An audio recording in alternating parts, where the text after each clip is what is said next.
Hey, howdy, hi everyone.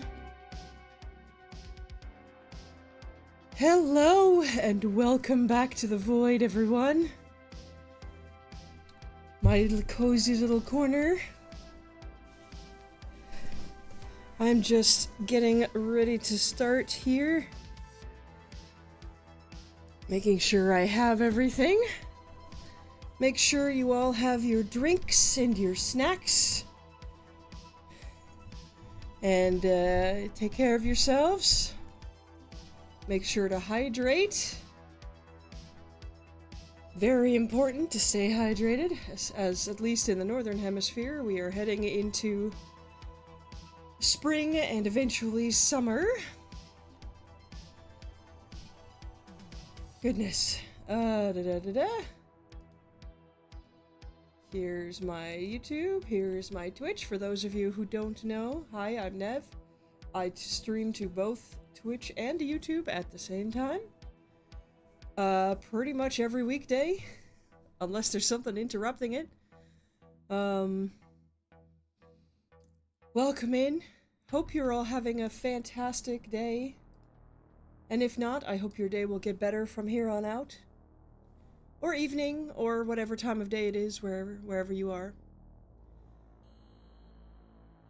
Today, we are going to be finishing ASYLUM. I have accidentally spoiled myself on the solution for one of the puzzles, unfortunately, but we will get to that. Your day's pretty good? Good to hear. I'm having a pretty good day too. I got a decent amount of sleep. I woke up without too much pain in my back and shoulder. I did groceries, so I actually have food in the house. So I didn't forget to do groceries, so I actually have some food. So yeah. And I have my lovely cup of tea. I have an Earl Grey again. It just happens to be my favorite. One of my favorite things to drink during the day. At least earlier on in the day. I brought the teapot over to my desk this time, so I don't have to go all the way over to the kitchen to refill my tea. So I have at least a couple of cups of tea in the pot on the desk next to me, which is great. You have rooibos with chocolate. It was a gift and you should finish. That does not sound very appealing to me. I like rooibos, but the chocolate flavor doesn't sound super appealing to me in tea, at least. I hope you enjoy it enough to drink it, at least. Not a big fan? Oh, that's too bad. That's too bad. I tried chocolate tea once. It did not taste good. It just tastes weird. Or tea with chocolate flavor in it, I should say. But no, that did not work. Well, maybe re-gift it to someone who does like it? I don't know. That's what I would do. That's what I tend to do. My mom likes a lot of the flavors that I don't like, so if I get given tea or I buy a tea and I don't like it, I tend to just give it to her because she'll drink it most of the time.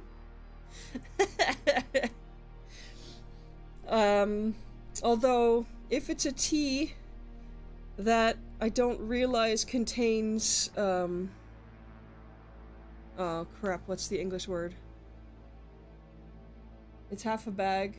Don't really know other people. You finish to avoid throwing it away. Okay. You don't hate it? Well, that's good at least. You don't hate it? Well, I hope you sort of enjoy it then. I hope you continue to not hate it as you make yourself finish the bag. There's a shop around the corner here that has a bunch of different kinds of tea that you can buy in big bags. Like loose leaf tea that you can buy in big bags. Like green tea and jasmine and the blue pea flower and bunch of other things. Like, you could buy, like, kilo bags of tea at the shop around the corner. Well, around the corner, I say. It's not really around the corner, but kind of. It sounds interesting and exciting. I think it's like a Moroccan guy that runs the shop, and it's got tons of spices and herbs and nuts and teas and lots of Turkish and Moroccan foods and stuff. I'm sorry, I'm not very good at distinguishing, and we have a lot of both here in the Netherlands. I don't know if that makes me racist, but I've never talked to him enough to know the difference. I haven't talked to him enough to feel like I have the right to ask him where he's from, so I don't. I think a lot of the stuff in his shop is Turkish and Moroccan, but I don't know. You should come visit. I mean, you know, the Netherlands is not that far away from Belgium.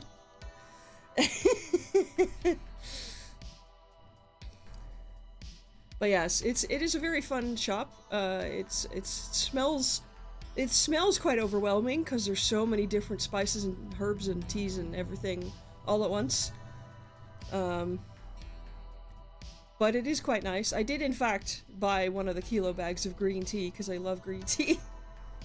And I bought a small sachet of the blue pea flower tea, which is very blue. Like very, very blue, and it turns your tongue kind of blue if you make it too strong, which is very interesting. Because I tried it a while ago, and I think it must have spoiled because it was sour. But... I mean, I don't know what you would call it when dried stuff... Does it spoil? I guess it must have. But I bought some, and my parents were over, and my dad tried it, and he said, oh, that's not sour at all. He really liked it, so I guess... Maybe the one I had before I left it too long, it got stale or it got spoiled, I don't know. So I'll try the one that I have at some point. But right now I'm sticking to the Earl Grey because caffeine is good. And I really quite like dark black tea with some plant-based milk in it. So definitely want to try that, yeah. Yeah, I mean... yeah. Can definitely, tell you where the shop is. Trying very hard not to, accidentally dox myself here. You'll find blue pea flower somewhere.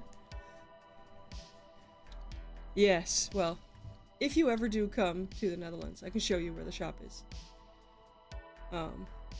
But yes. Yeah. I'm still trying to think of that ingredient name in English. Do you know what zoethout is called in English? I just don't know. And I feel really dumb for not knowing. Licorice root, there we go. I could not think of the name. Licorice root, is something that increases blood pressure. So if you have blood pressure issues, do not drink tea with licorice root in it. You probably already know that, but my family did not, and we have a history of blood pressure issues, and both my parents have blood pressure issues, and both of them were drinking tea and eating things with licorice root in it, and not realizing it was exacerbating the problem, so, we've pretty much been told to avoid. I love it in tea, it's so lovely and sweet. I absolutely love it, but it's really bad for your blood pressure. So, and since our family has a history of blood pressure issues on both sides, I'm avoiding teas with licorice root in it. Sometimes they don't even tell you that it's in it. That's changed recently, but sometimes you buy a tea and then you don't realize until later that it's licorice root is in there. And I can't give that to my mom because she's not supposed to have it either. So those are the teas that I tend to then have to throw away because none of us, like, medically, we really shouldn't be drinking tea with licorice root in it. So, unfortunately, there have been teas that I had to throw away. A couple I have saved just in case I have guests who like tea with licorice root in it. But I used to buy a ton of it because I love the flavor so much, but I can't do that anymore. Because they started actually informing people that it causes blood pressure issues, like, on packets of sweets and like, other, like, not everything, but a lot of things that contain licorice root now have a statement on it that says, hey, may increase your risk of high blood pressure. So... At least it's good, drop, yeah, licorice, yeah. And there's those, little, sugar-free, mints that you can get that also have licorice root in them. My dad loves those. He used to consume them by the bucket load, and he can't do that anymore because he started having... His blood pressure issues have started to come in now as well. And they've probably been there for a long time, he just wasn't aware that they were there. They do call high blood pressure the silent killer because you don't really have physical complaints. You have to just, like, measure your blood pressure over a period of time to register that it's too high. Which I have been keeping an eye on as well because both my parents have it, so, yeah. Kinda can't really avoid that I'm gonna have it. Headaches, but those could come from anything. Yeah, exactly. Although I will say, like, a high-pressure headache is very different from any other kind of headache. But yeah, I'm keeping an eye on it. I have a blood pressure measuring thingy, and at some point I should probably go to the doctor and have them do the full, like, 48-hour measurement program, where they just have a thing that's on your arm for, like, a day or 2 days or something. Oh, you wouldn't know your family's had... I've had low blood pressure spells more than high blood pressure spells. I'm not currently suffering from any high blood pressure issues. I've had the same thing where I've had low blood pressure episodes and I have the, like, sugar tablets or dextrose tablets for that. But that doesn't mean that I'm not going to get high blood pressure issues because both my parents have them. So, I probably will as well. At some point in my life, it's probably gonna go into the high blood pressure issues. I don't know when, which is why I'm keeping an eye on it. So we'll see. Yeah. I love tea. Is I think the resulting conclusion out of that conversation. But I can't have tea with licorice root in it anymore, even though I love it.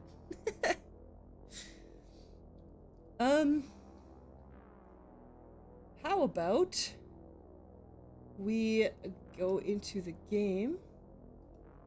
Let me pause the music. Okay.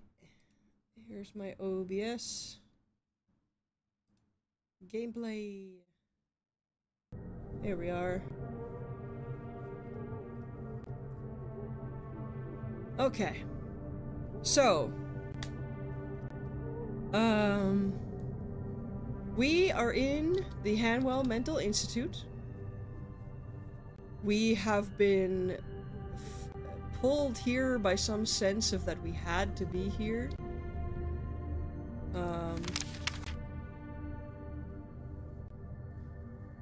We have spoken to Julia, the receptionist, a few times. We have spoken to Bruno, the security guard, a few times. We have spoken to Lenny, our friend Lenny, a few times, who was apparently also a patient in our group. We've spoken to Dr. Miller, who was the new person in charge of the asylum after it got shut down an indeterminate time ago for the building falling apart, which I suspect is because of whatever's in the basement. The story so far is we felt ourselves pulled here by the ghost of one of the people, who we have now discovered was the pregnant Lady Rebecca. We think we were in a therapy group called Group E that inexplicably got worse We came here to discover, you know, the visions and memories that we're having. We need to discover the truth about what happened because we don't really remember. And we have discovered that we think we were in Group E as well. We have discovered all the other members of the group. Though it's very interesting that we haven't been mentioned as part of the group at all. Ever. Which makes me feel like maybe we were not part of the group, but we were a member of staff, maybe? Who knows? We have discovered that Group E started to inexplicably get worse. And we discovered that that was because Dr. Ellis Hawthorne, who was apparently a brute, who applied, like, old-fashioned Victorian methods to, that the other doctors were not very fond of to the patients. And we've discovered that Hawthorne was making Group E mine and dig out underneath the basement, which is where their mysterious injuries came from and all of this stuff, and he was doing it in such a way that was entirely secret. I think the only other person who knew was Hanwell himself. We may have never been mentioned because there was just nothing to say. Maybe. A patient who was no trouble at all. Maybe. Yeah, but that was in a cell. That wasn't necessarily in Group E. That was just one of the cells had a patient that was no problem at all.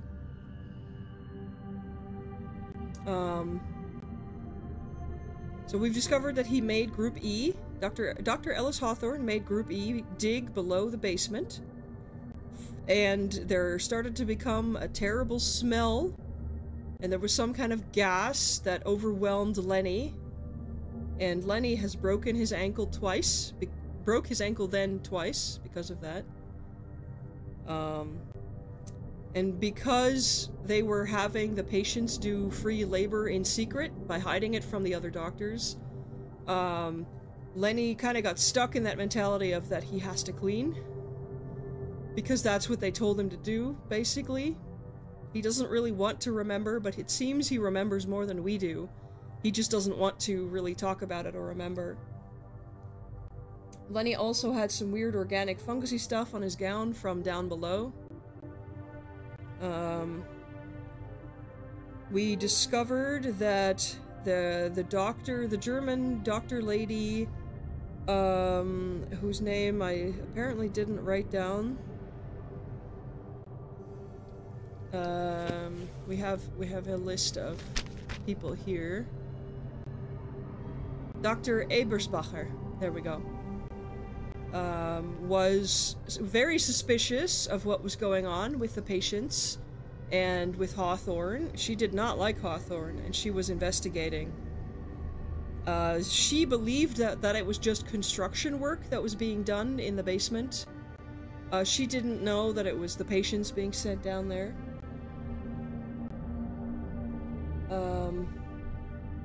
And the weird organic growth, she tried to experiment by putting it next to rats, and it caused all sorts of weird growths and made their behavior very erratic and weird, and which seemed to be happening to a lot of the patients in the building as the building itself was being tainted by whatever was coming up from down below. We have discovered the names of every other member in the group. We had Rebecca, who was a lady who was assaulted and pregnant. We had, and that's whose ghost kind of led us here. We had Lenny, who was kind of the most social of the group, but fell apart pretty hard once the stuff down below started. We had Crawford, who was, when he was in a good mood, really funny and entertaining, and when he wasn't, he was really mean and spiteful. And Rebecca believed her baby was a hellspawn, which probably will come into play, but we'll see. We had Hodgson, a really big man with a mind of a child because he suffered a damage in a fire and brain damage and smoke inhalation when he was a child, so his development was kind of stunted and was afraid of fire for the rest of his life. And then we had Bertrand LaRoche, who is French or French-Canadian? No, French, I think. Who is actually here. We have found him in the asylum. He is one of the patients currently here that are being transferred back to this building, even though the building is falling apart, which seems like a terrible idea. But Dr. Miller is trying to get patients back in here. For what purpose, we don't know. Even though in the morning, apparently the building is going to get gutted and completely, like, they're gonna start gutting the building and completely reconstructing parts of it. But as you can see from the hallway that we're standing in front of, the condition of the building is in no condition to accept patients, but they're putting patients in here anyway. I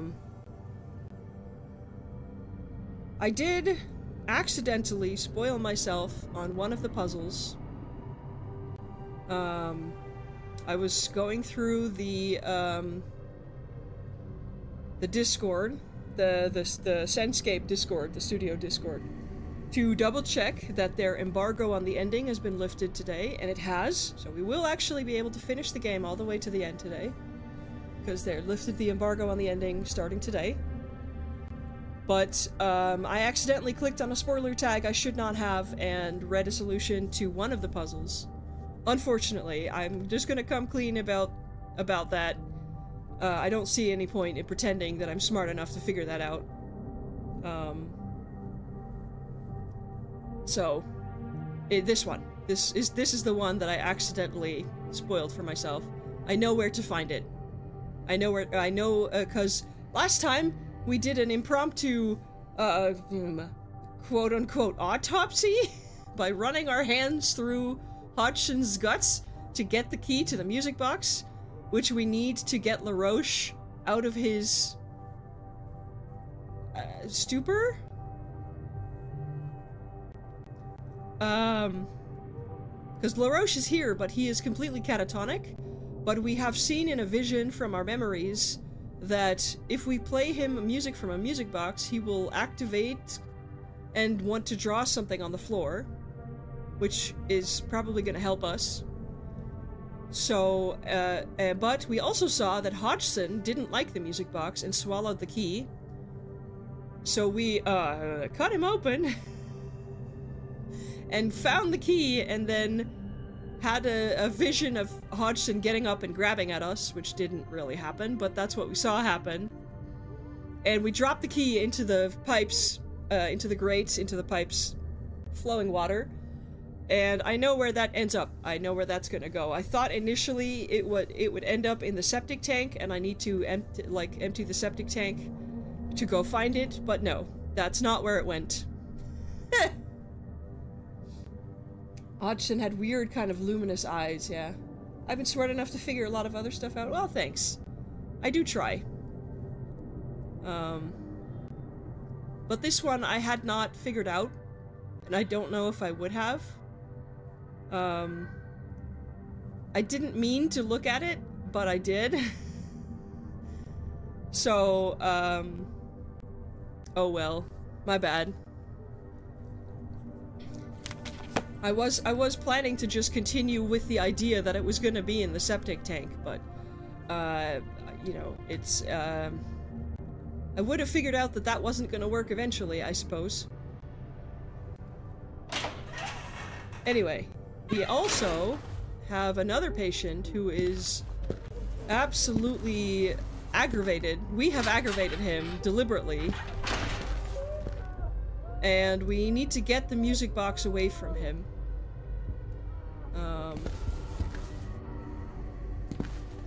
Basically, he's the one who has the music box because the music box keeps him calm.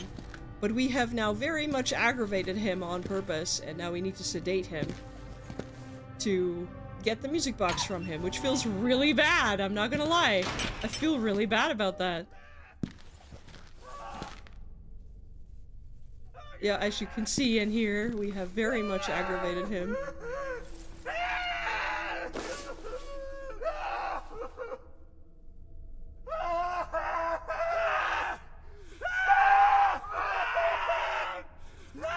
Oh, this feels bad. This feels bad. Oh god, I'm sorry, dude.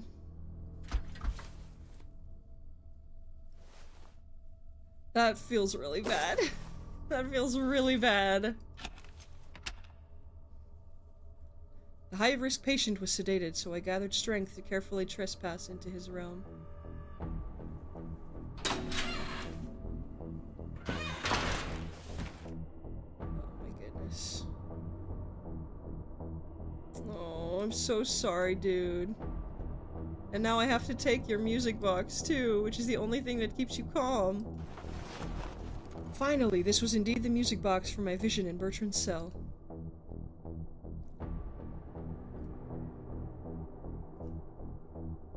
There's something in the septic tank. Gotta get to the greenhouse. Yes. Absolutely, we still gotta do that. Gotta good goo.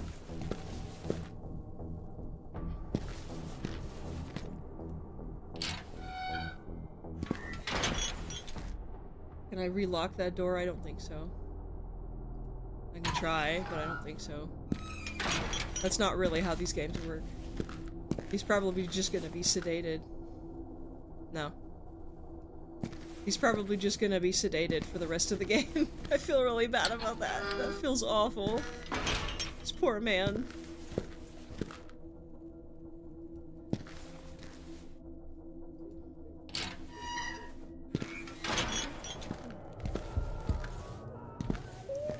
We're not gonna look at all of the patients in this room, in this hallway, because it really unsettles me.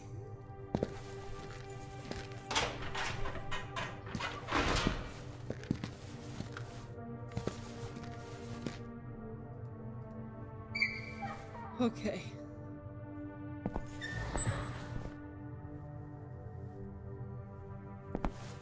Now, let's get to a map. Because I know which room it is, but I don't remember what, I don't remember where that room is. I think it's on the other side of the courtyard.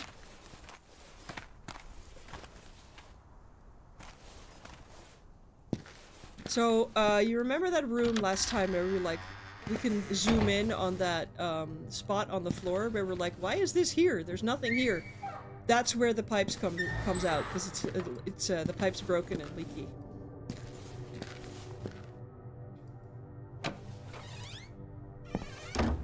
Not this room.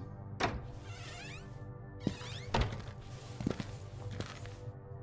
don't remember where the bathroom is.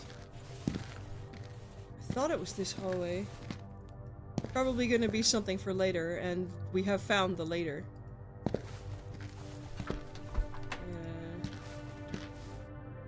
Maybe it's one floor up.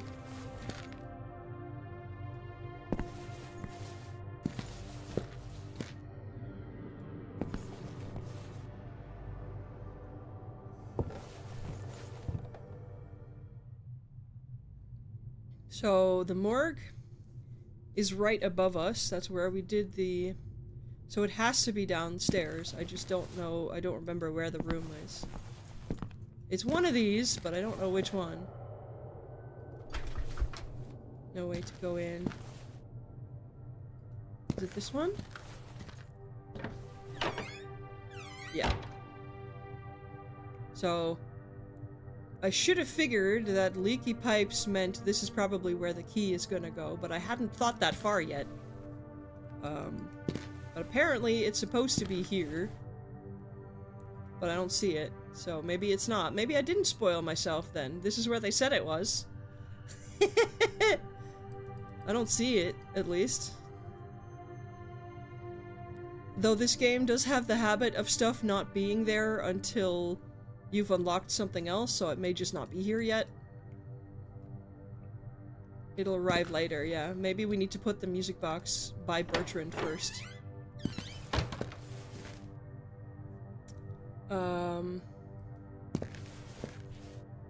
So let's go do that. Oh, that's the wrong way. Greenhouse we can't get to yet. The door, the way to the way out the back is locked, so we can't get there. Wait. Through the laundry, right. Excuse me.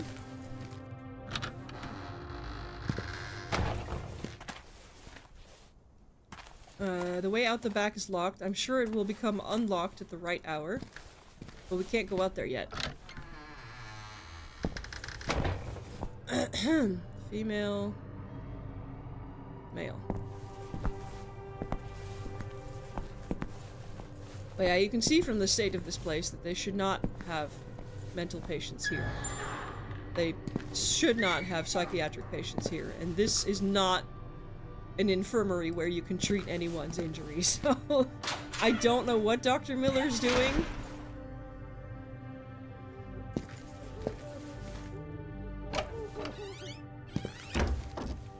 And this is LaRoche. Poor man. We're gonna give him the crayon.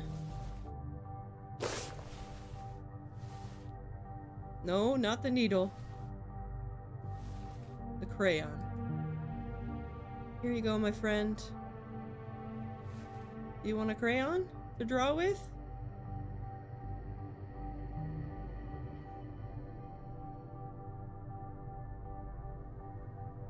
Hey, he did something. It did register somewhere in his brain.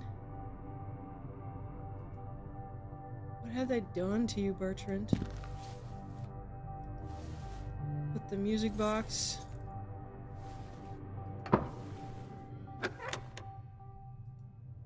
Music box that had triggered a reaction from Bertrand, like some kind of chapter in his memory.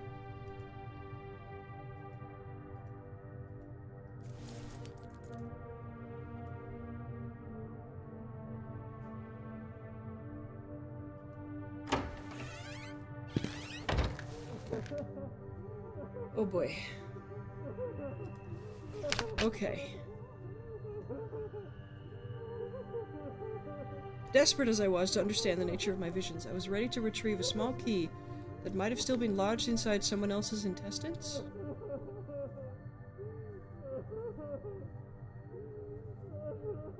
We already got it from someone's intestines.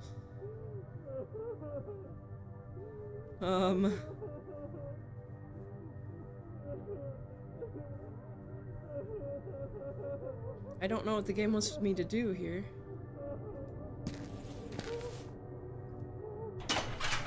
Because I've seen where the key's supposed to end up. It hasn't adapted yet. Maybe now that we have the music box, we go up to the morgue and see if that'll trigger the next bit? Question mark?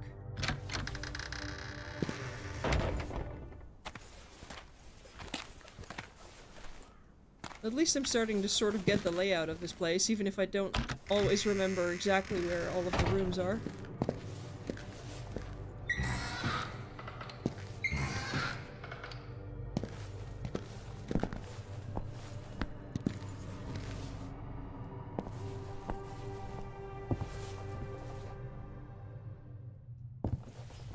Oh, wrong way.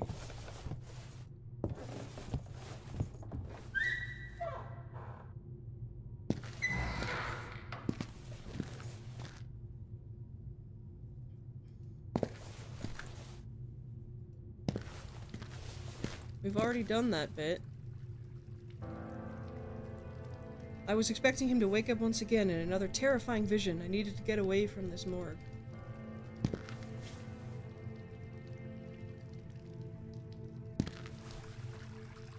Current was strong, carrying the wind-up key somewhere else.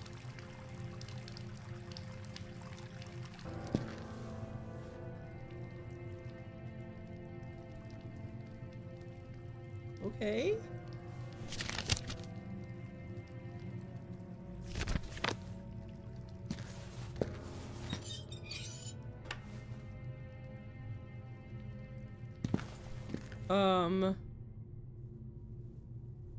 Is there anything else you can still do? Another area that's previously blocked. We have to find a sample of something to look under the microscope. I guess. The game hasn't really indicated anywhere where we can collect samples yet.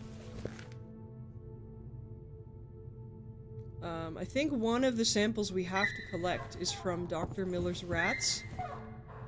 The rats, no, not his rats, but the rats he was working on in here. That's probably where one of the samples is. Oh. Over there, but we can't touch them while he's in the room.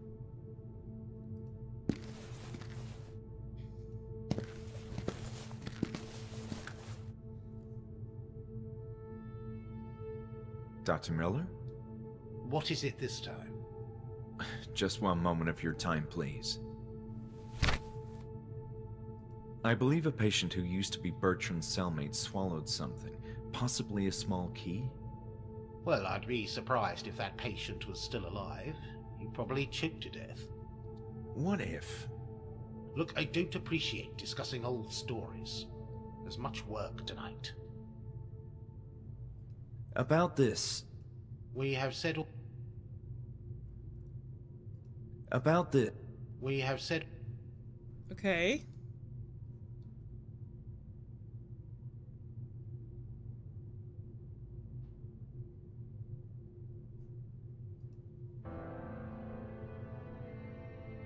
Are you familiar with this type of glass slide? Is this a joke?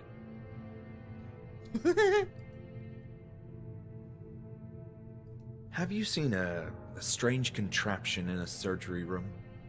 That strange contraption is Walter's most remarkable creation. What's it for? Seriously? We have a gigantic library and ample documentation on the history of Hanwell Institute. Go see for yourself.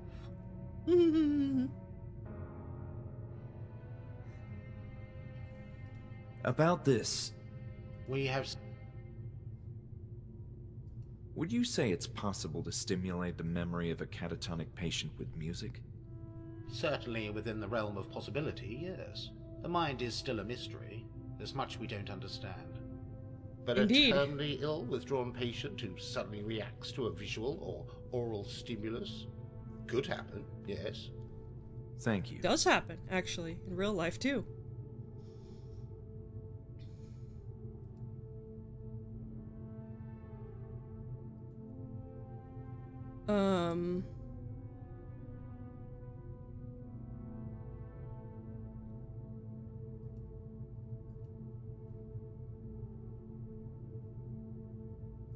About this.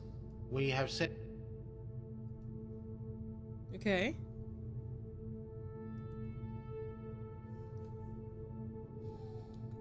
Okay. I appreciate the conversation. Goodbye. Did that change anything? Nope.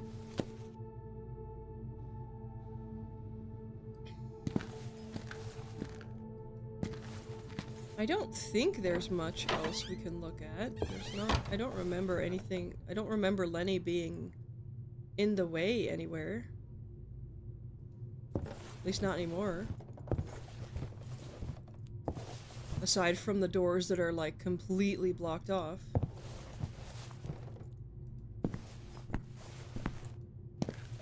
Don't know where Lenny is right now. Because I think we've looked at everything here. I guess Lenny's here somewhere. Must be. Because his cart's here. Is he in here? Is this where he is? No, he left. Bruno seems to have disappeared. We're probably just missing each other. We're probably just missing each other. Just walking right past each other. It's a big building, after all.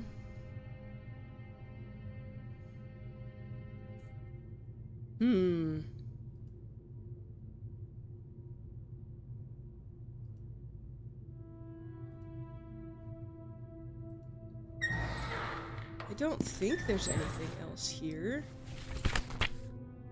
This is the disadvantage of not playing the whole thing in one sitting. You just forget stuff.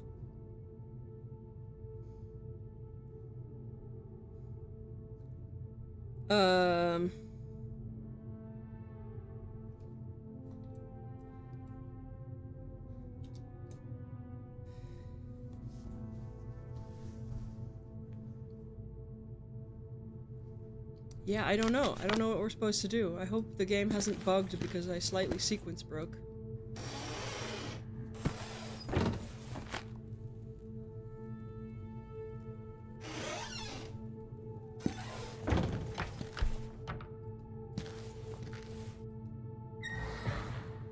We've been in here. The brain tissue. I'm guessing we're gonna have to take a sample of brain tissue from somebody at some point. I hope not Lenny. That would be awful.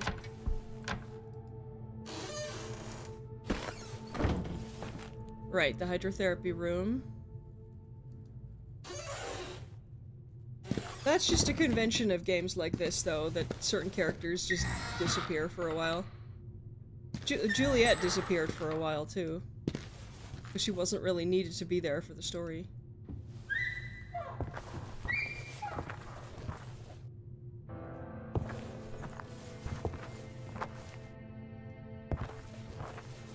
I don't...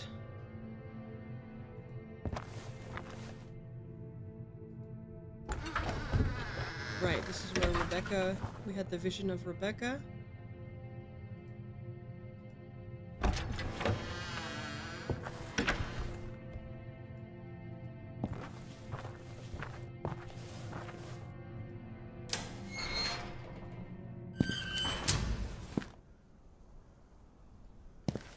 I'm not really sure what we're supposed to do now, because the key wasn't there, and that's where the spoiler I accidentally read told me where the key was, so now I'm not sure what to do. I may have missed a tick somewhere.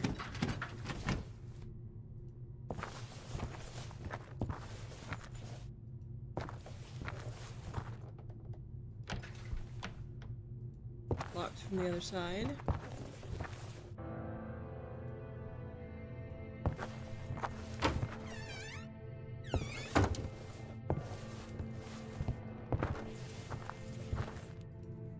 Going to be a long night.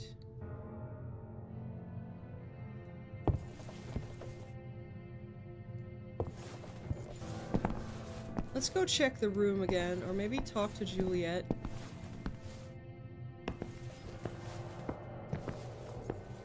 Again, see if she knows anything. Sorry to bother you again, Julia.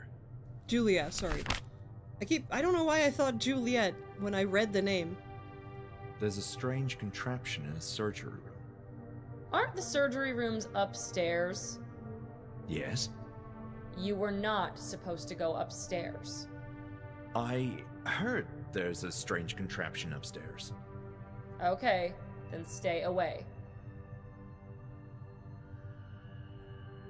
What do you think about nursery rhymes? What kind of bizarre question is that? I was just curious.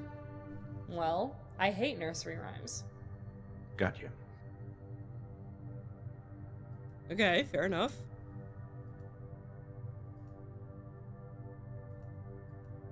I don't... This topic is giving me a... Yeah. I have nothing else to say about it. Fine by me. I'm done for now.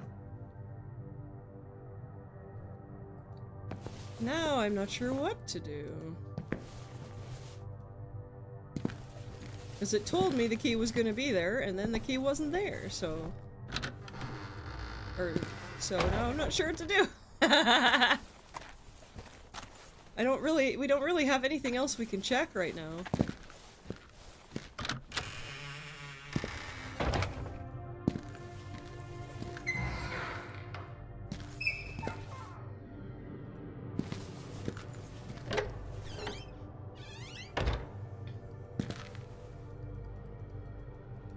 Oh, I didn't mean to click out.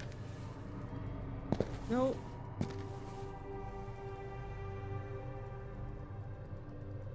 Do you see a key? I don't see a key.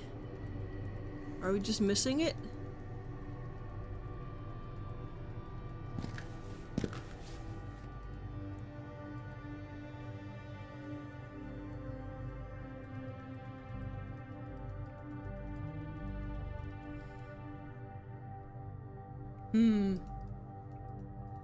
Well, there's not really a lot of clues in my notebook about what I'm supposed to do next. We can't go outside to the greenhouse.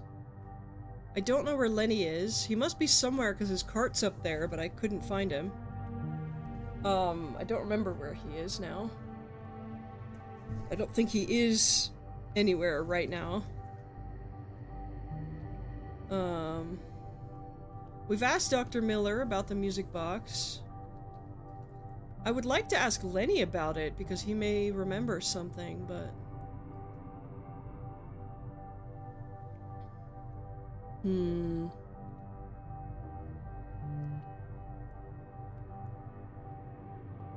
I don't know. Does it say?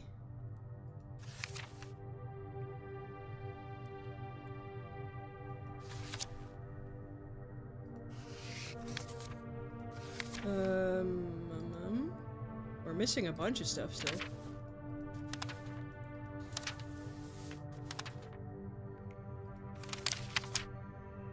Yeah, we've reached 12 at the very least.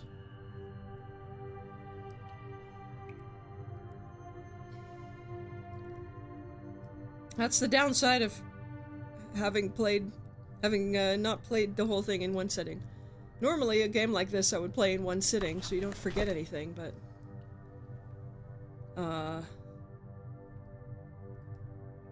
Zinc had long since outlived its usefulness.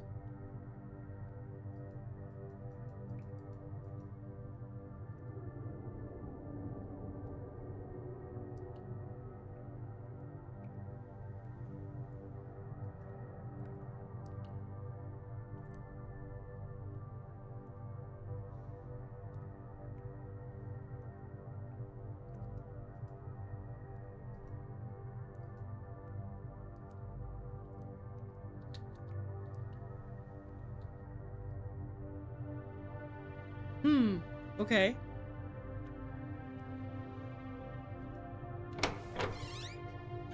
Well, it's not here. So... maybe we try and find Lenny upstairs? I'm really not sure where he'd be. I know his cart's in the way.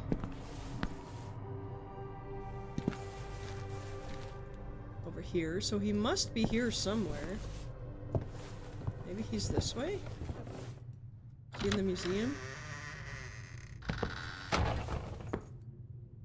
The creepy place that for some reason has a bunch of body parts?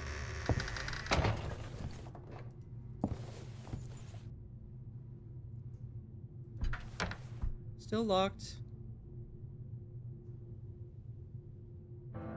Gee, I wonder if the director's office is important. Yes. Thank you, game. No, I don't think Lenny's here. I think he's momentarily disappeared. So I'm not really sure. I don't really have another clue.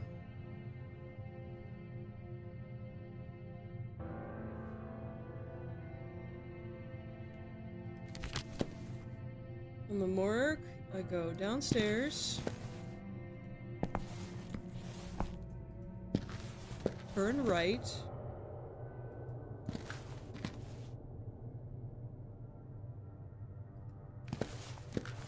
Second door to the left.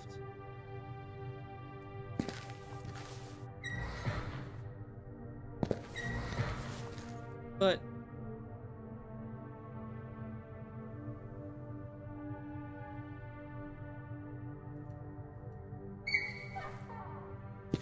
that goes through the cafeteria. Back to the main hallway.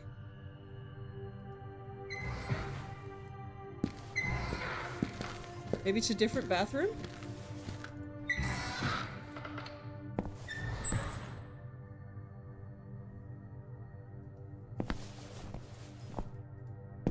Well, there's no doors in this hallway, so I don't think it's there.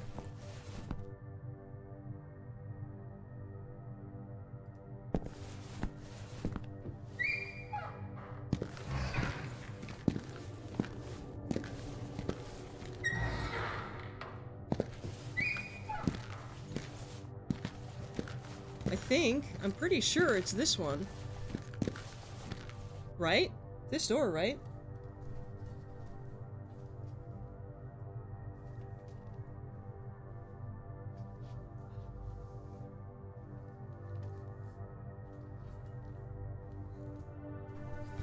And that's the bathroom we're in. I think it's supposed to be here, it's just not here.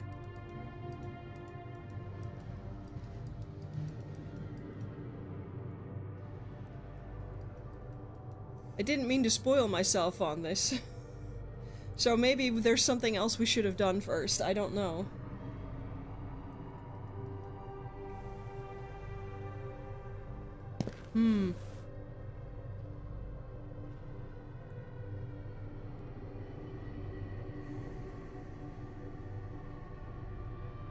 I'm not sure what to do next.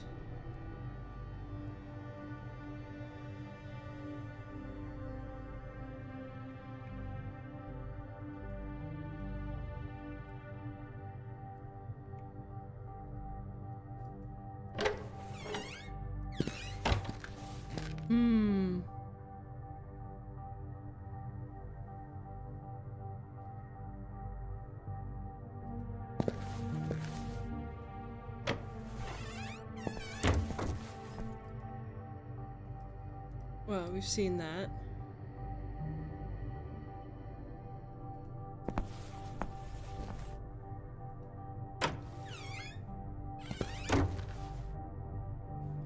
Let me adjust the curtains for a second.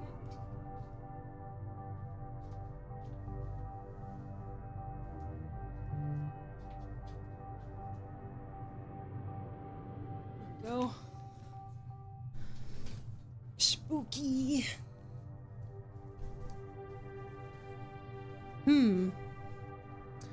I'm not sure what I'm supposed to do.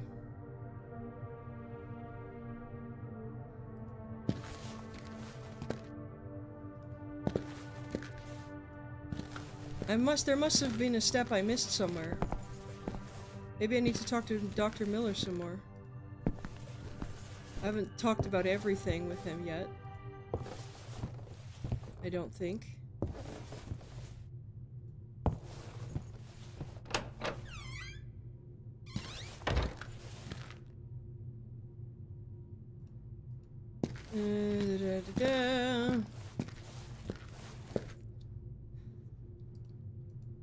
Dr. Miller. What? Topics. Items. Are you familiar? That belongs to... There's... Please? So, I found this syringe. If you're intending to use that, I hope it's sterilized. What do you make Nope. out of this? That's crude and lowly. I prefer to work with finer instruments. There's one... Please? About... We have... There's one...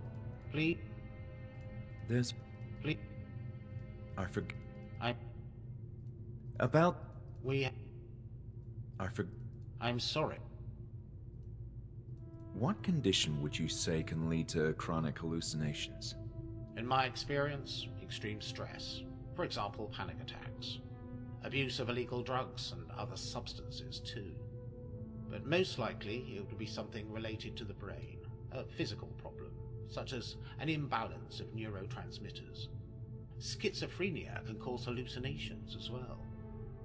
Okay. Thank you for the thorough explanation. I'm curious about something. When it comes to hallucinations... You seem to be particularly interested in this topic. It's for my research. Well, go on then. What would be a solution? For them, I mean, to stop the hallucinations. That's one broad question. Yeah, For it sure starters, is. Drugs It which depends what the counterbalance cause proper is. chemistry between serotonin, dopamine, and glutamate in the brain. And that doesn't work all the time. If it's something more serious, like a brain tumor, What? extirpation. But it's extremely risky. Even if the surgery is successful, the patient is at risk of dying or facing crippling side effects. What if I told you I have a strange, urge to look for candles. I would say you have a keen sense of adventure. Have you looked in the attic yet? Not yet. If you can't find some candles there, I'll eat my hat. Okay. You'll eat your whole closet. I forgot to add... I'm sorry. There's one more. Please. Okay. I forgot... I'm... About... We have... There's... Please. I'm sorry. The reason I'm here is to research the older history of the Institute, from its heyday until the strange circumstances of its collapse. As you can imagine, that's not a topic we like to discuss here. We prefer to look forward, not back in the past. Well, if you don't learn from the past, then you're bound to make the same Aren't you mistakes. interested in what happened? That remark seemed slightly insulting. I didn't mean to. Look, it was all a sorry episode that none of us are proud of. And those responsible have long since been apprehended. And that's the end of it. Just one more question. Why are you so interested in learning about the past? Well, I was here in the Institute around that time, but I don't quite recall all the events that transpired. Those unfortunate circumstances deeply affected me, and I must understand why. What was your role in the Institute? I used to be with patients most of the time. This is all becoming a waste of my time. What was the question? Were you acquainted with the Institute back in those days?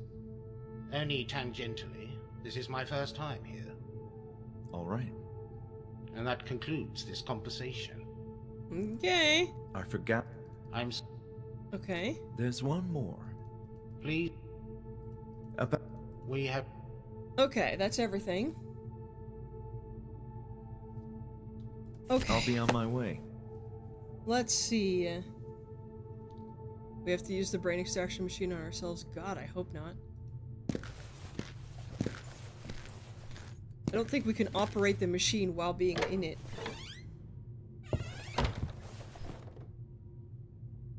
Well, I did the sedative without cleaning the syringe, so I don't know if that broke anything.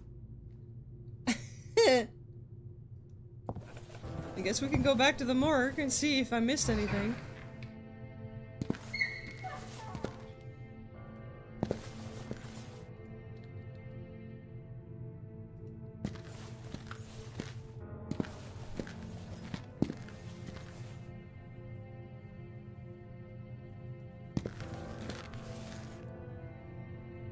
Yep, let's avoid touching the glass.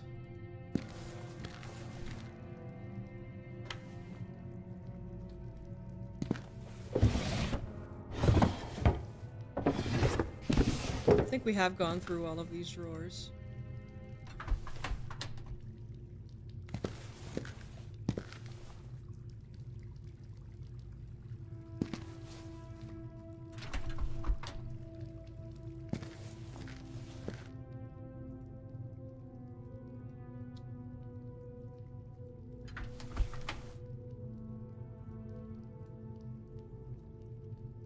We can't go upstairs yet. Lenny's cart is in the way.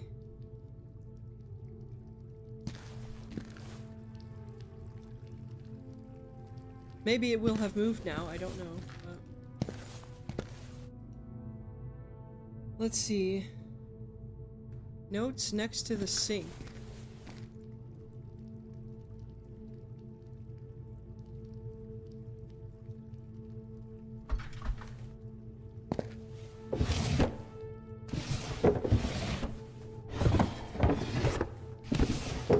Where? I don't see anything here. It's just the sink and the light switch that doesn't work.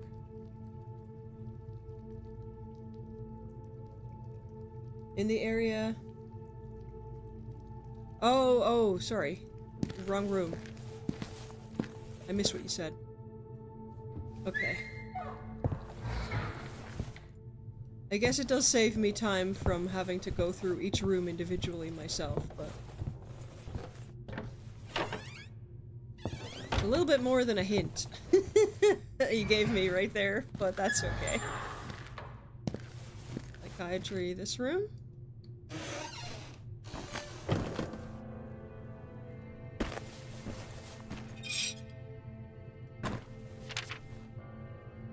I have read these.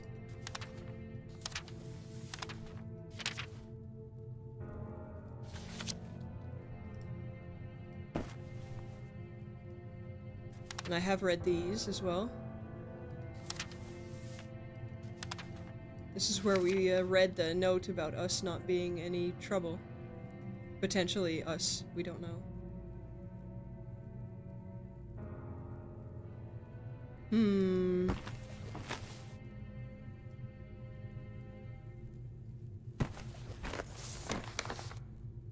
Right, Leonard's broken ankle. God, that looks like a nasty break, though. Poor Lenny.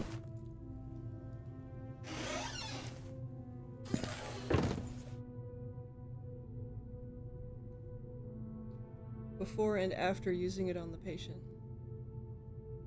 Where am I supposed to wash it? In here? There's no water in here, so...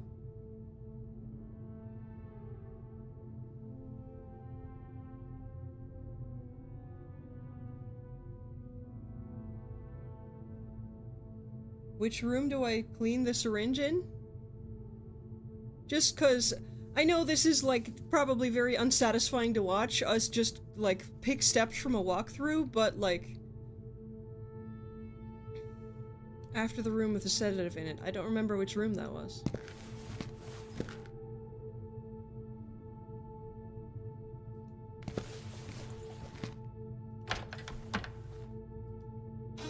This one? No, that's the Hydra room.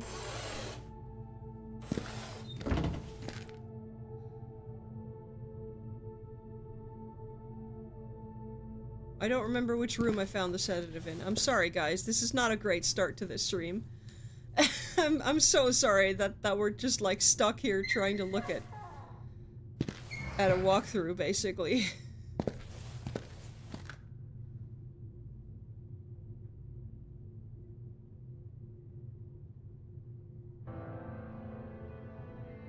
Well, there is a bathroom, like, right down here. Maybe this one.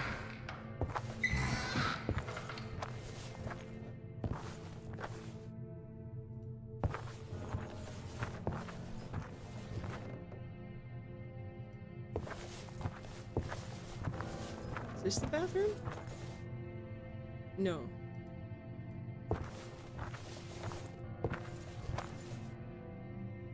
Where's the bathroom? Hallway, bath, 3...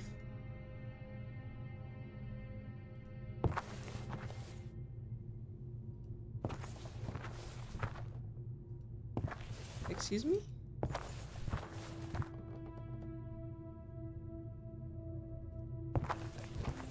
This way? But there's no door here. Aside from that one.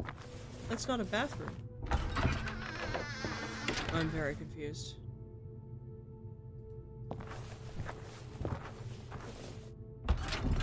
Is it? No, then we're back out here. What the fuck?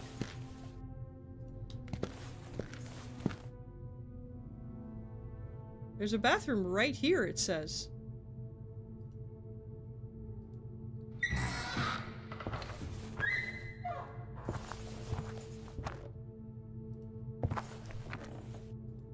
So we're in this hallway, and we have to turn left, and there should be a bathroom. But that's not a bathroom. Huh? Is it this room? No, that's I'm very confused. What the fuck? Where's the bathroom? Hang on. So we're in this hallway.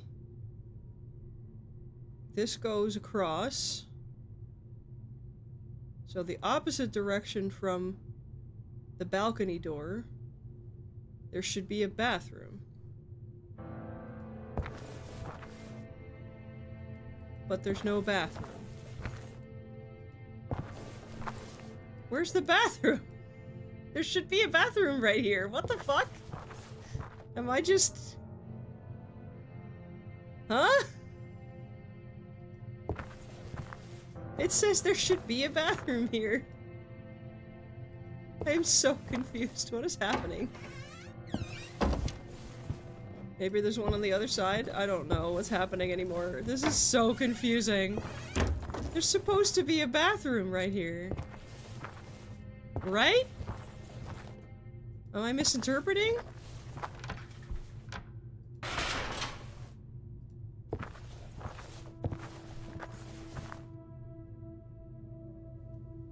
Huh?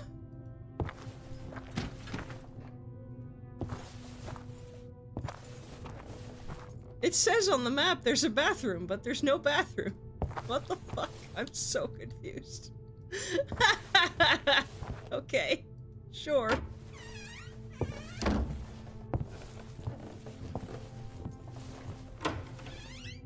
Excuse me?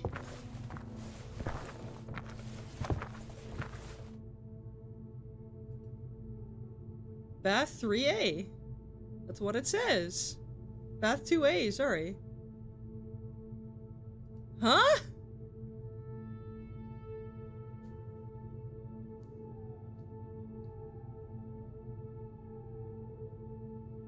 I'm so confused.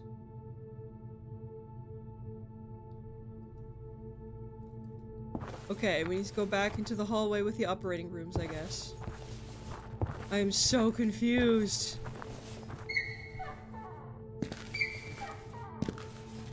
Man.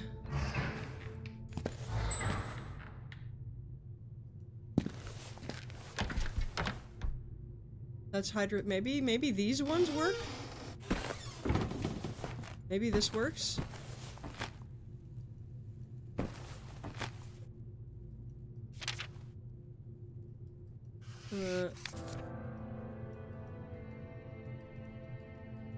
Nothing of use.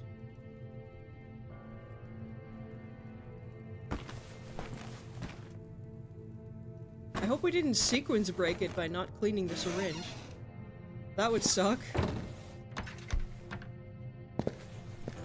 Well, here's the operating rooms.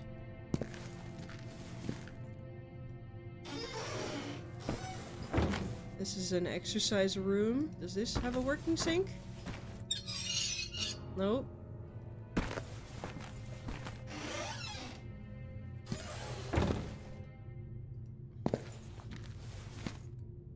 Supposed to be an operating room. Exit the room, head further inside, and enter the next door on the right.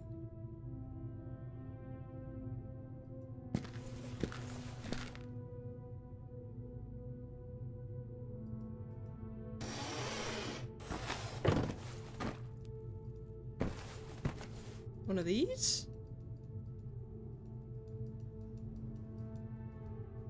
Pipes here had busted.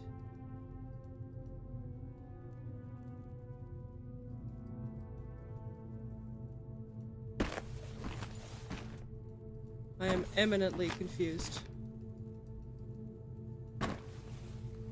We've done this one.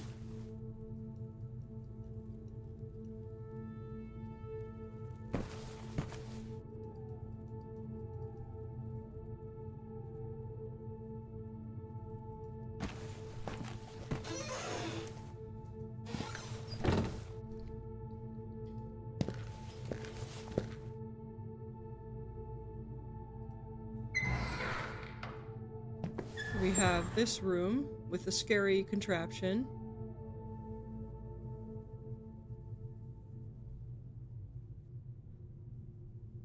Exit the room. Head further inside to what?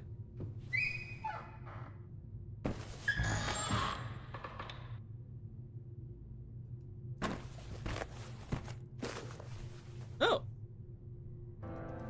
Oh no, we did find that. This sink doesn't work, apparently.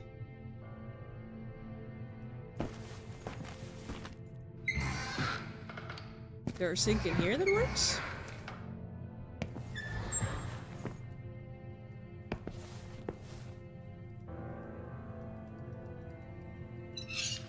Oh! It's the operating room sink. Okay.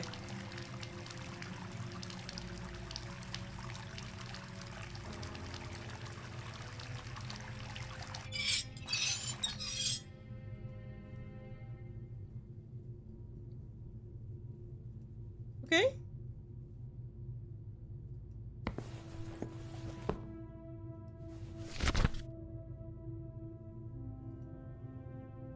Clean syringe.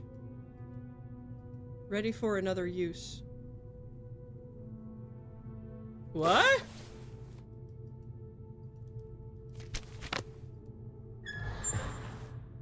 But I've already used it on the patient I was supposed to use it on.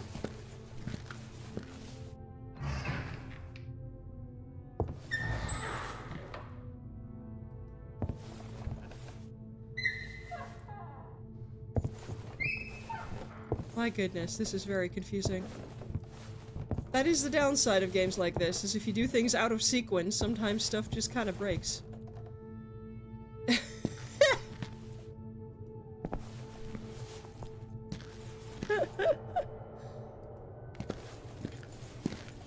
Ideally, you'd have them, like, calculate out for that, but... Nope.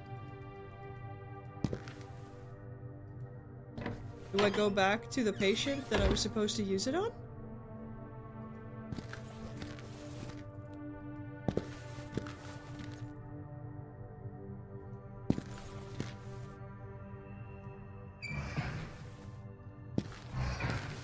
Let's go back to the patient I was supposed to use it on. I guess. I don't know what else to do.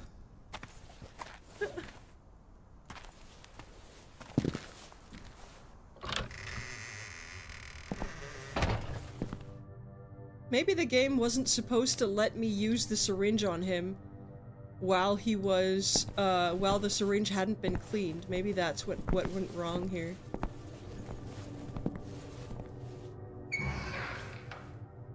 Maybe the game was supposed to stop me and go, no, this thing is dirty, you need to clean it first. Let's find out, shall we?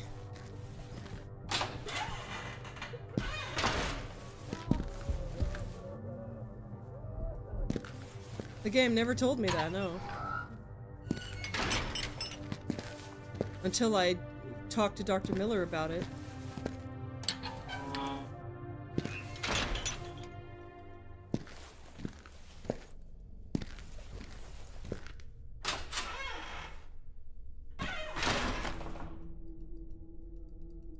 Can I interact with him in any way?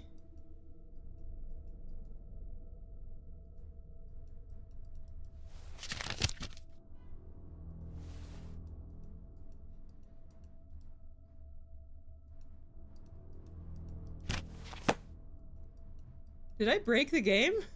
Is that what happened?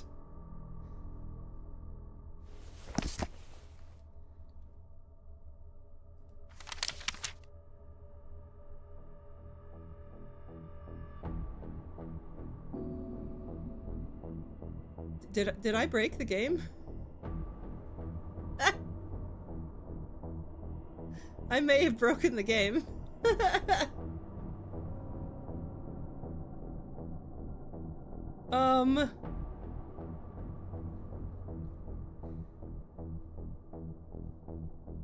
Maybe we go back to before I injected him and make sure we clean the syringe first? This can't be a game-breaking thing. I don't know, man. I don't know.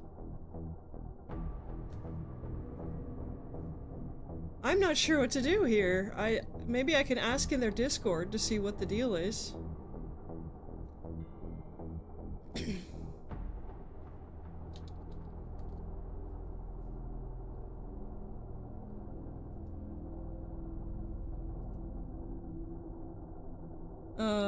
Let's see.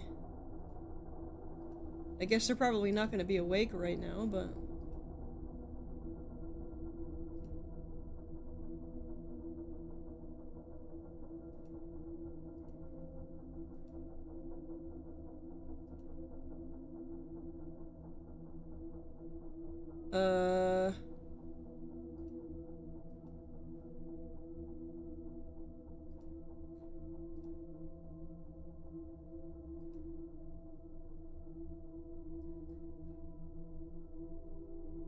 I'm not sure what to do now.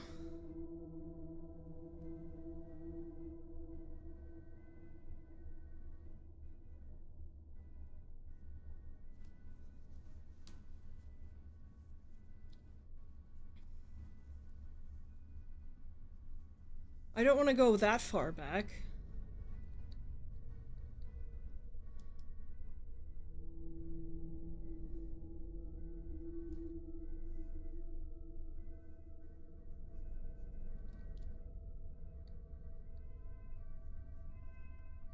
I'm really not sure what I'm supposed to do here. Did it? Man. The game shouldn't be this broken just because I did things out of order. Maybe there's just one little thing that we've missed? I don't know.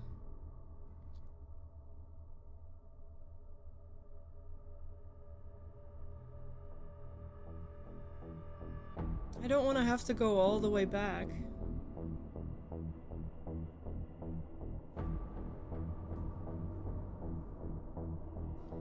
Dang it. I'm gonna ask in their Discord and see if anyone is around.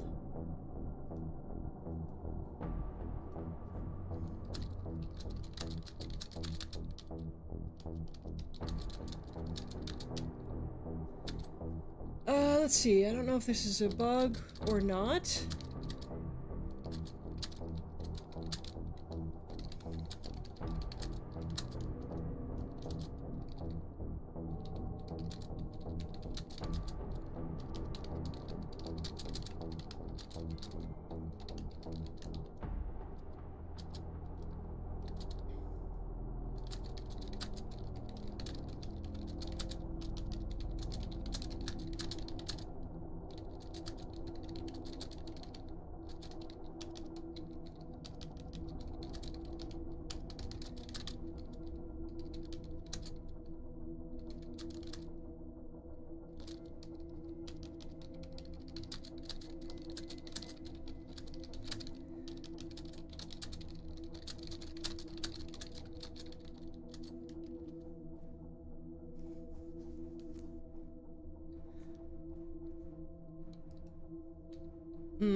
Hydrochloric acid. I don't have the acid, so maybe that'll matter. I don't know.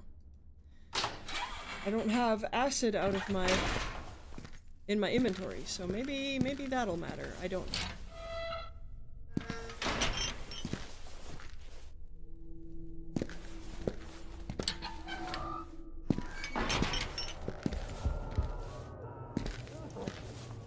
I do not know.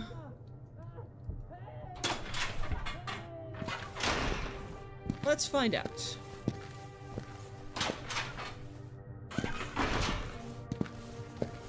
I have no idea. I'm gonna see if anyone replies in the Discord. I'm sorry, folks. I'm sorry, folks. This is really not how I wanted the stream to go. I don't like looking stuff up in walkthroughs. I don't like having to resort to stuff like this, but it seems the game... I don't know if we broke it or not, but it feels like we did.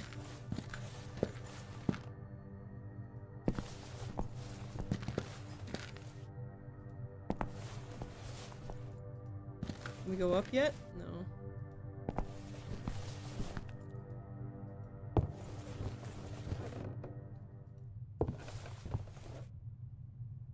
Can we go across? No, we can't go across that way. We can only go across this way.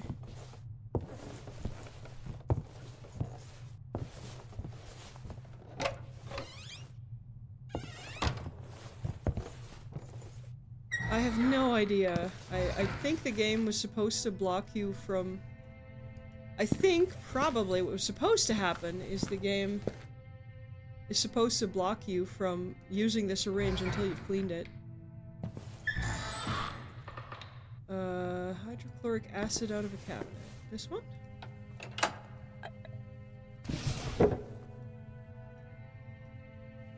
The label said hydrochloric acid. I nearly returned it to the shelf, but decided to keep it around. For now. Maybe that's for the minecart. Maybe that's for the lock on the door. On a door. I don't know. I don't know what's going on anymore. I'm sorry, folks. This is not how I wanted this to go. I hope once we get over this little hump, we can just play the rest of the game normally.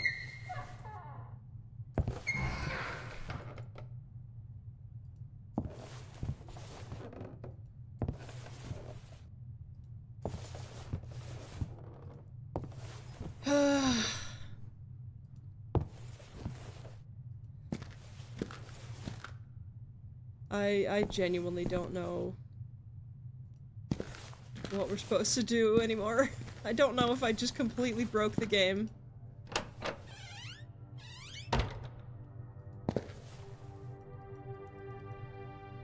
No, I don't see anything.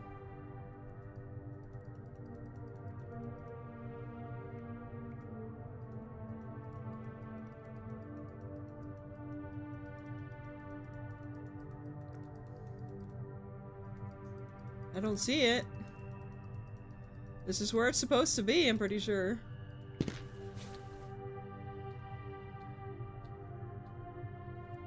Well, I don't know what I need to do.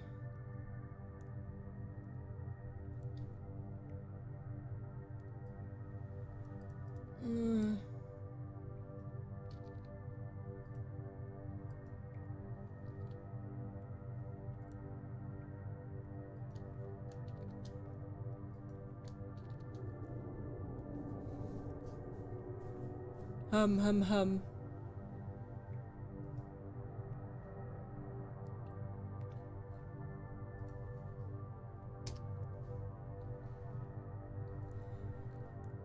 Oh man, I don't want to have to go back and go all the way back and do the surgery again. That's no fun. Because then there's other stuff we might have missed that I don't know whether I've done it or not. That's very frustrating.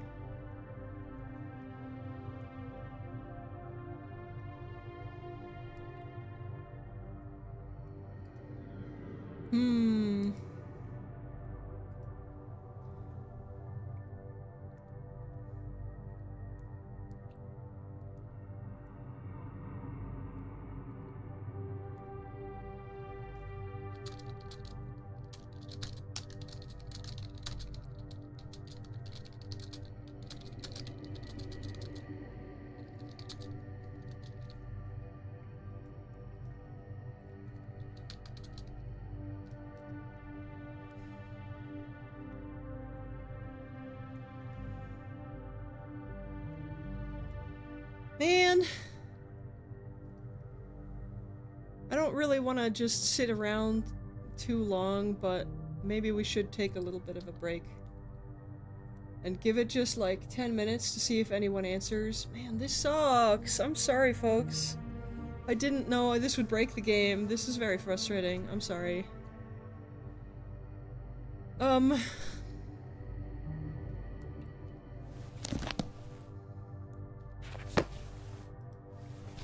What do we... Let's see. Jar with acid. Looked like the jar contained acid. Hydrochloric acid. I wasn't keen on holding on to this item for too long.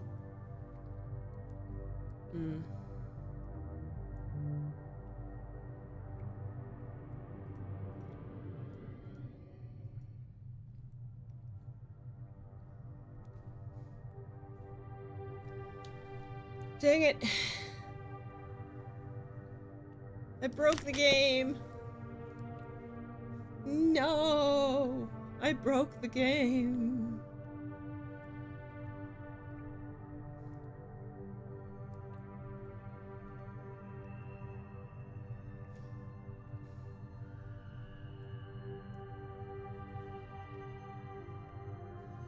No, I have broken it.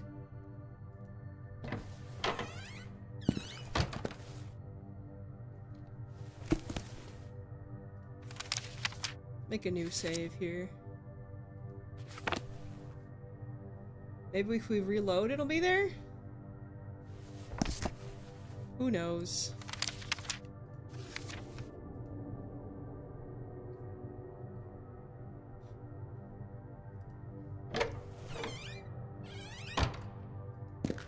Nope. Too much to hope for, I guess.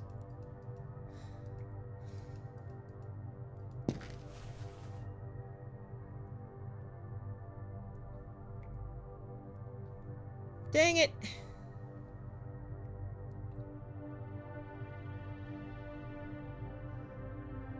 Okay, well, let's go back to the chatting screen and maybe just hang out for a little bit.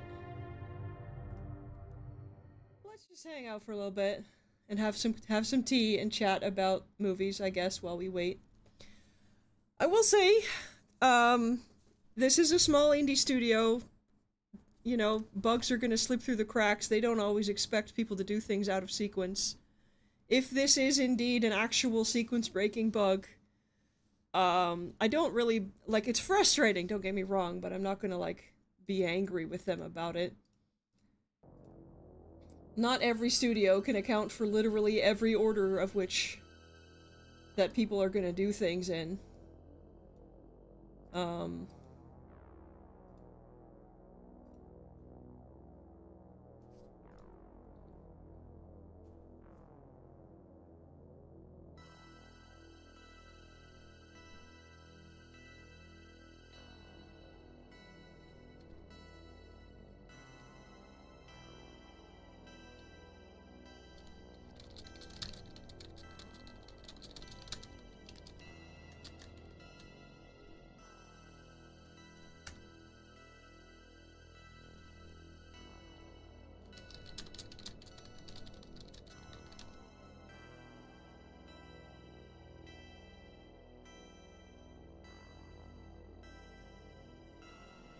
Okay.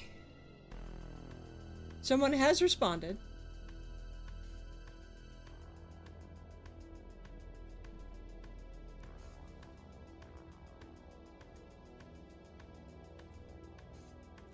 Someone has responded. Apparently there's another tap upstairs that I need to turn on.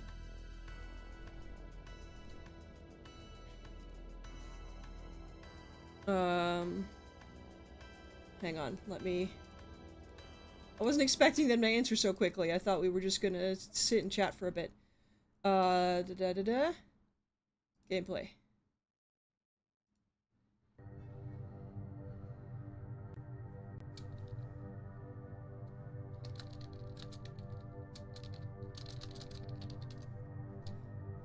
Okay, so, hang on. We need to go upstairs.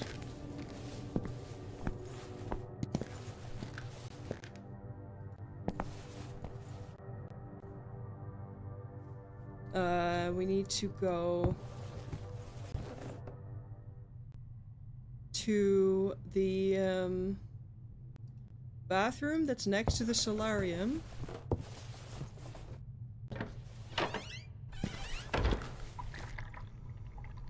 Oh, here we go! We just missed the room it was in. I see. There it is! Oh! We just missed something really obvious. The fault was ours. It was not a bug. We were just in the wrong room. We were in the wrong room and we are very silly.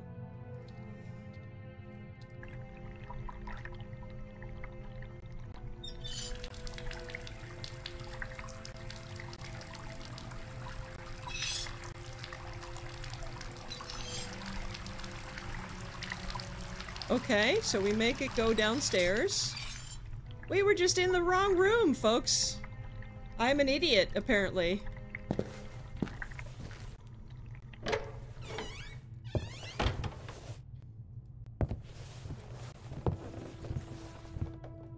Now it should be in the room down here.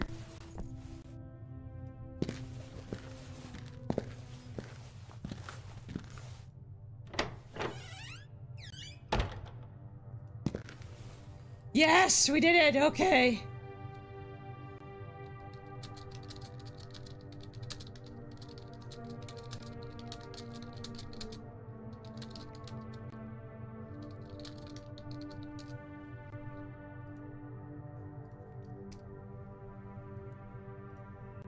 Goodness gracious. Wow, how silly we are. You had a chat topic ready? I mean, feel free.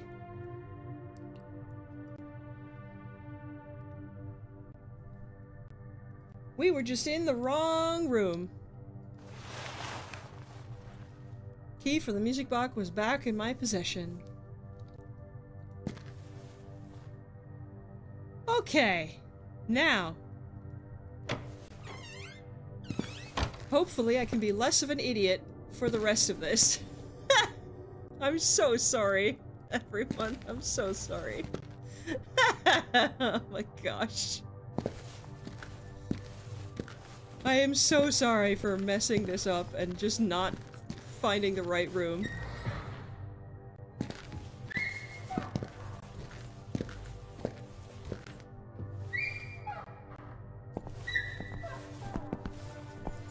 Okay.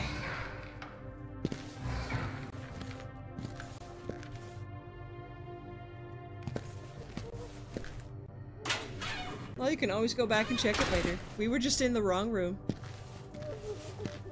That's all. We are indeed dumb. We are very silly.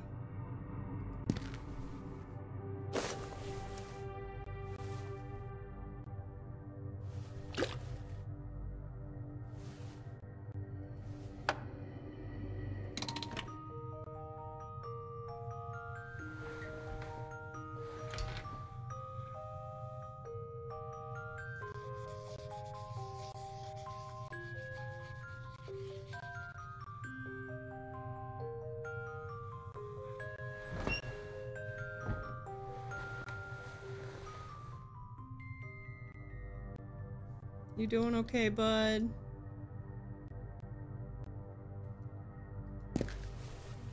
Now that looks like the Elder Sign, if ever I've seen it. Or at least something close to it.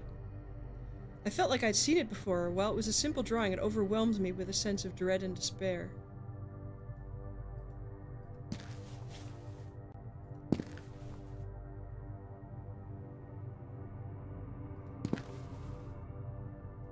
$1 a.m.?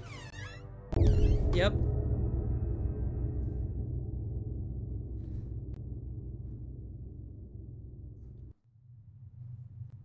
Psst.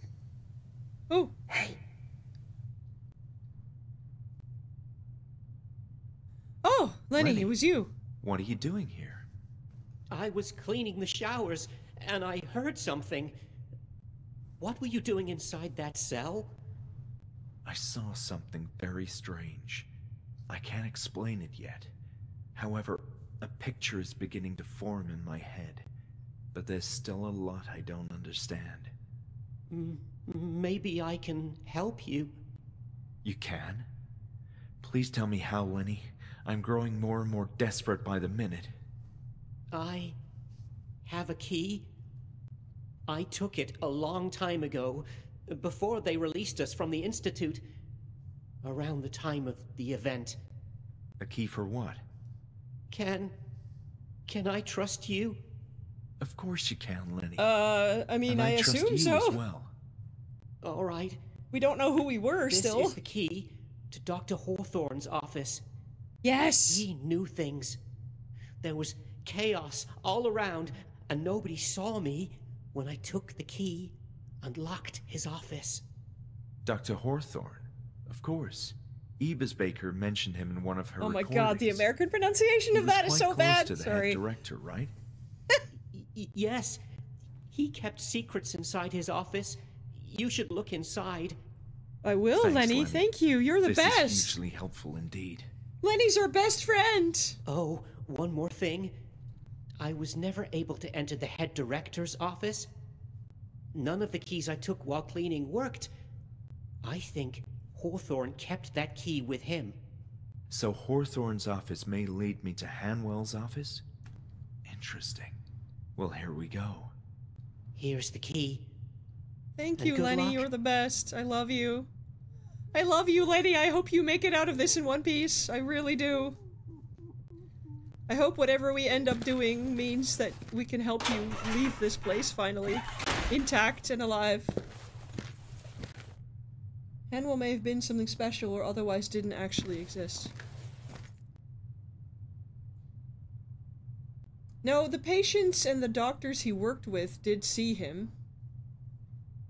We know that Anne Ebersbacher has seen him. We know that Hawthorne has seen him. We know that the patients would know who he is, the patients he worked with.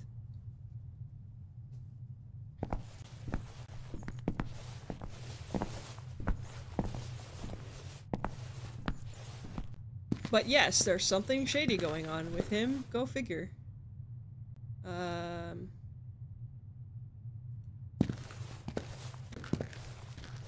Is his office at the back here? No. Other side then, I guess.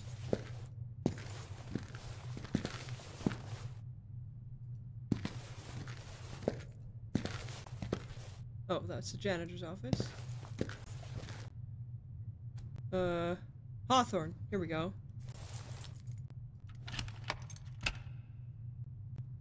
Let's go! Somehow I was expecting this to look worse. As if to foreshadow hideous revelations awaiting inside, the first drops of rain began to fall when I trespassed into his office. Seems like no one else had been here for a long time. The fireplace was in fairly good shape, but considering the thick layer of dust, it had been years since a fire had burned in it.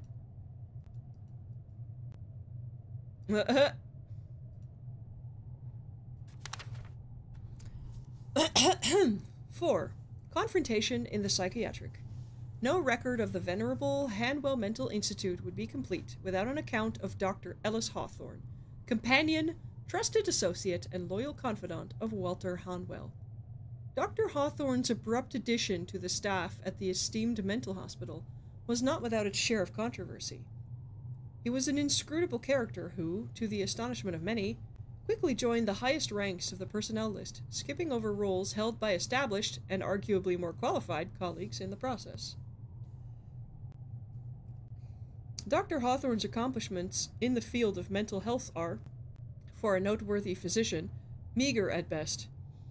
He rose to a certain level of public regard thanks to his imposing personality and stern countenance rather than distinct achievements, as he had a formidable presence that allowed him to immediately command the attention of everyone in a room simply by entering it. His signature neat black suit, paired with his cold, guileful gaze, inspired equal measures of respect and fear in his peers. Rumors among those who were acquainted with the Institute's founder insinuate that Walter Hanwell's seemingly friendly, almost fatherly demeanor worked against him when it came to achieving his own ardent goals. It is speculated that this is the reason he chose to partner with Dr. Hawthorne, who soon proved to have more manipulative, ruthless ways of managing Hanwell Mental Institute. Sounds like a person who would intentionally get into some Lovecraftian stuff? Yeah, of course. Over time, the grisly details of Dr. Hawthorne's practices began to surface. Many colleagues were horrified. Others who knew him well, less so. Testimonies hold that Hawthorne often engaged in heated quarrels with other staff members at the Institute. Nurses, who chose to remain anonymous, claimed that medical instruments previously thought to be lost would appear scattered around his office. While it's not unusual for a physician to work with dangerous tools, such as scissors and scalpels, it is far from common to find them mishandled in an unsterilized environment. Nonetheless, this particular form of misconduct in Dr. Hawthorne's career could not be confirmed, and was dismissed as malicious gossip from disgruntled employees. Dubious stories of patients secretly taken to his office late at night have not been verified either. I mean, I think we know that it happened for sure. An antique sofa which conferred a sense of importance matching the sober decoration in the room.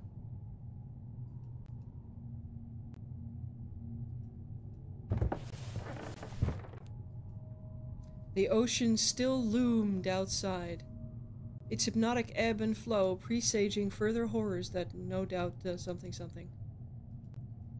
Dr. Ellis Hawthorne, psychiatrist, one thing was certain, he had an impressive career in his field.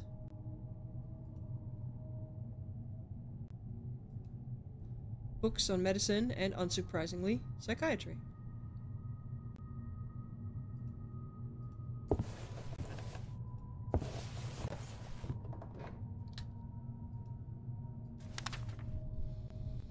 I'm afraid my colleague Anne has elected to take an inferior direction in her career. I try to be open-minded while considering new ideas, but my goodwill doesn't extend so far as to resorting to shortcuts when it comes to the advancement of the healing arts. As much as I can fathom the notion of an integral approach, contemplating the impact of emotions on our behavior, biology is definite. Our physical body reacts to physical impulses. We could spend ages assessing the mind's response to kind words, but ultimately it's the configuration of our oh my god, phenotypes, really? That matters. One cannot possibly identify a subcortical disorder by means of a conversation. The direct stimulus of cells will always secure the path to success when dealing with an obvious alteration to the brain. Okay. So this is the, neurosurgery versus psychology debate, I guess, where I believe it should be both. A holistic approach is always better. It's always both, pretty much. Yet Ebersbacher insists on her holistic approach, which inevitably devolves into a waste of time. Our society is crumbling. Swift action is necessary. And in the case of this establishment, we are also spending valuable resources, which are dwindling every day, on her theories. Since I was hired at Hanwell Mental Institute, he sounds like a great guy, doesn't he? Trying to help people feel better is a waste of time. We should just cut everyone's brains open right now and fix everyone's devolution in society right now. Jesus Christ, dude. People change. Just because the newer generations do things in a way you don't understand doesn't mean we're devolving. Jesus Christ. Since I was hired at Hanwell Mental Institute, I've had the good fortune to work with various unique patients, investing a great deal of time in learning about their issues. Many of these are behavioral complications deeply rooted in their minds, without a clear solution. Miserable subjects exhibiting a debased attitude, who couldn't possibly fit in the world of civilized men. I find value in dedicating efforts to those without real hope, patients unable to produce a single neurotransmission that results in a meaningful stream of thought productive to society. The kind of guy who loves lobotomy? Probably! But phony misfits who merely demand attention, the paranoid, the lonely who mistakenly confuse the cacophony of modern life, assaulting our senses each day with actual mental Fuck you, dude! Fuck you very much! Mental health is a real thing, and people need help with it, and fuck you very much. Ebersbacher can fritter her hours away as much as she wants. My issue is the money involved. In the end, our existence is a biological accident. I mean, yes. Nature does just throw things at the wall to see what sticks, and we stuck. But still, it's the glorious expression of our genetic material that confers meaning to our lives, and the only tried and proven way to deal with the ailments of our bodies is via the practice of standard medicine. And thus a shattered brain can only be fixed by physical means. Incorrect! And also, of course you would experiment with weird cancers if you think genetics are the things that... Genetic material is the thing that... Oh my god, just because things have always worked a certain way doesn't mean you should keep doing it, because there might be a better way. This is why stuff develops over time. Scientists are supposed to try and find new ways that are better, not just stick to the things they know. My goodness, this guy is, awful. We knew that already, but, wow. Wow.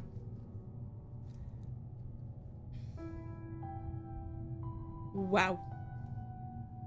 Selection of books on philosophy. Dr. Hawthorne seemed to have many erudite interests. Anything else in the bookcase? No. Film! We have a film! And a key! If Lenny was right, this was the key to the director's office, which was now in my power. This is the next subject.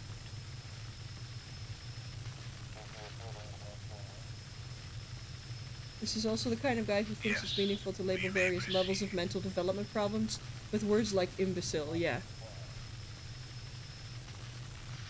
Leave it to me. Hello, Leonard.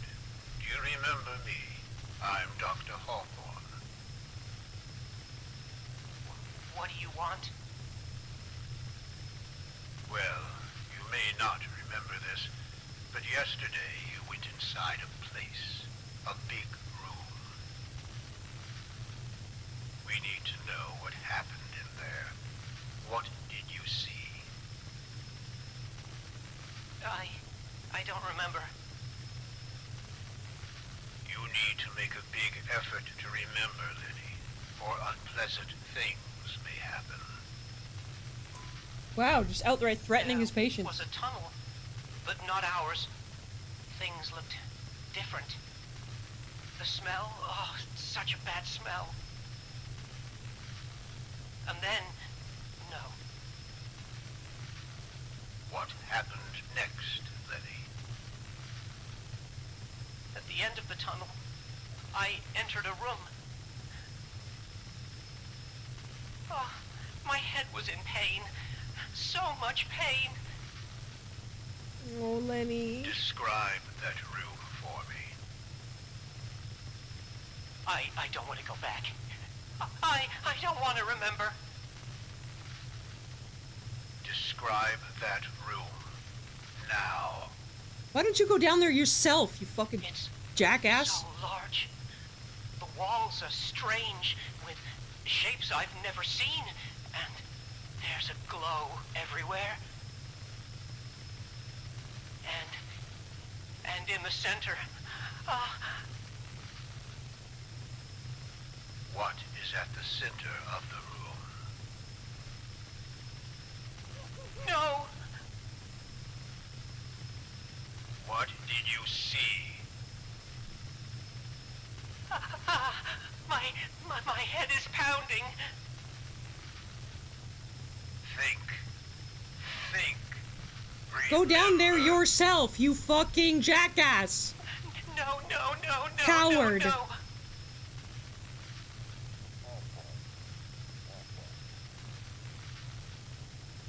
You must remember, Lenny, for our sakes. Why don't you go down there yourself, you fucking coward?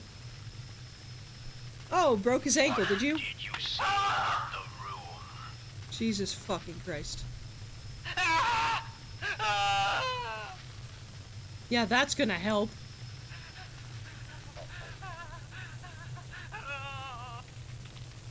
I'll be off the recorder until he's ready to speak again. Jesus fucking Christ. Go down there yourself if you want to know what's down there so badly, you fucking coward. Ugh. Jesus. Wary as I am about recording such notes on paper, Walter insisted that we thoroughly document these experiments for the benefit of our research.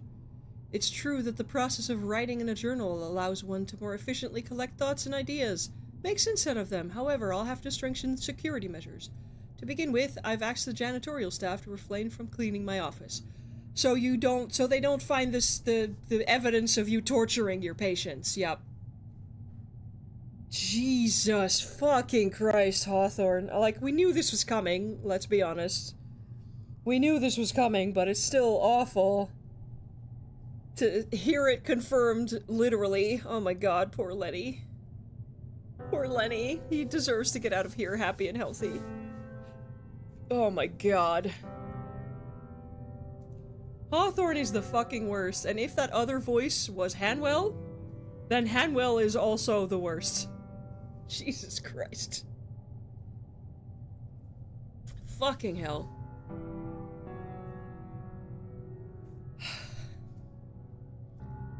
At first we tried straightforward questions. What did they see? Could they hear any sounds? How large is the chamber? Yet they seemed to have no recollection of the encounter. Next we followed with a set of more specific inquiries.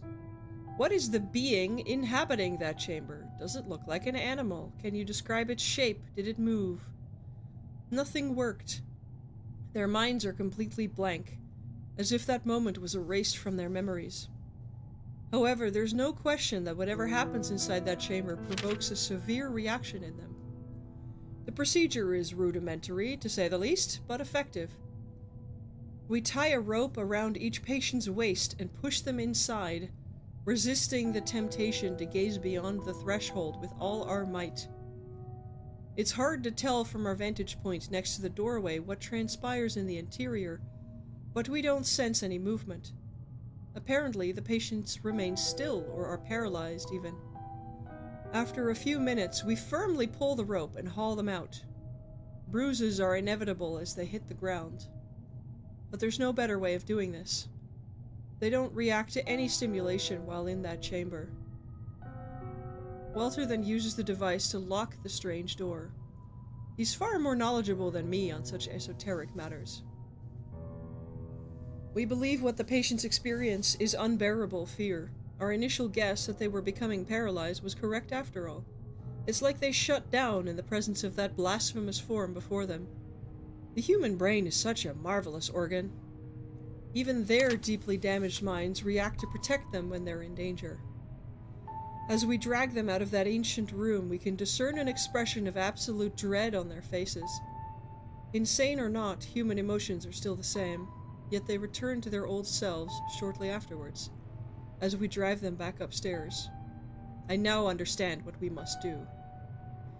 The goal is to instill fear. Their minds are clearly processing the visual information. The theory is that, if we are able to reproduce the conditions of the encounter, we should be able to recover details about it. Even if one patient is unable to describe it all, we could piece together a more accurate picture from multiple recollections. Our current approach is savage. You think? We subject them to extreme situations in hopes of prompting a reaction. I'm not proud of blatantly beating someone like some goon, but the promise of the knowledge and purpose concealed in that chamber is too powerful and supersedes my dignity. Your dignity? Excuse me? What about the dignity of the poor man whose leg you broke? Jesus fucking Christ. Okay. However, these methods aren't working. They react to pain, they cry and scream, but they don't do anything else. It's not true fear. We are not replicating the conditions well enough. This afternoon, I spoke with Ebersbacher about the regression she's observing in Group E. Of course, I had to play the fool, but her incessant babbling formed an idea in my mind. For instance, Hodgson has pyrophobia. The mere thought of fire, or talking about it, makes him tremble in fear.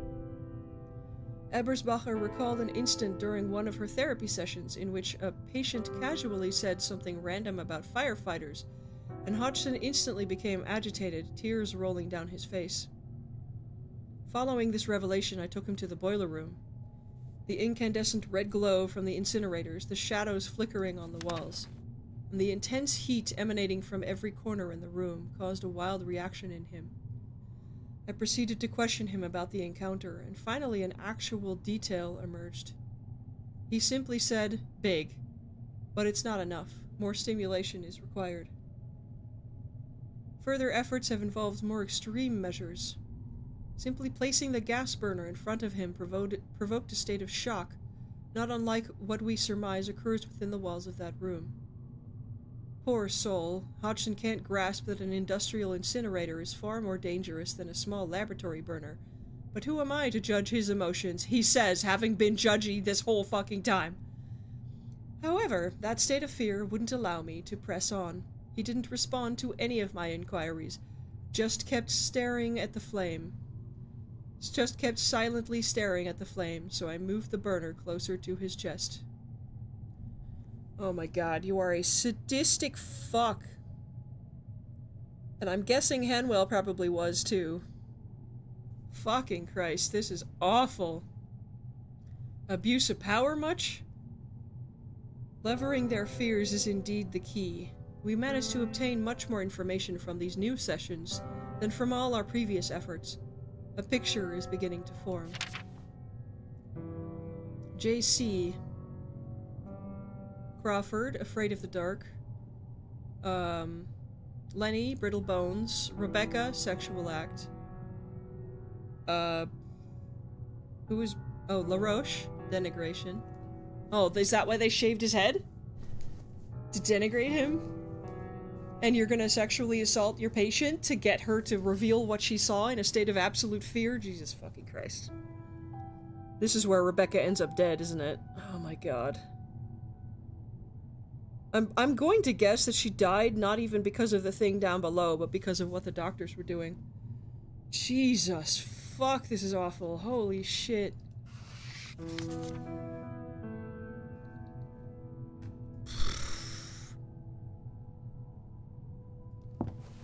By her own hand or in childbirth, maybe. Holy, I need a second. Oh no, it crashed!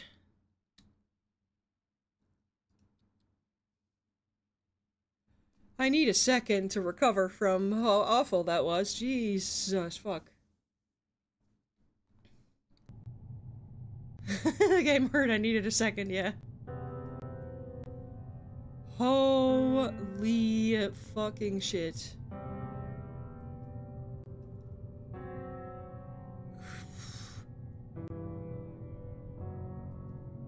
Okay, we gotta grab the stuff again, it looks like. Yeah.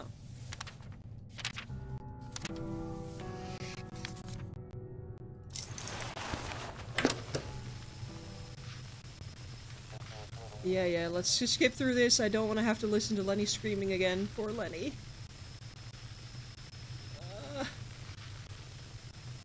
Let's just skip through the whole thing.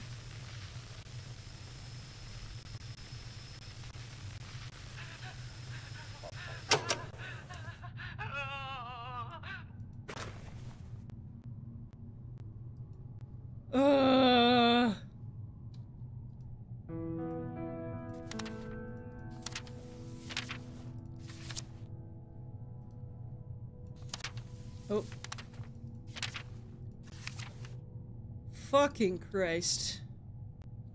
I'm guessing Hanwell was perhaps just as bad, if not worse.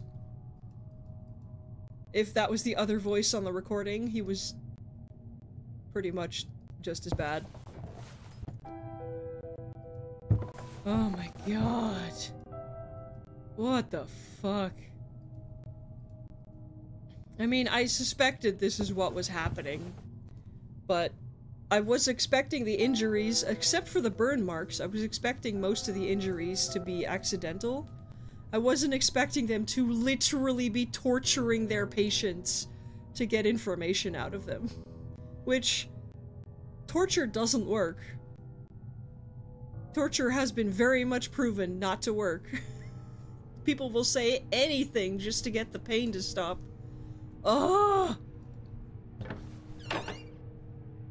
God, that...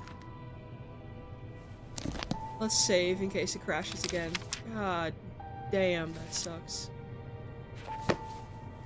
Holy shit. These two were awful.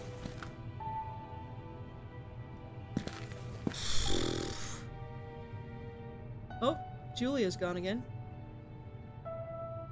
I guess that means we can go upstairs here. Motherfucker.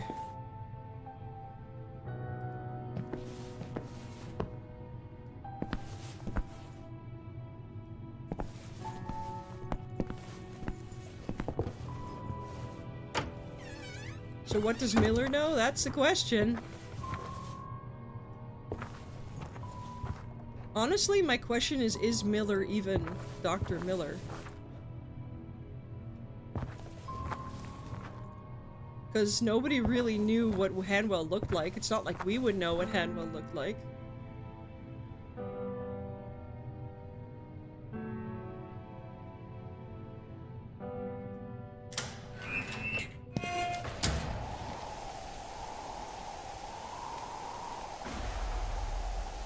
I trusted this storm wouldn't wreck this place any more than it already was. Yeah.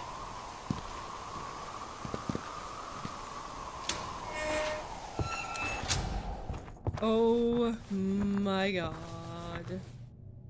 That's the wrong way.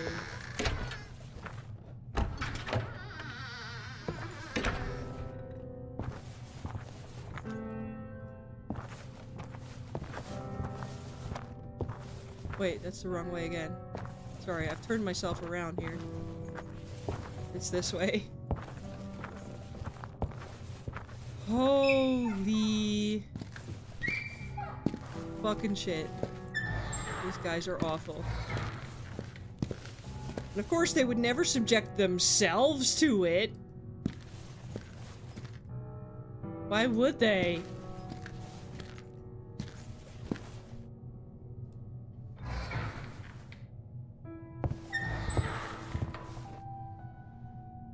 Oh.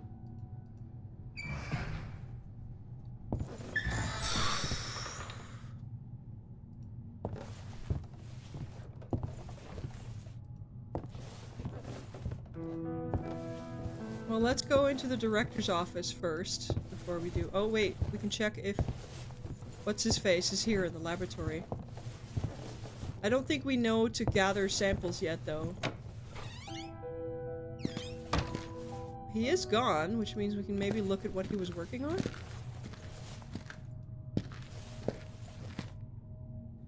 No, Dr. Miller's no longer working in the laboratory. Where had he gone? Can we look at his stuff? No. Can we look at the rats?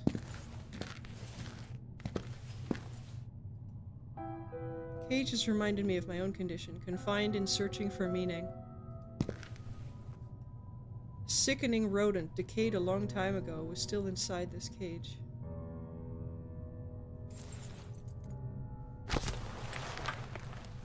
We do have another film to watch as well.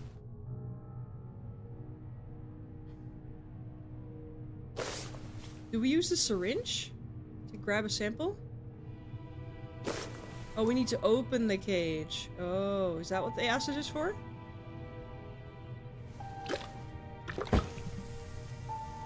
Indeed. That's what the acid was for. So we have a rat in our pocket. We have a rat in our pocket.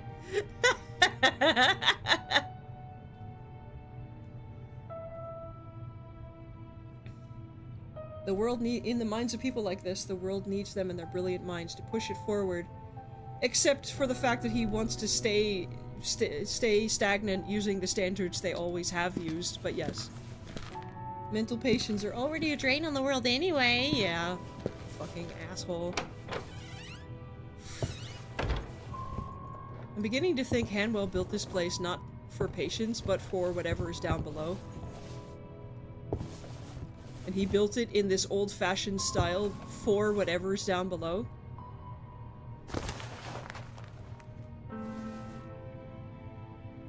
That's my guess.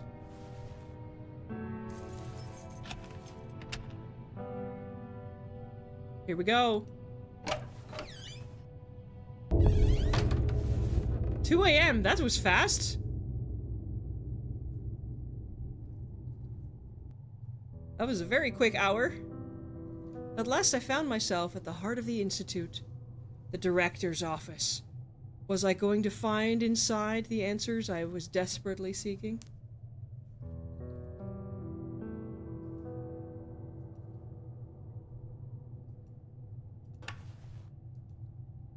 Striking paintings decorated the walls. An elegant urn which hopefully didn't contain any sort of cremated remains. Well, let's go around the room first and do the desk last, because that's where all the stuff's going to be. Well, that's what he looks like. Apparently.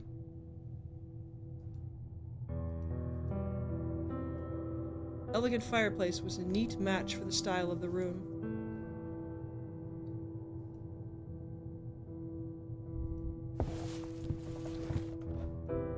It must have been quite the honor to display all these framed diplomas. A tall ladder used for reaching the books in the upper shelves of the private library. The director seemed to keep his belongings neat and organized. One day, I hope to live in a house with ceilings tall enough and enough bookshelves to need one of these and have one of these. A large collection of books, mostly focused on the topics of surgery and psychiatry. Couldn't make out what these jars were filled with, or why they were in this office in the first place. A human oh, that's creepy. A face formed out of a bunch of people? Wow.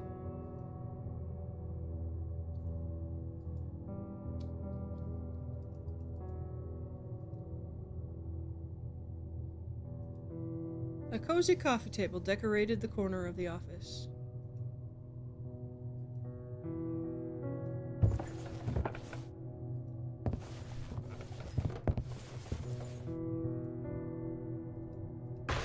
All these drawers were shut tight, nothing here for me.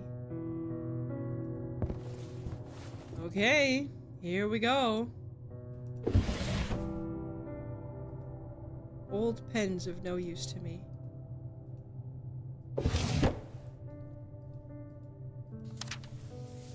Ambrose. Oh, that was Dr. Miller. I must hastily write this letter to you, as an unexpected turn of events may have hampered the long-awaited resolution of our work. I knew it! Miller was in on it! The book you recommended did indeed provide the means to understanding those primordial arrangements. Ambrose, we unlocked it! What an extraordinary document, so precise. What seems to be inside, I can't elaborate further, and I couldn't even if I tried my best. But I'm penning extensive notes for posterity. We must act quickly. There is a plan in motion, so to speak. It's far from the scholarly treatment this immeasurably overdue encounter deserves, but circumstances are acting against us. We need visual information that few human beings are able to provide. However, as you rightfully said yourself, Providence is on our side. He was interrupted. My esteemed colleague, I received news of your current line of research. What a remarkable find. To think you choose to erect the building in that particular spot. Without a doubt, the Moirae have guided your way. See if you can locate in your local library a copy of the Scolex Vellum, an ancient manuscript by an anonymous author which presents an alternate configuration of constellations, one deemed too profane by the would-be astronomers of his age. It's a fascinating read that you'll find of exceptional interest, and I believe it will also assist you in making sense out of your fortuitous discovery. Yours respectfully, Ambrose Miller. The Moirae are the goddesses of fate?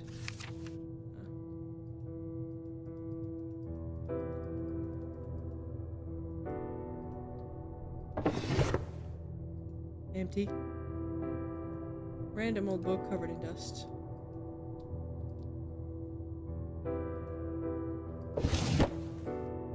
Empty. Ordinary annotations. The music got so melancholy. Fine and expensive ink bottle.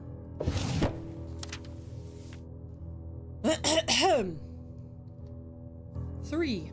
The Vision of Walter Hanwell. The Hanwell Mental Institute was founded by Dr. Walter Hanwell, whose remarkable knowledge in the field of mental health care shaped the philosophy and forward-thinking nature of the establishment. As a young and promising general surgeon, he became fascinated with how mental illness worked and firmly pursued his goal of understanding the intricacies of insanity. Dr. Hanwell actively encouraged colleagues and contemporaries in their studies of mental pathologies, earning him the reputation of benefactor of the insane. His strong legacy in the subjects of psychology and medicine permeates every room in the Institute. Dr. Hanwell was also known for his open mind when it came to the application of experimental psychiatry, surgery, and more enigmatic forms of alternative medicine. One of Hanwell's greatest contributions to the field was the creation of the Strabi, an ingenious contraption for probing brain tumors, which is discussed later in this article. While this wondrous machine showed promise, it was developed too late for its time. He invented the straw babe just before the dawn of a new technological era in which the proliferation of the far less intrusive magnetic resonance imaging, MRI, used for the detection of brain tumors, pushed it all too quickly into obsolescence. Walter Hanwell's approach to mental health care was not without its share of controversy, however. He was known for adopting a mindset strongly focused on achieving fast results, which don't always exist. Sometimes the results are very slow, and sometimes there are no results other than maintaining where you are, disregarding established ethical standards in the process. One example of this was his blithe attitude towards conducting experiments on live animals, a practice already rejected among his peers. An anecdote in the Annals of Hanwell Mental Institute history describes a shipment of foul-smelling rats transported to the premises for this gruesome purpose. In later years, Dr. Hanwell's interest shifted towards more holistic, perhaps even spiritual methods for uncovering the secrets of the mind.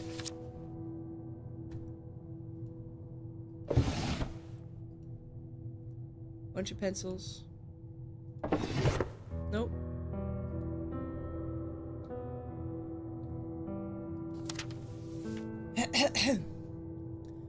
We prepared to delve deeper into the tunnel. Ellis had a few words with the security staff, playing the bad cop as usual, and warning them about patients often going missing while I returned them to their cells. Afterwards, as things went quiet, we grabbed a lantern each and scouted out the regions beyond the crevice. The smell was nearly unbearable as we traversed the tunnels. I could recognize the handiwork of our motley crew in carving out the walls, but suddenly the shape, or rather texture, of the tunnel began to change. It was still man-made, I dare say, but yet different. Clearly the result of more crude tools. The rocks had developed a shiny, slippery surface, massaged by the history of who knows how many, countless, centuries, millennia. As we stepped forward, we noticed curious patterns on the stone walls, and also objects such as pots, effigies, and other fragments scattered on the ground, which were covered by a layer of spongy moss. Somehow, a whole ecosystem had survived within these underground, prehistoric walls. I pondered the deeper secrets that could be concealed within the bowels of this towering cliff. When I grabbed one of the items on the floor, my eyes were dazzled by craftsmanship unlike anything I've ever seen in my life, not even in specialized publications or museums. It felt strangely alien, with hints of human crafting. Yet at the same time, it was not quite human. When I showed a weird sculpture to Ellis, he seemed more excited than I expected, and urged me to move forward. We resolved to move these fascinating objects to a location where we could properly research them. We both agreed that the third floor of the hospital, currently in disuse, would be a suitable spot. Needless to say, there was a mutual agreement to keep this find from the rest of the staff. The continued investigation of these newfound underground tunnels are far more important than the remodeling of the building. Ellis warned me about expenses and such, but I dismissed such mundane considerations. Spoken like a true rich guy. Words aren't enough to convey my excitement. My hands are shaking with adrenaline as I transcribe this account. What we found at the end of that tunnel, it is beyond our comprehension. An ultimate, glorious secret right here beneath us. Ellis, impetuous as he is, motioned for us to go in, but I caught a glimpse of his presence, which was enough to paralyze my body and mind for what seemed like an eternity. Yet a fleeting moment must have passed as I grabbed Ellis's arm and ordered him to stop. We cannot go in. Our rational minds would not be able to stand it. The same patients from Group E as before are the key to making progress. It's nothing short of a miracle that our financial woes prompted us to resort to using our own patients to conduct the work rather than a professional construction crew. Yes, it's a miracle that you apparently thought the idea of patient abuse and slavery and, you know, misusing people that you have authority over was totally a thing that totally a miracle. Yep, got it. Totally a miracle to force patients into unpaid labor. Totally. The patients have no idea what we found, and even if they spoke out, who would believe them? Tunnels, weird smells, strange artifacts. An idea is forming in my head. I'm sure Ellis will agree. It turns out their fears are more useful than we thought. They've helped us come closer to the entity. I've no other word to describe him now. No rational mind can withstand his sight. After all, what do we know about reality? It's all merely electric impulses traversing our neurons. But if an alien being operates beyond the limits of our comprehension, those impulses would fry our brains. Unless our minds aren't operating correctly to begin with. That's a hell of a theory that you're not testing by putting a rational non-patient down there. I notice. Coward. They are indeed able to visualize something we couldn't possibly process with our sane minds. Have you actually tried? No, you haven't. The fear they experience when they enter that chamber is evidently unbearable, according to their own testimonies. Even worse than long-standing fears from their own past. Yet something sticks in their damaged brains. We are unable to recover that information unless we somehow reproduce the same emotional conditions as those the patient had upon entering the chamber. So far, we've been able to recover one piece of knowledge from each one, by stimulating them to experience their past fears using various methods. If we put everything together, then maybe... An unexpected turn of events. All patients presented to the entity have developed an anomaly. Something physical has changed in them.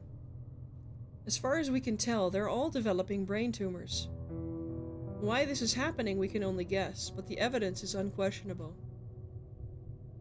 Is it that even their damaged minds can't withstand the glorious sight of the being underneath? Or is there a deeper meaning behind this alteration in their physiognomies? It's probably the mold. We have no choice but to further investigate these tumors, yet we can't do it alone. The extracted tissues must be subject to standard procedures, and thus thoroughly analyzed by our pathologists. Ask Anne, yeah. For obvious reasons, the source and nature of the masses can't be disclosed. We can't just drop them on their tables either, as questions would be asked. It is a blessing as it is that the Strabi is working properly and leaves no scar, but we can't push our luck. Eberspacher is growing suspicious. We toyed around with the idea of firing her, but that might draw attention that we can't afford right now. Also, you're barely managing the number of patients you have already. Ellis had the brilliant idea of stimulating tumor growth in the same rodents already assigned to oncology. It's another fortunate coincidence that they're genetically similar enough to humans. Soon they will be studied, and we'll get the information we desperately need.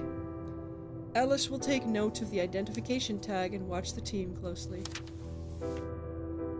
Oh gosh, I need a sip of my tea here. This is a lot of reading. One second.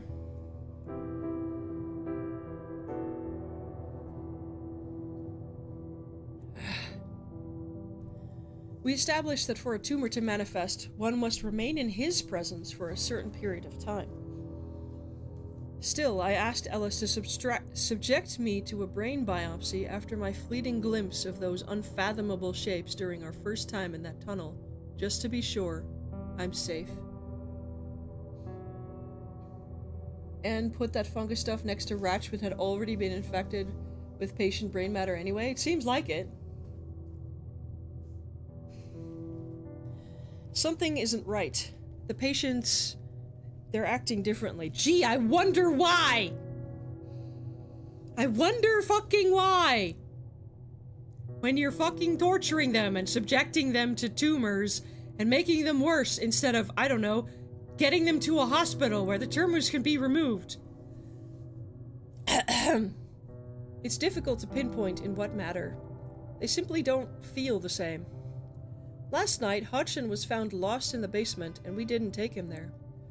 Also, Lenny is known to experience absence seizures, but today I observed him in the yard, and he spent many hours just staring at the ground below him. They act as if... No, that can't be. Why would they? We must do something, and soon. Ebersbacher is bound to notice. I'll have Ellis recommend shock therapy in the case of Lenny. We risk an uproar, but there's no other option.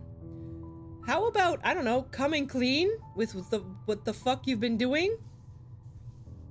But no, of course not. You have to be the one who discovers it by abusing your patients to force them to go down there. Ugh. Poor Lenny. My worst fears had been confirmed. There was very possibly something wrong inside me. Yet if that was the case, was there any solution at my disposal? The first step was to confirm the tumor was real.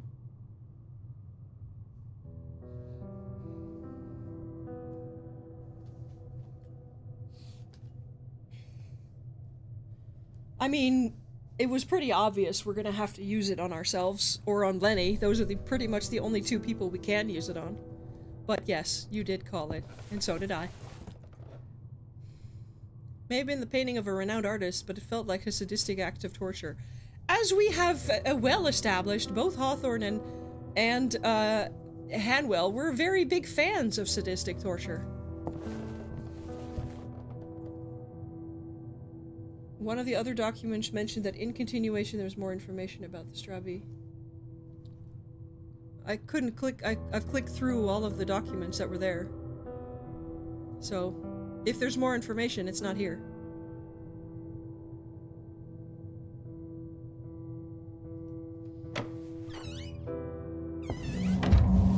Whoa.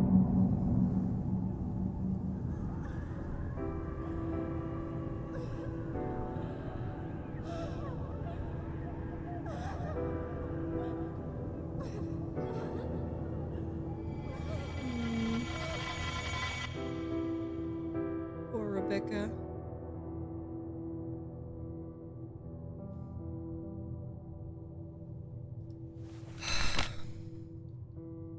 We need to play the film. Watching it terrified me. Surely this reel contained important details for my quest. Investigate about the tumor. The sadist doctors had detected a tumor inside the brains of patients. Presumably all that were part of Group E. I needed to fetch information about the striking development in my search.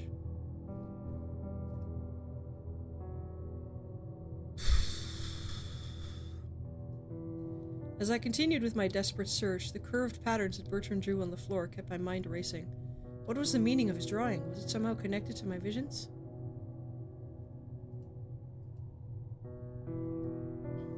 Something about that symbol didn't feel right. It seemed old and strange, not something you should be subject to in a mental hospital. My research revealed a shocking fact. The most powerful people in charge at the Institute had committed vile acts of abuse against patients, possibly patients of Group E, including me. What did they seek so desperately? Unless we're secretly Hanwell or something, and we just forgot.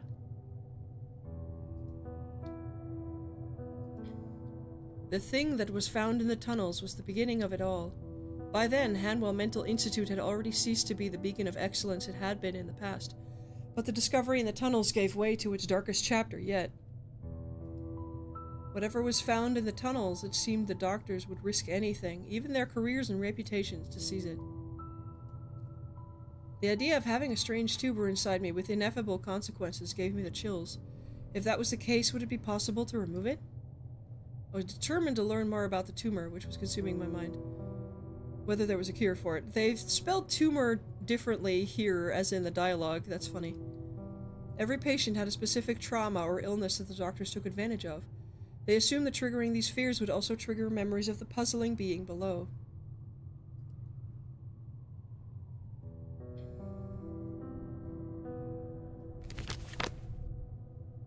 Well, yeah, but that doesn't mean that we were in the group.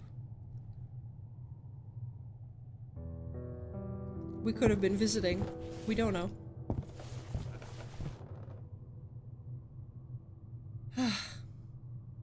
Let's go look at that film reel, shall we? Before we do anything else? since we're right here.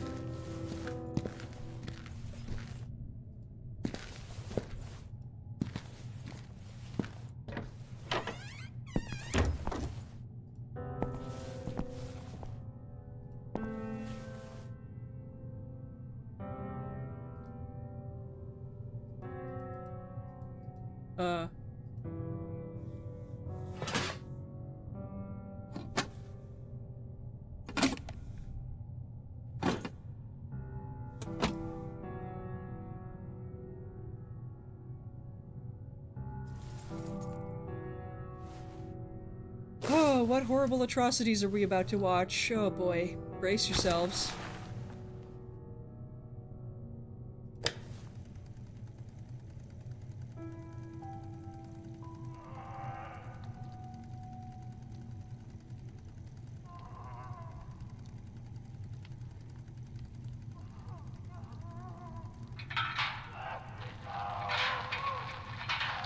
They locked somebody down there? Oh god!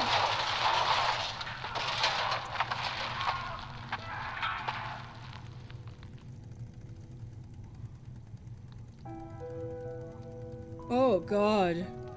That was Crawford, wasn't it? The man who was afraid of the dark? Oh my god! Careful, the artifact.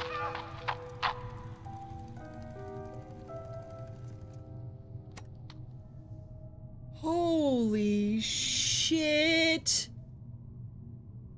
Oh my god, that is the fucking worst!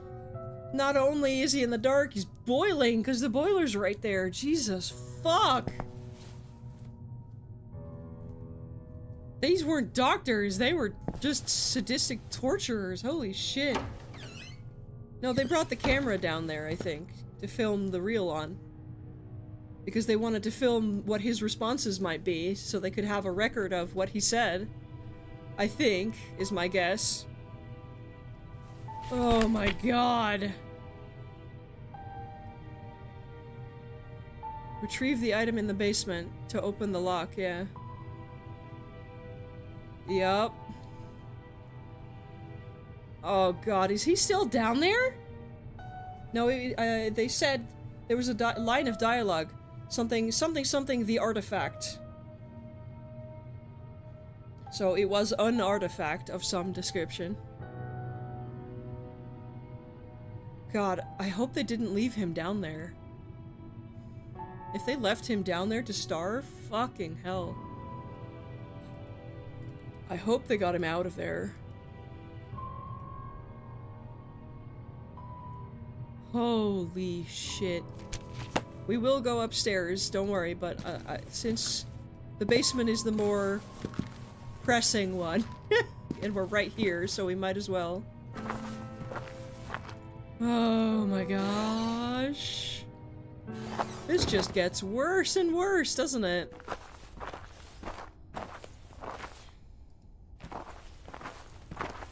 Oh, too far.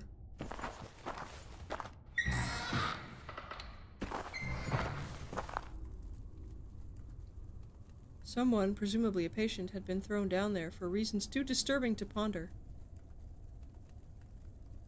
All indicated that something important had been left down there, but opening this trapdoor was out of the question. Oh, really? Okay, I guess we're not doing that.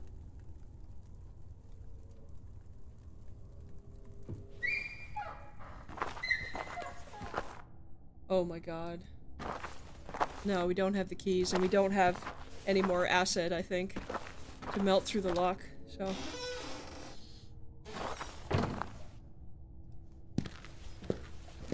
Holy shit.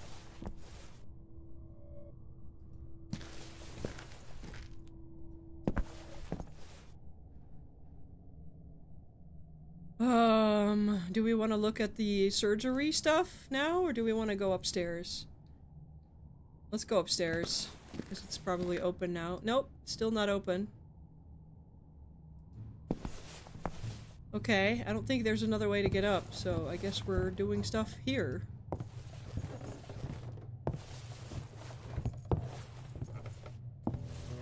Wait, maybe... yeah, no.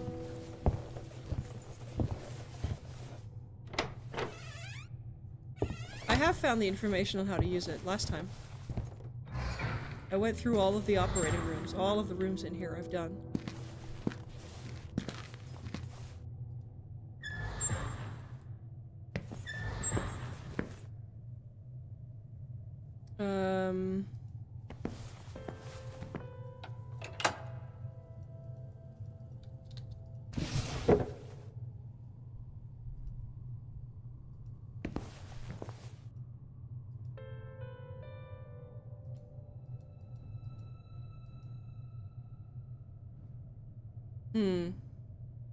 I guess we don't have the documents on it. I thought we did. I thought we found them already. Okay, I guess not.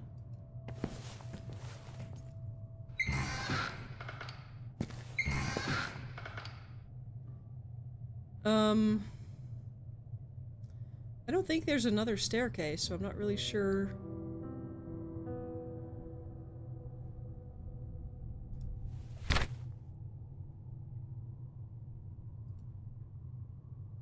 It means to drain the catch basin down in the basement of feeds the plumbing of the Institute.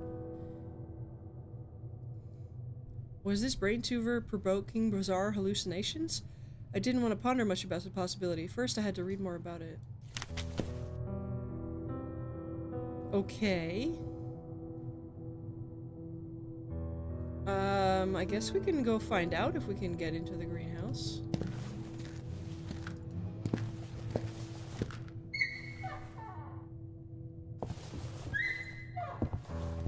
I don't know where to find the information about the Strabby. I thought it would be in Manuel's office, but I guess not. Is it here with his stuff? No.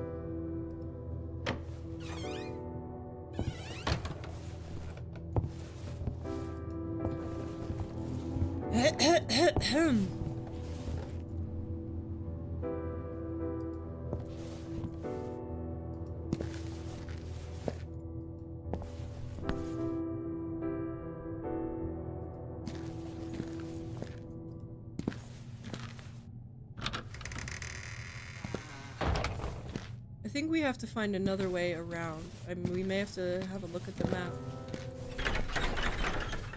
No.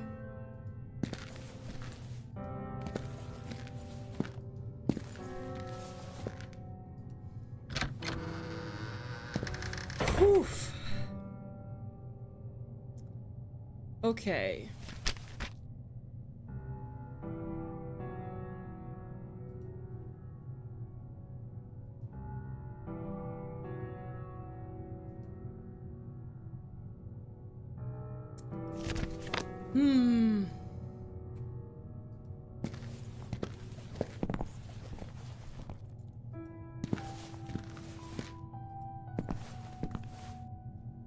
Is there another way upstairs, I wonder? There's these staircases. Maybe we can get to those? I think both of these doors were blocked, though. This one had the lock on it, and this one was just collapsed.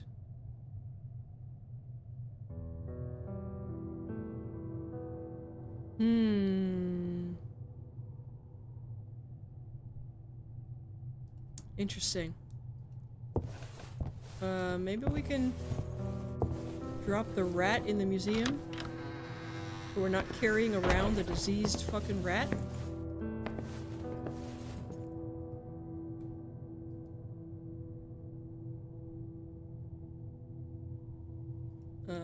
No. Guess not. Okay. Whew. Okay.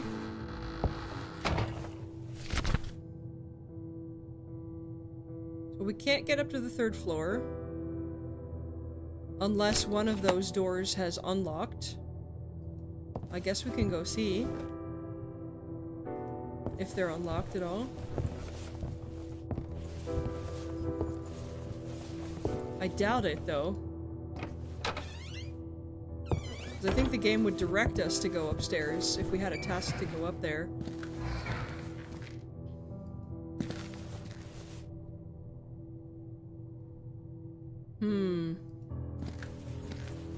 we find the papers? Because we've been through everything in Hawthorne's office. We've been through everything in Hanwell's office. At least as far as I'm aware. Where else would we find the paperwork for that? Oh. Okay. Thank you.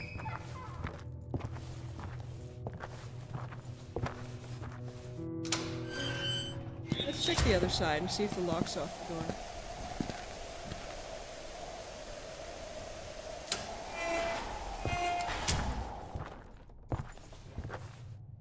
No. Okay. So the staircase is still blocked, which means we can't get up there just yet.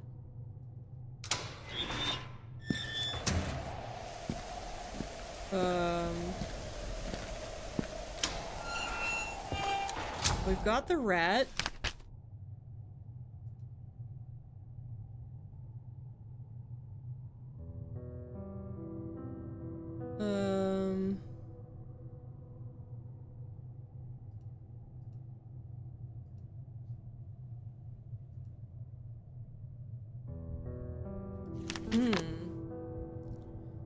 Do we maybe need to go back to that office that had all the books that we could read?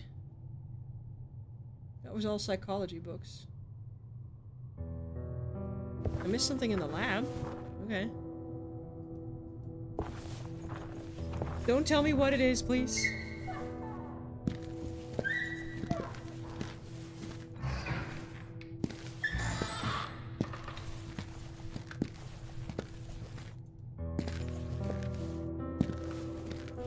I thought I looked at all of his stuff.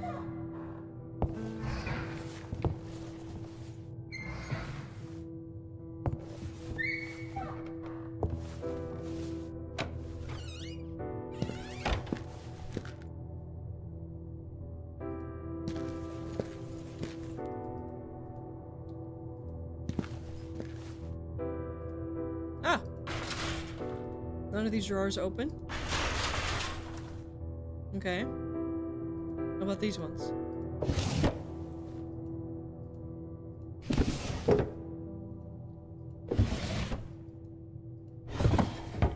Didn't know what these tools were, and I didn't want to find out. Look painful.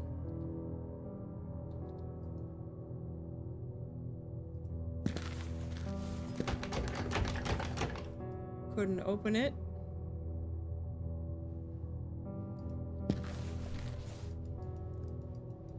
These drawers are not usable. These are.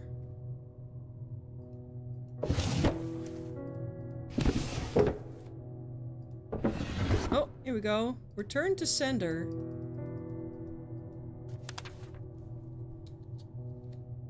My dear Walter, grateful as I am for your kind invitation, I still have certain matters to attend to in my homeland which prevent me from engaging in such a long trip, at least for the time being. However, rest assured that finally meeting in person soon is a priority for me. I think of you as a close friend, there for me when everyone else abandoned me.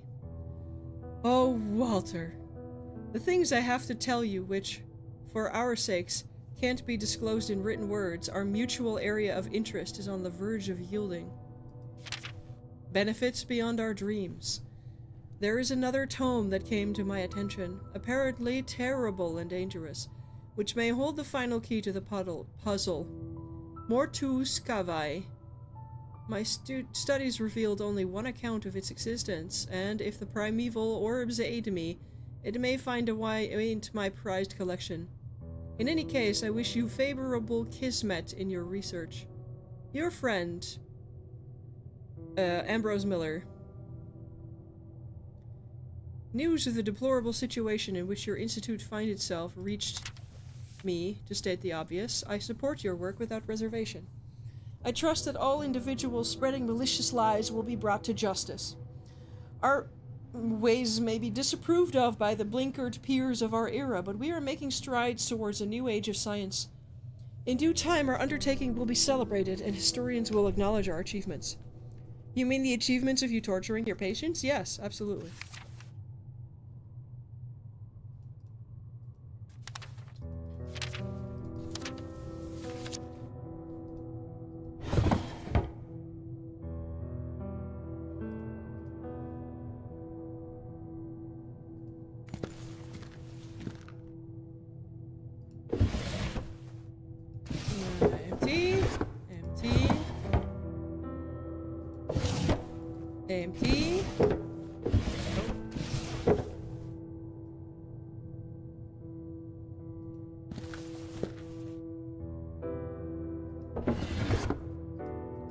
Empty.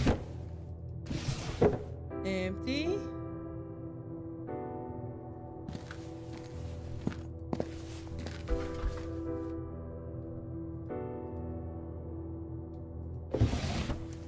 Empty. Lids. You know, why is it that there's always lids without jars and jars without lids in your house? I don't know why, but every place I've lived, it's the same thing. And even if you, like, make sure that you save every single jar and every single lid, you still somehow end up with lids without jars and jars without lids.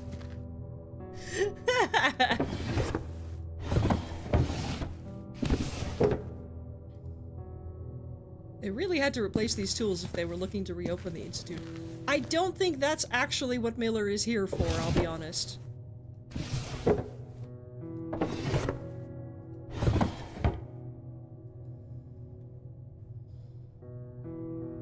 Okay. Do these open? No.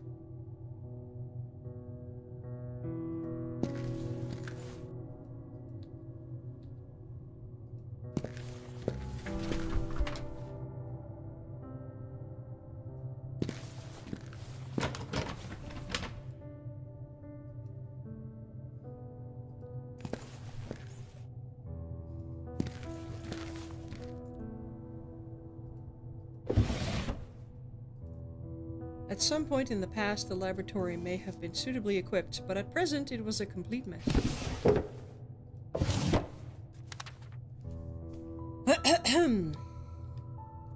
The influence of Ambrose Miller.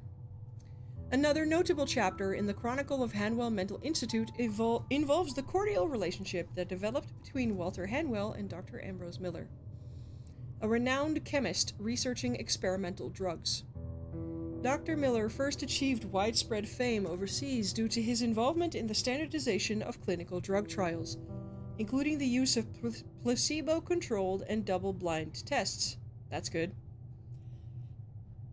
Regrettably, Dr. Miller's accolades came to an abrupt halt, after which the devastating thalidomide tragedy, in which thousands of babies were born with malformed limbs, as the result of their mothers making indiscriminate and unsupervised use of the drug to treat nausea during their pregnancies. It has been said that Dr. Miller's insistence on demonstrating drug efficacy with no regard for safety played a significant role in this dark chapter of modern medicine, since his insistence that patients adopt use of thalidomide has been recorded in multiple testimonies. Following this shameful debacle, Dr. Miller shied away from the public eye and became a recluse, maintaining communication with only a handful of selected colleagues. It was during this quieter phase in his career, understatement, that he began to exchange a feverish stream of missives with Dr. Hanwell. No one knows the exact nature of their ardent debates. It was established by acquaintance sources that Dr. Miller was fascinated by the ambitious goals of his colleague, as well as the luxuriously equipped laboratory in his institute. But it was also rumored that these professionals shared a passion for the non-secular side of medicine. More recently, Dr. Miller emerged from his seclusion and during an interview expressed interest in becoming a staff member at Hanwell Mental Institute.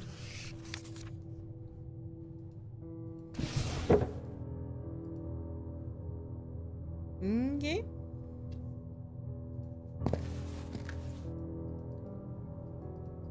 Stuck.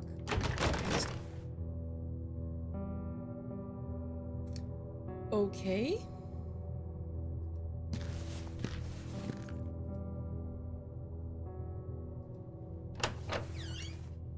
Still have not found the thing. I've been through every drawer, though.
Ah! It didn't open! It didn't show me the drawer before. That was annoying. Okay. Metal tag next to the rat with some kind of label on it.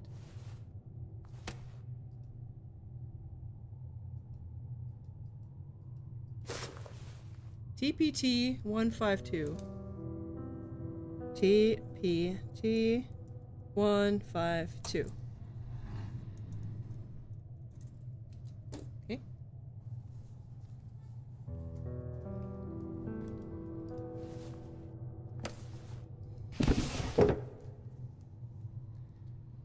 Okay.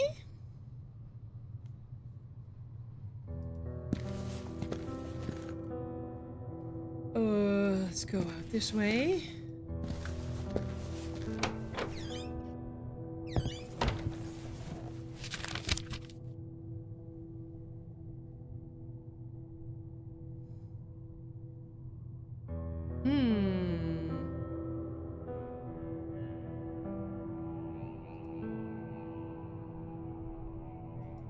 Oh.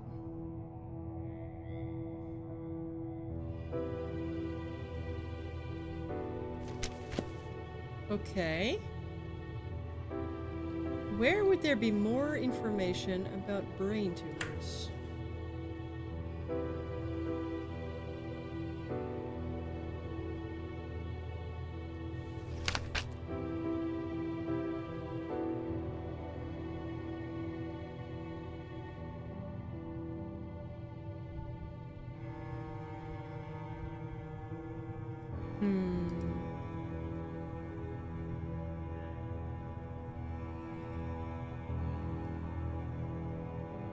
Interesting.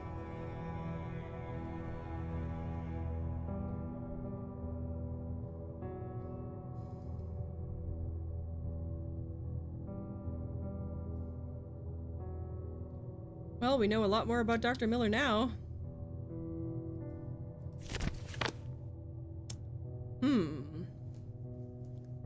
Where haven't we been? Do we think the stairs might be unlocked now? Probably not, huh?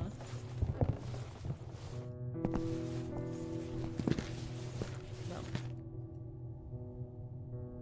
Why don't you just, like, move it to the side a little bit and hop over it?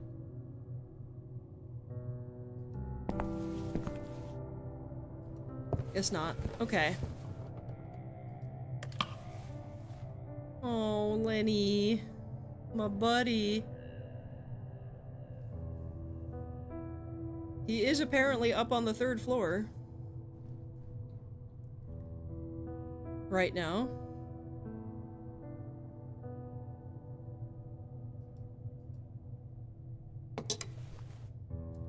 Let's see, what's a good place to go now?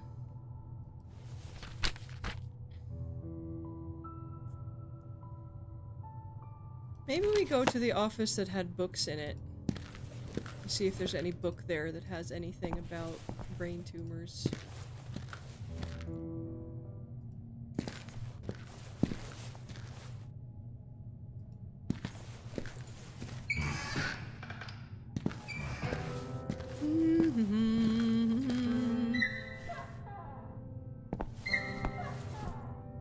Maybe there's a way to the greenhouse outside. I don't think so, though, because it is backed up onto a cliff. I don't think there's really much to do. I believe it was... oh, other side.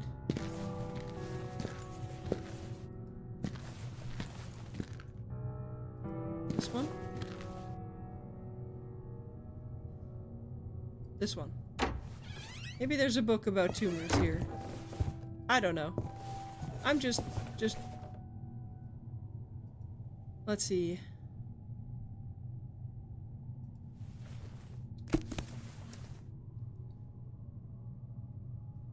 Doesn't look like it.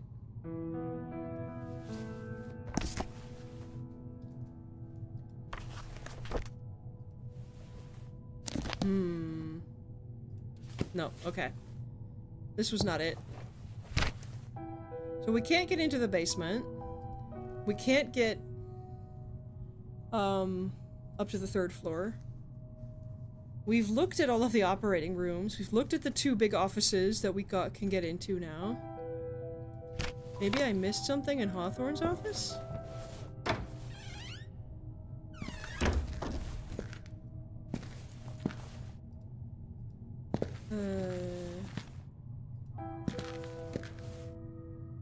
Other side.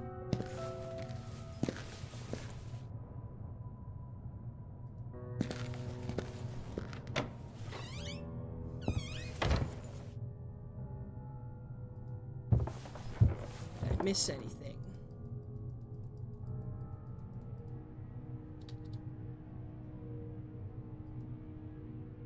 Sitting down was not an option. Yeah, no kidding.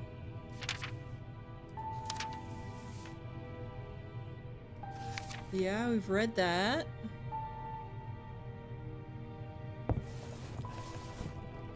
Any of those? No? We've seen this.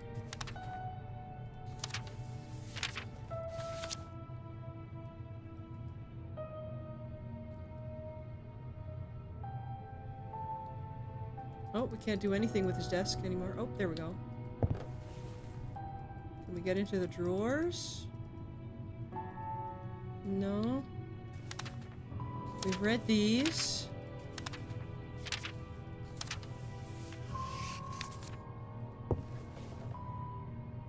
Well, it looks like we found everything.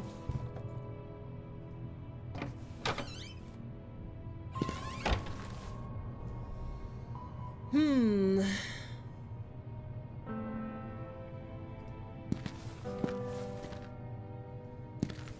we have a rat in our inventory? No, we don't. I don't know what we did with the rat then.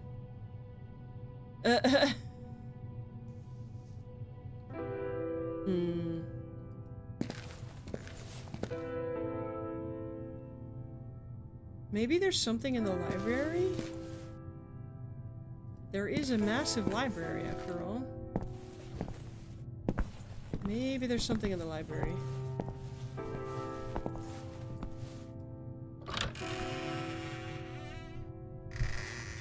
Okay, let's see. Nursing. Psychiatry. Pathology. Neurology, maybe. Oh. Hang on. I had a prompt for the papers on the floor. Oh. Meaningless papers. Okay, thank you, game. Okay.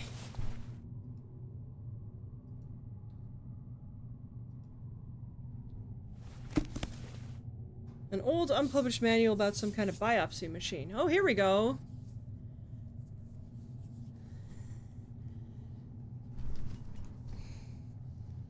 Okay, I'm not gonna read... Oh my god, this is so much. Any use of this machine on a living person must be supervised by qualified personnel. Good guess what we're not doing. Novel device. Turn on the equipment using the control panel. Rotate the principal knob to the appropriate unit that corresponds to the patient.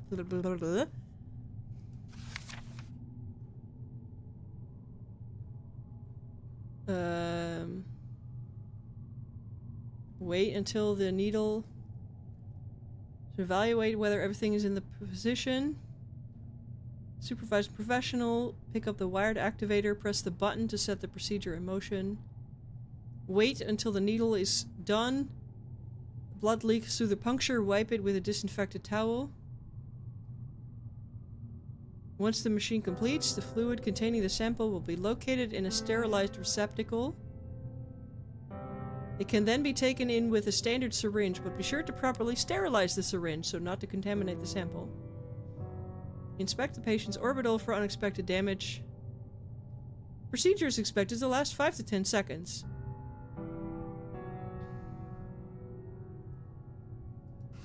Okay. Oh boy.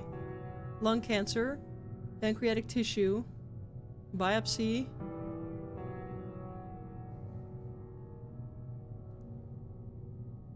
Okay.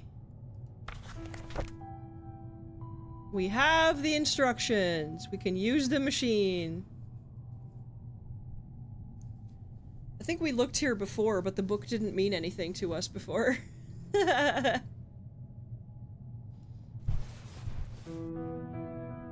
Okay, well, we found the instructions how to use the machine, so at least we can do that part. I hope. I hope. Do, do, do, do. We need to... Oh, no, we need to go this way. Wait, we can just go through the courtyard.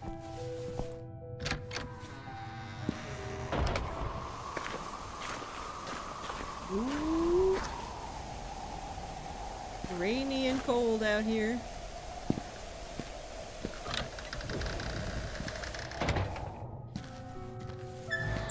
Probably good, because we've been trudging through sewage and stuff.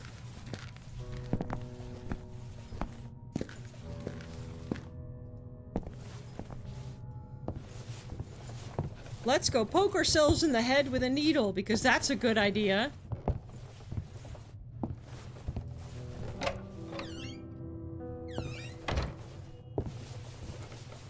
That's a fantastic idea. I'm gonna go ahead and save, just in case I mess this up, because I don't know if there's a death condition here.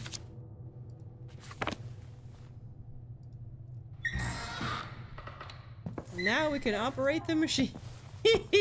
Although why we would want to, I don't know.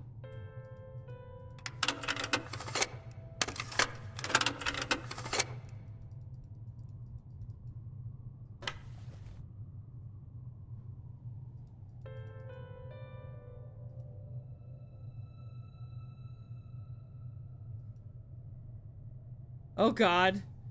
Oh god. For people with medical squick. Neither Julia, Bruno, nor Miller have mentioned. I mean, I'm guessing this place is pretty smelly. For those with medical squick, I have a feeling we're about to see a needle go into someone's eye. Because that's what the machine does. It goes in through someone's eye. So if you have a squick about medical stuff and eyes, look away now.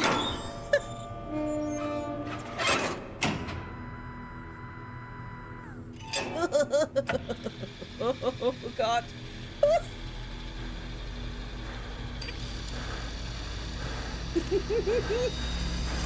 Oh!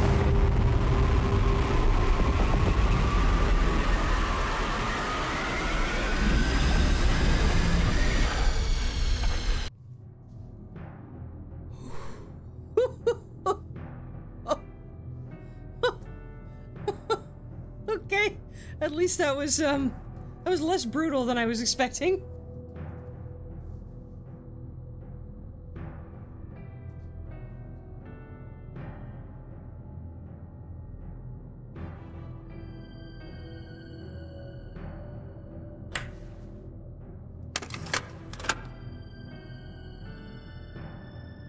I was expecting it to be way more brutal than that, but it's fine. Now where does the vial come out?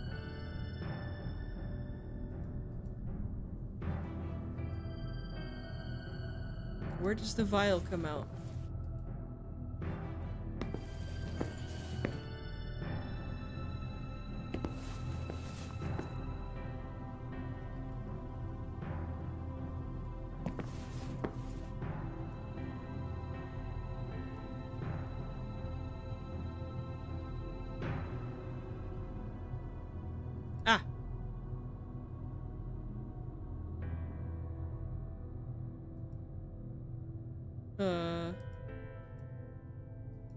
Hello?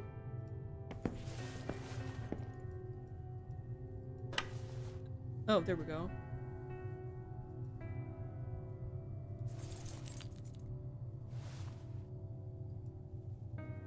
The syringe was now holding a somewhat sticky fluid with a red tinge. I was repulsed to realize it had come from inside my head. It's just brain tissue, man. I mean, you're the one who decided to poke yourself in the head with this thing. You can't then turn around and say how gross that is.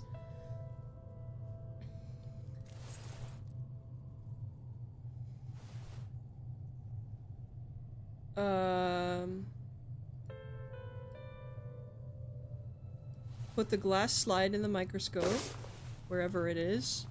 There it is. Then sample.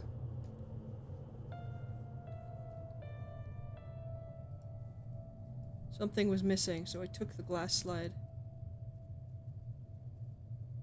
Huh?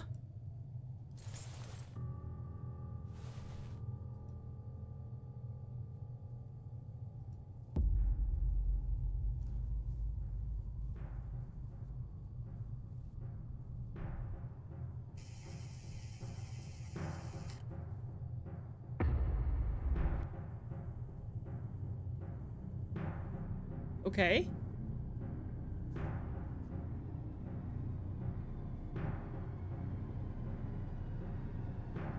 Was that a larva? I don't know, actually.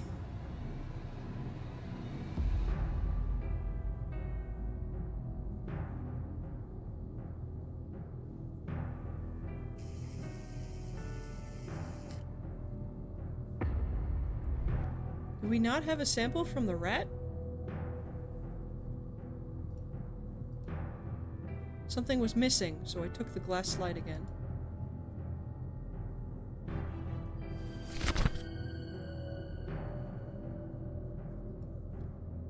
Get tissue sample of tumor. Right. Well, the only place I know of there's a ton of tissue samples is the museum. So maybe let's look at the museum? Because there's a ton in there. Right?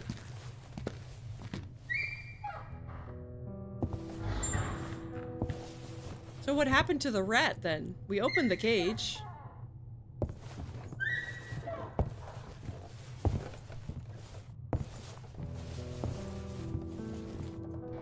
That's not the museum. This is... no, next one.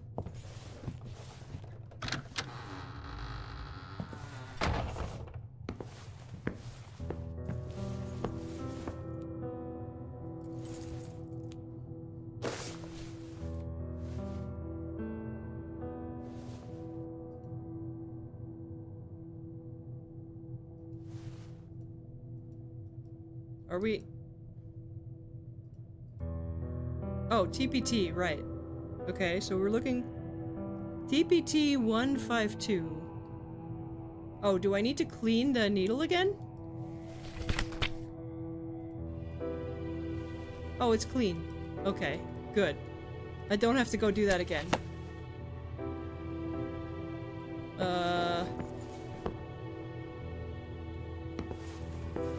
So these samples are... 152. There we go.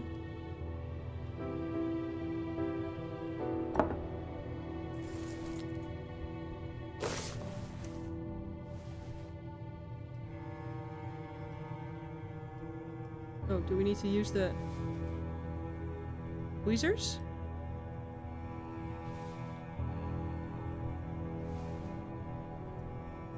Carefully took a tissue sample and placed it on the glass slide.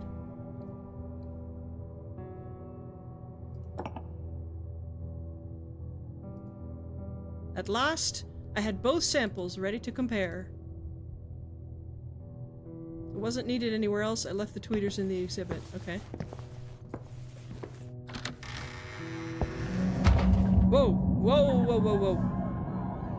Uh-oh. Is she giving birth? Oh no. Ooh. Ah. Ooh.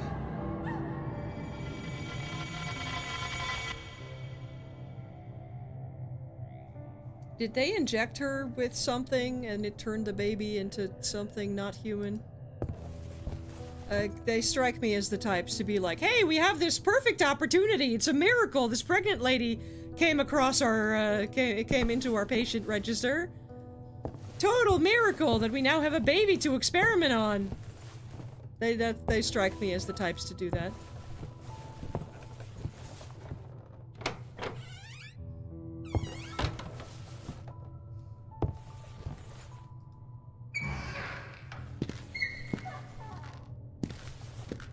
Okay. It was A, right? Yes.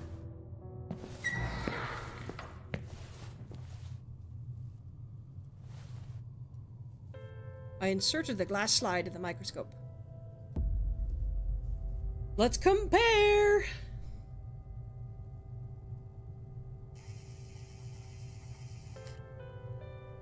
That's one sample.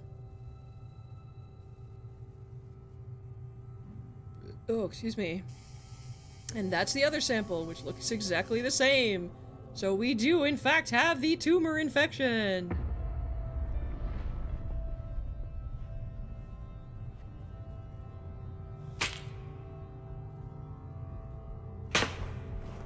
Maybe don't break stuff and smash things and give yourself cuts.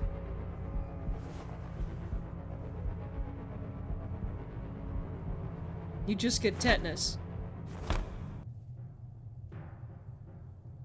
Okay, I mean, it's a valid emotional reaction to find out you have a supernatural tumor from, something your doctors forced you to do. I can't blame him for being mad. I missed the dialogue there. I don't know what that said.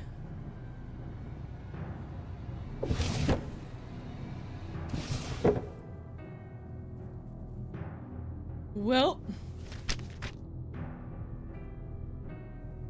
we have the despair and anger tumor in his visions, yep. Well, we're definitely checking off some tasks.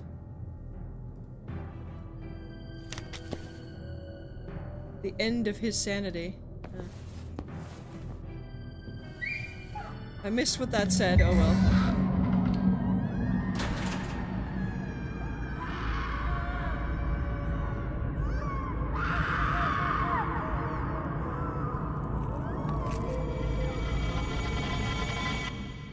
What the fuck? Did she kill it? Did she kill the baby?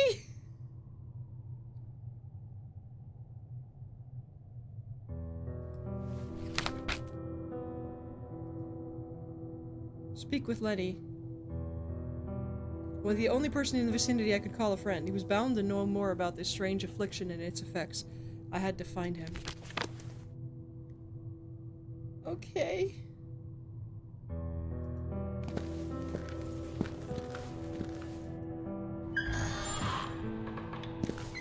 That's the wrong way.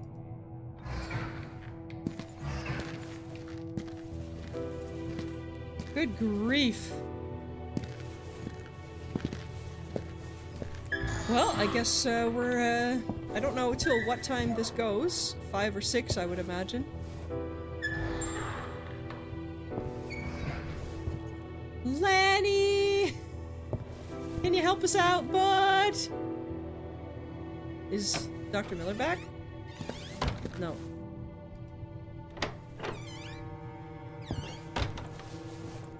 Lanny, can you help us out, bud?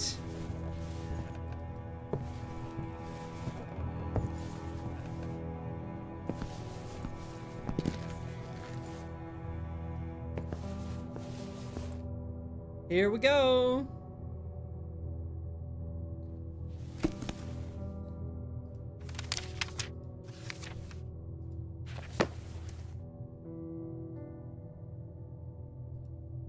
Let's hope we don't fall through the floor.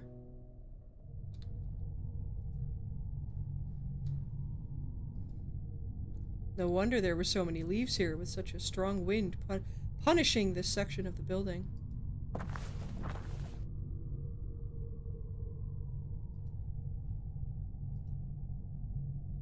Okay, so hallway, theater.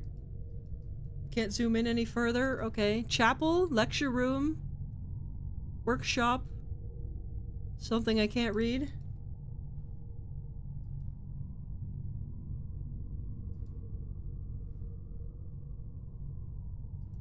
Oh, that low hum in the background, though.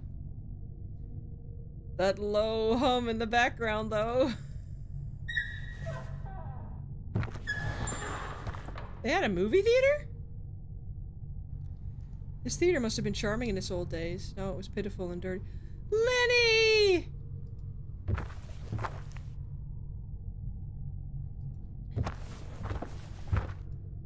Chandelier fell down. Once classy chandelier was now a sorry feature of the theater. Lenny, my best friend! Lenny, what are you doing here? I'm watching the show. Show? What? Oh. Why don't you sit with me and we can watch it together? It's I very would love to, entertaining. Lenny. Lenny, please, you must listen to me. I have the tumor. I think you have it too, and Bertrand. We all do. Everyone in Group E. I don't want to talk about that now. But Lenny... Maybe it's good if we don't remember. If I was in pain, I wouldn't want to remember. I'd prefer to be happy, like I am now. My visions are getting worse. You will have them too. Why are you doing this? Because I need to know, Leonard. I can't afford to lose my mind again. I want to remain in control. Oh. Oh. This next part is fun. Oh, Lenny. Lenny, I saw a film. Horrible film. They locked someone in the basement. I don't want to hear about that, please. Just listen. In the film, there was an item that fell through a grate, and it seemed to be something of huge importance to the doctors. You know, the doctors that did this to us, Lenny. It happened in the boiler room. Yes, the fire. I remember. It was so hot. What's below the boiler room? The sewers. Right. So we might be able to find it down there. That might be why we need to drain the septic tank. They locked him in the septic tank? Do you have any idea what this item in the basement could be? It's something one of the doctors always had with him. I remember a key, but it was a strange key, not a usual one. A key? A key? But for what? Well, sorry, that's The all mysterious I remember. magical room down below, I'm sure. Is there anything else you can tell me about this? No. What can you tell me about this third floor? That it's The broken? doctors used to come here often. For what purpose? I don't know, but I think there's a secret here. Time to see what they were hiding then. Is there anything else you could... No. Down below. Is there anything- No. No. Skip that one. Lenny, do you remember seeing a red symbol? Like a circle with... No! Stay away! What? Don't go there! That symbol means bad things. The pain. All right, Lenny. No more talk about the symbol. Lenny, what did they do to you? I listened to a recording. It was horrible. Yes. Now you know. But why? I guess sometimes people are just mean. That may Yup. be true, but there's The got to be doctors more definitely to were. this. They wanted information from you. What was it? I can't. Please, I'm too weak. You must keep looking on your own. There's something down below that they want. Only we can see it. Who's we, Lenny? People with mind problems? Those maniacs tortured us in the worst imaginable way, Lenny. Leveraging our deepest fears for their own gain. Yes. It was different for each one of us. We were scared when the burly man appeared with new burn marks. We rejected him, but then it started happening to the rest of us. Lenny, What did they do to you? Since I was young, my body has been weak. I move slowly because I'm afraid to break something. Oh, Oh, no. Lenny. Did they? Yes. We heard them do that. They Oh, broke God. me. That's the pain. What the hell is wrong with this place? What is your worst fear? My worst fear? My fear. I'm terrified of losing control, Lenny. I must know that I'm in control of my own actions. I don't want to lose my mind. Lenny, please help me. I can't. It's too late for me. Oh, Lenny, Did you hear no. anything else about this? Lenny, my friend. Are you okay? Fine, yes. I don't feel pain anymore. Okay. Oh, Lenny. Are you familiar with this? No, I don't like games. Huh?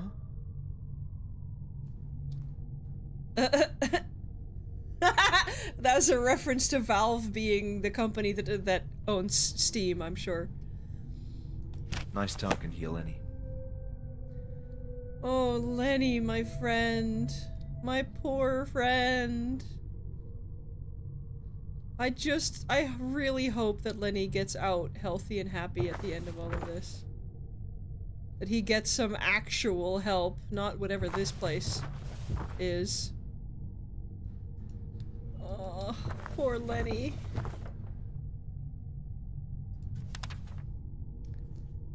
Condition stable.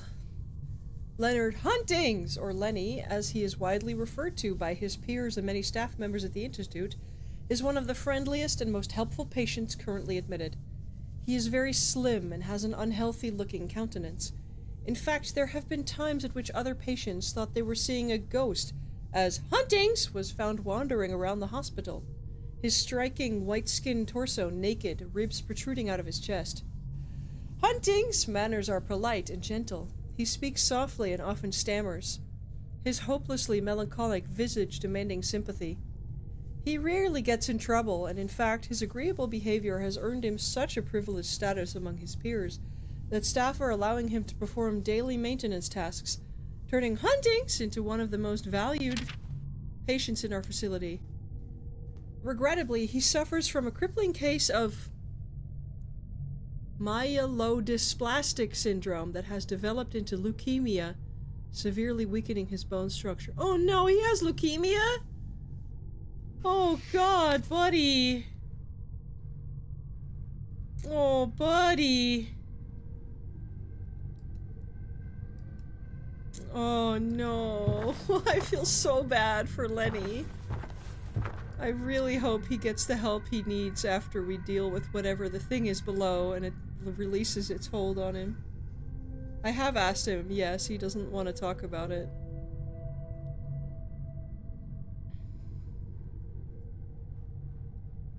That's where the pain is. Stay away.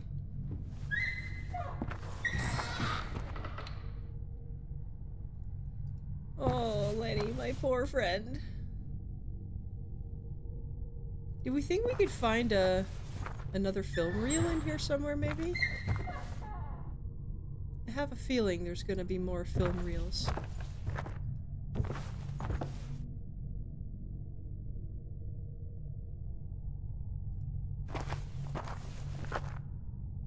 Hey, bud, you just relax there, okay? Oh, I feel so bad for Lenny. He's such a nice guy.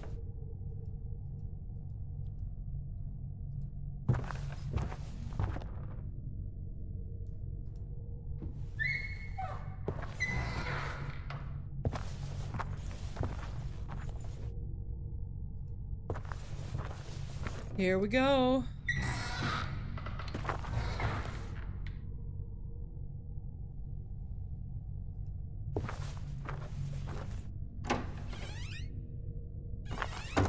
Okay. Sam?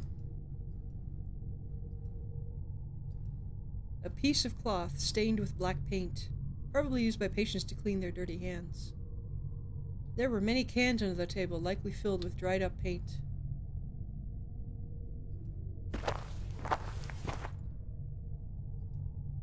I kept thinking to myself that art could be anything, provided it depicted a sincere human emotion without any commercial interest.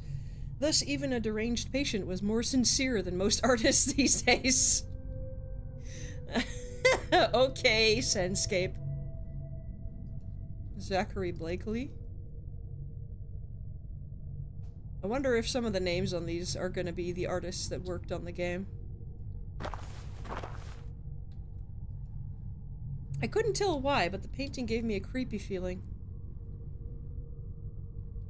The jagged teeth, probably? The boarded up windows gave the room a claustrophobic feel.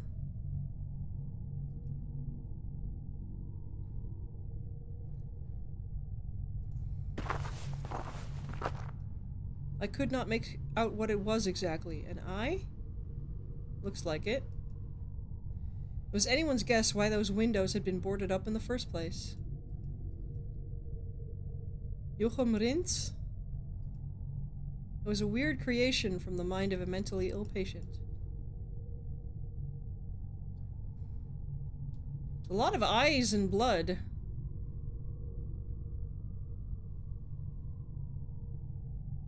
Which, I guess is appropriate.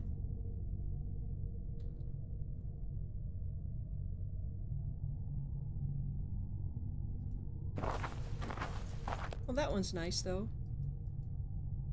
Rainbow.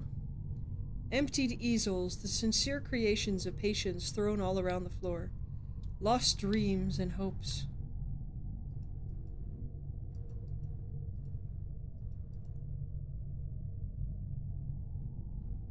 There's gotta be something in here that I can grab, right? Did I miss something?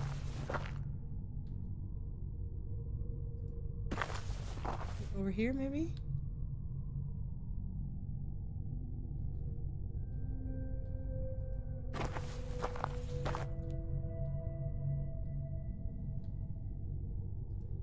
Maybe not.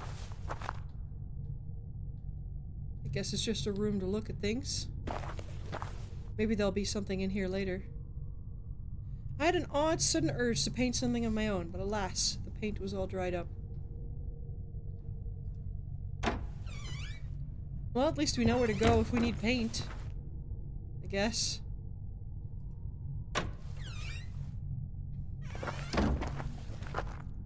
The workshop was a calm place driven by the queer creativity of patients.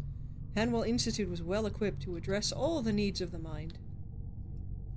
I guess so. Eva Forsum. Gwen Benjamin.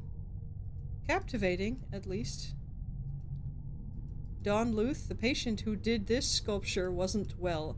Come now, that's a bit judgmental. Just because somebody makes a weird sculpture doesn't mean they're mentally ill. The fact that they're in a mental institute means that they're mentally ill. The damp stains on the wall vaguely look like the shape of a human.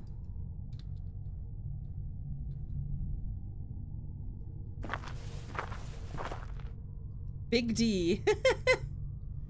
I'm guessing these are more Kickstarter people.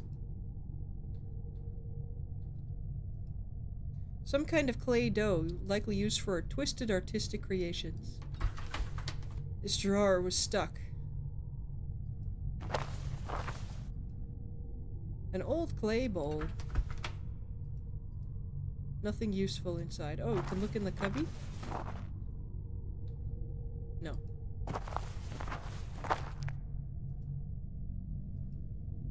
Matthew Kubilius.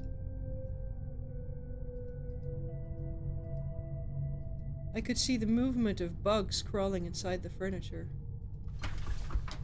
Gross.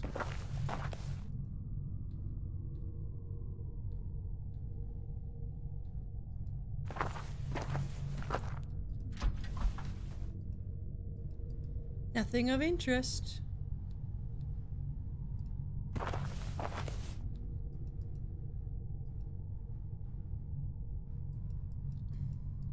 Excuse me? Can I...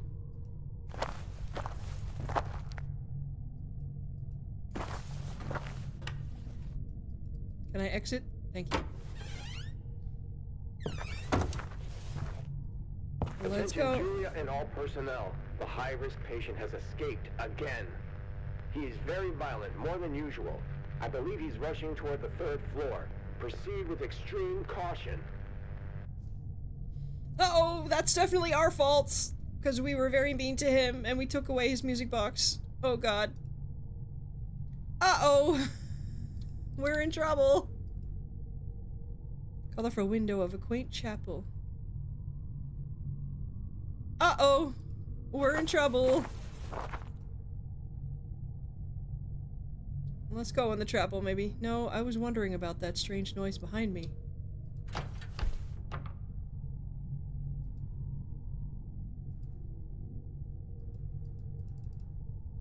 Oh.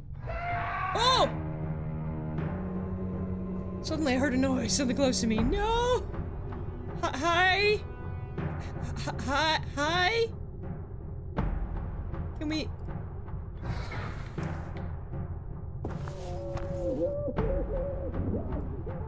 The plank was too heavy to move. Oh god, oh god. Hiding there was a bad idea. Okay. Are we hiding back behind the piano? Oh, I guess we're reading a newspaper.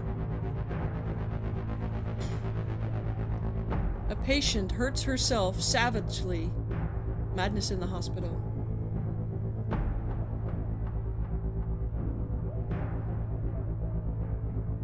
The extremely dangerous patient is Hanwell? Maybe. Who knows? Following troubling rumors of patients being mistreated in already alarming hospital conditions, the overcrowded Hanwell Mental Institute, once a beacon of international respectability, has succumbed to its worst episode yet. Readers are advised to proceed with caution, as the following paragraphs present potentially disturbing descriptions. Disgruntled employees and concerned family members of patients have been warning the media about an atmosphere of neglect and allegations of misconduct in the establishment. So the brutal incident that transpired yesterday evening should not come as a surprise. A pregnant patient with severe mental disorder descended into a manic state and performed a sanguinary A-word on herself that I can't say, I don't think. Nurses who witnessed the self-mutilation described the scene as a savage bloodbath, also stating that the patient was alone in her locked room without access to any foreign objects. A nurse discovered the vile act thanks to a pool of blood spreading under the door. When pressed, she refused to reveal any further details about the gory scene inside the room. It is clear to this reporter that the famed Hanwell Mental Institute is spiraling out of control, and authorities could seize control of the building immediately.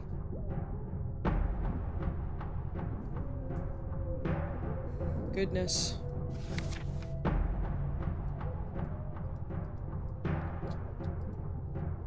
None of that was going to help me get away from the madman.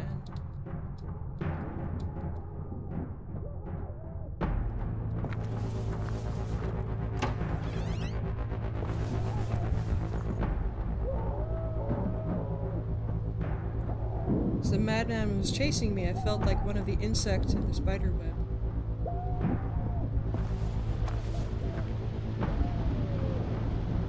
The answer to my current predicament was not in these books.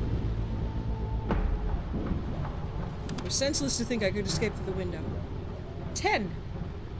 The fall of the Hanwell Mental Institute. As if signaled by heightening tensions, an unprecedented incident catapulted Hanwell Mental Institute into chaos and confusion.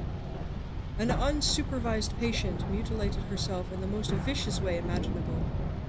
The exact details of the episode continue to be unclear to this day, but the remaining staff at Hanwell spoke of a grotesque scene beyond the limits of human comprehension, which prompted something akin to a rebellion within the encaging walls of the hospital. Word spread fast, and authorities who had already set their sights on the establishment were quick to act. Had it been an isolated affair, the conclusion to this chronicle might have been different. But the combination of disenchanted employees, wild rumors, and growing public scrutiny spelled doom for Hanwell Mental Institute. In a heartbeat, authorities swarmed inside the building with a warrant order, apparently having prepared in advance for just such an occasion. What follows next is a tale of mayhem. Documents were seized, staff members taken into custody, and much of the facility equipment shut down. In the blink of an eye, Hanwell Mental Institute simply stopped functioning. The building was evacuated almost immediately, and all of its patients were redistributed across a number of smaller but more modern facilities. Of the executive staff, Dr. Anne Eberspacher turned out to be the most cooperative, speaking during the interviews about the oppressive nature of her working environment. Dr. Ellis Hawthorne was found in the basement of the building, seemingly attempting to evade the authorities. This fact deeply damaged his legal case, as it followed grave accusations against him from the staff that were further supported in the statements made by Dr. Eberspacher. Dr. Hawthorne sought refuge behind a team of lawyers and continues to be embroiled in trials to this day. Dr. Walter Hanwell could not be found inside the building at the time of the raid. However, he willingly presented himself for questioning at the local police station some days after the grim streak of events. It transpired that Dr. Hanwell corroborated all of Dr. Eberspacher's claims, thus sealing the fate of his loyal right-hand man and apparent friend, Dr. Hawthorne. So he threw Hawthorne under the bus so he himself wouldn't get caught. I think the extremely dangerous patient is Crawford, because we saw how aggressive he was after getting locked in the basement. I think it's Crawford, to be honest. Those who interacted with the once world-famous surgeon during these climactic moments were perplexed by his neglected appearance, so unlike that of the figure who once commanded so much authority and respect. No case could be built against Dr. Hanwell himself, who disappeared from public life shortly afterwards, never again working in the field of medicine.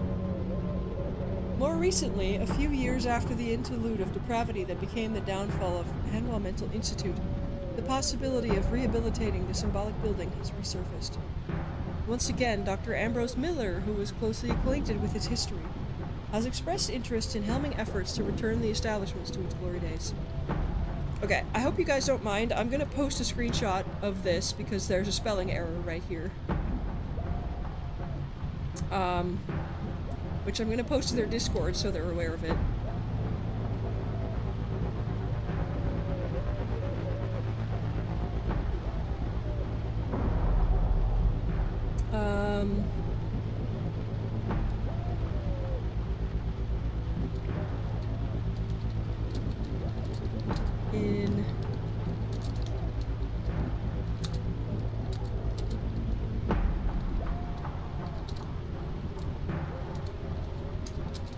On the word.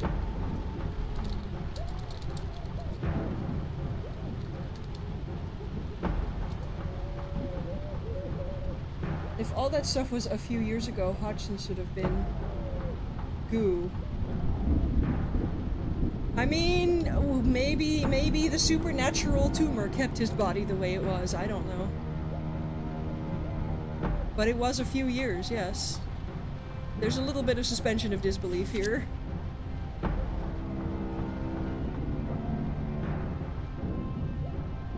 I didn't think I could defend myself with that.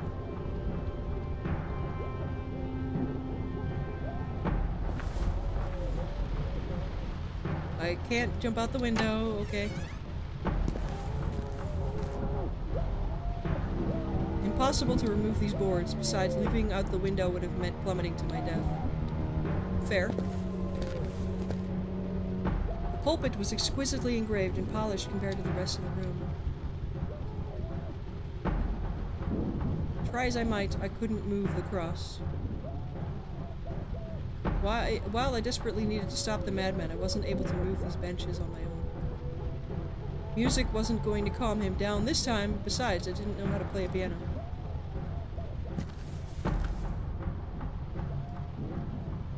Maybe with some varnish and much dedication, these seats could be used once again. I'm hoping the madman wouldn't try to bring... No, hiding here was useless. Oh, no prayer would have helped me escape from the madman outside. A rosary made of wood. Simple, but...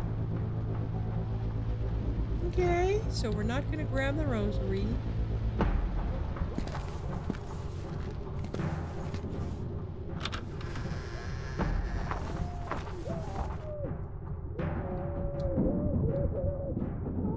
Seemed like a dangerous dead end inside. I thought about running away, but the corridor was long, and the madman was too fast. I risked getting caught. So we're just gonna keep going in a circle until we figure out how to stop him? Okay. Maybe we can go this way? No, it seemed to be a dead end.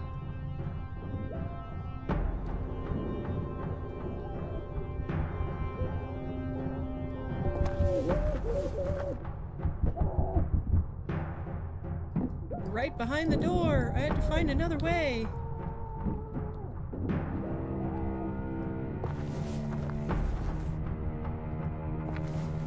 Go this way? I wasn't sure what was behind this passage. It could have been a dead end. Oh, right. We've read that one.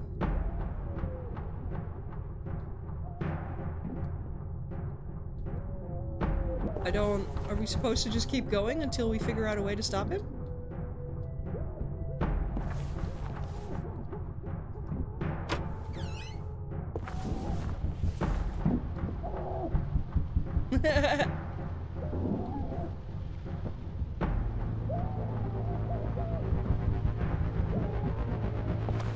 Can we...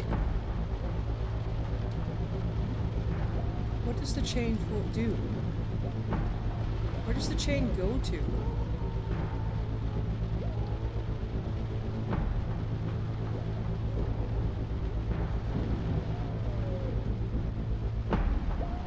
Okay. Anything else I've missed?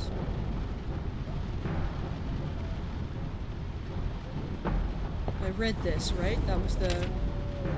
Yeah.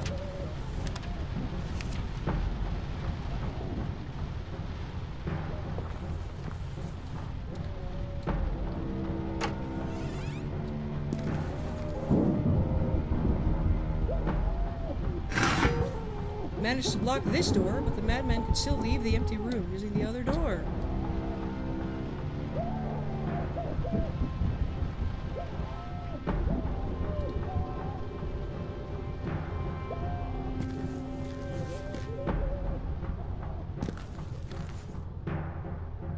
He had been able to move this massive pulpit.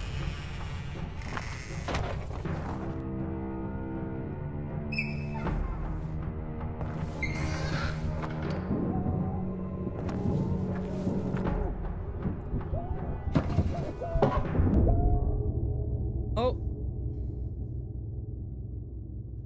We did it! We locked him in the room. I'm glad we read the stuff that was in there before we locked him in there. Without the madman chasing me, I readied myself to explore the rest of the topmost floor. Okay. We've done it! What's in here? Oh, it's a hallway. Before we do that, let's look at this room. Whoa! This is where they put all their artifacts, clearly. I'm very sorry, folks. I need a little bit of a bio break. Rare incense, old and arcane, made me stop. Every corner seemed to hide hidden secrets. What would I find here?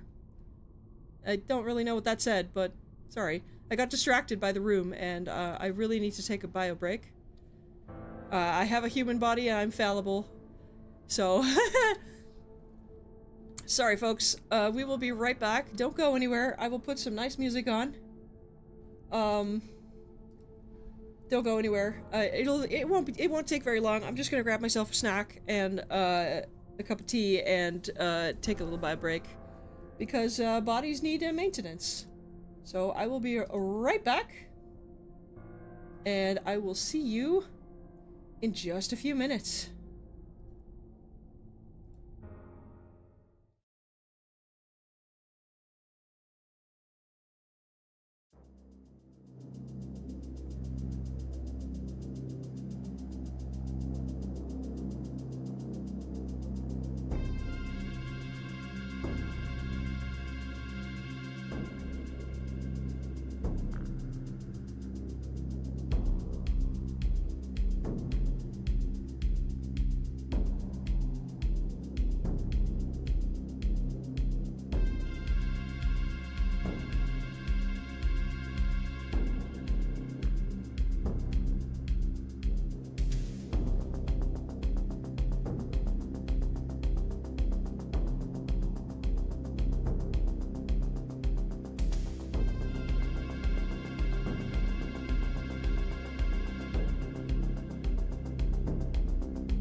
Of course I have to cough the second I come back.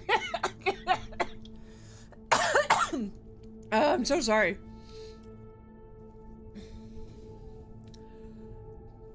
Goodness gracious. Hello, welcome back everyone. I do apologize. I didn't mean to get into a coughing fit right as I came back. Oh boy. Sorry, that took a little bit. I thought I might as well just eat my snacks off screen and come back when I finished. Okay. Let's get back into this.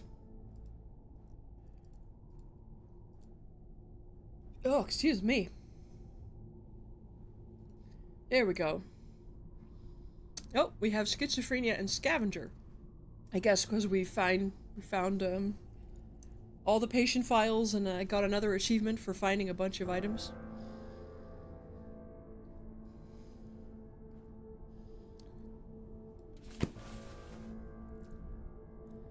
Okay, I wonder if there's going to be multiple endings to this game. Oh, that's the symbol.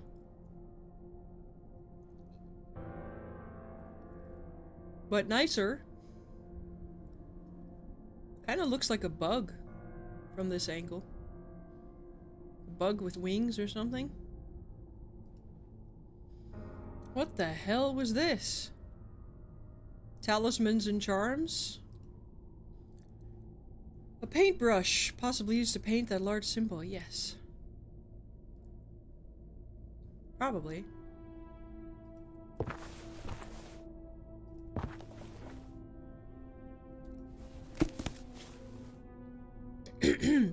Mortus Cavai. A hideous sense of portentous menace. Oh, no, I wasn't mentally prepared to delve into the sinister tone. Okay.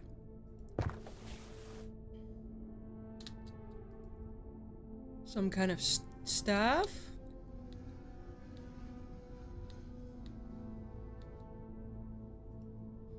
A bunch of old candles. Who could tell what they had been used for? Oh, Miller knows about this room, doesn't he? He said, oh, I'm sure you can find candles in the attic.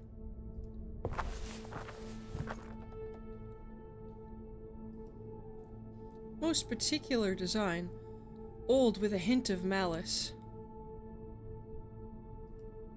The tools were rusted and useless. Whoa! I imagined or hoped the bones were from animals. They seemed like the kind of relics one would find in an archaeological excavation.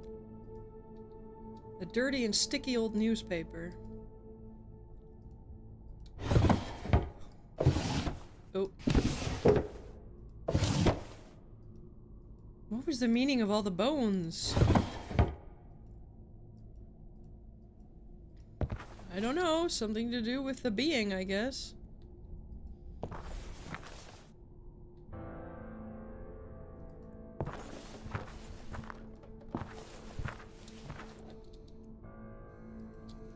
It was an odd-looking structure, perhaps an altar of sorts, but from where?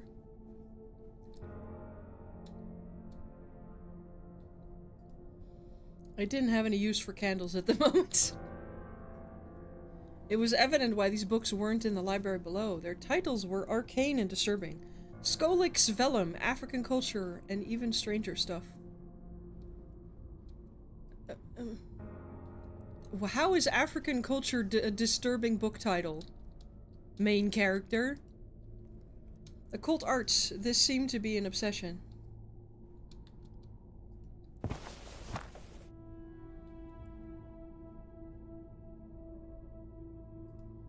This way was blocked. Books on esoteric topics I didn't want to peruse. People who spent time in this office had some macabre tastes. A pile of jars with small stuff inside? Some best things were better left alone.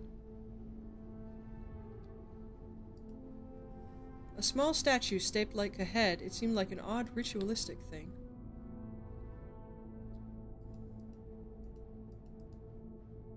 Okay, is that it? This feels a little anticlimactic.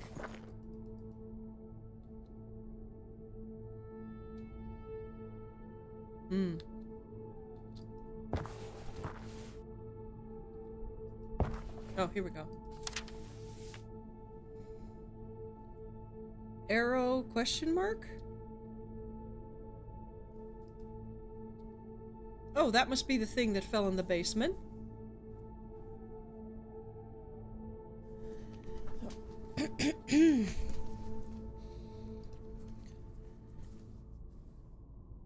Okay, constellation stuff? That was what they were talking about, yeah. Okay.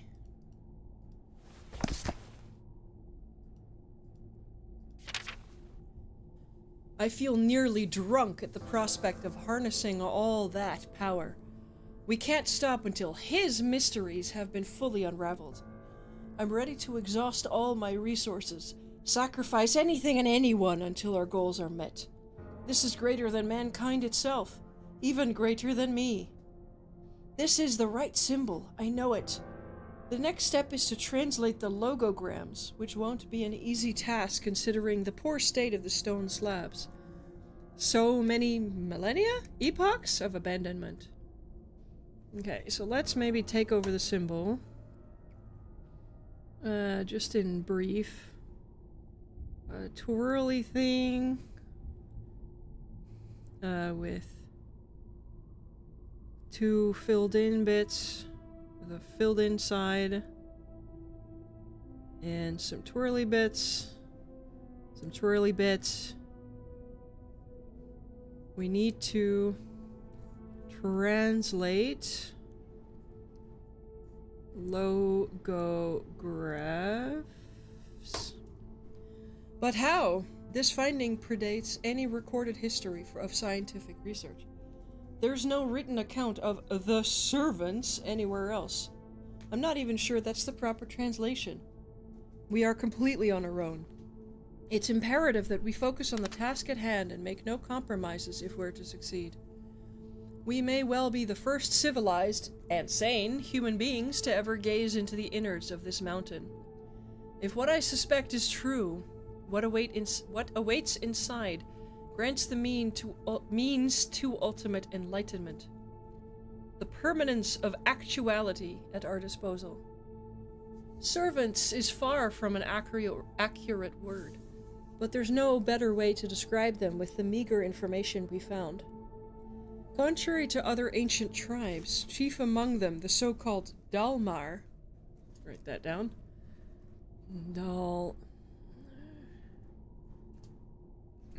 excuse me, who had at least a sense of purpose in keeping a vicious god at bay.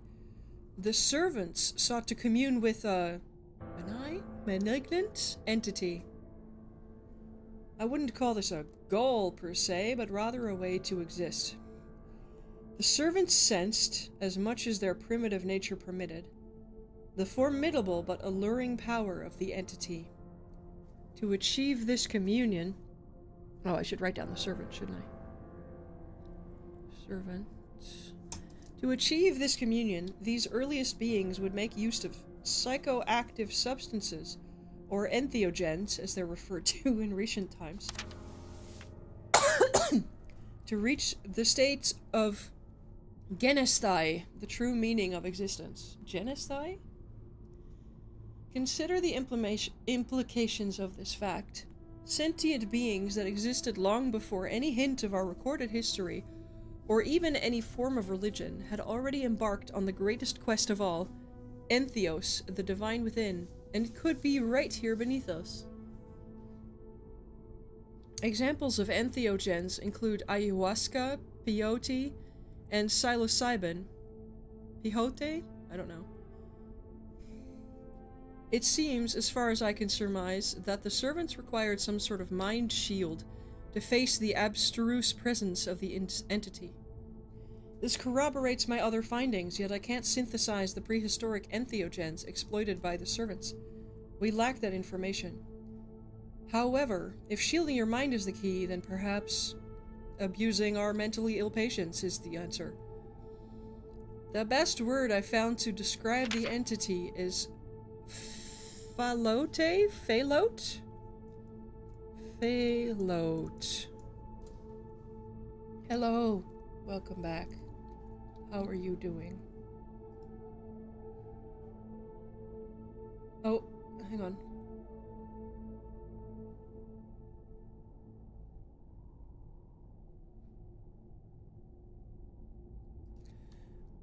Yeah. Granted, there's likely to be a better term for it, but I'm unable to make sense out of every glyph. The servants thought so little of themselves in the close presence of Falote. Falote? Falote sounds better. That they failed to name their race in any way. It's the supreme surrender of will, the epitome of self-hatred and shameful submission under the influence of a foreign power. Imagine for a moment the fate reserved for a culture of people that would surrender themselves at the behest of a preternatural being whose concerns were far detached from their own.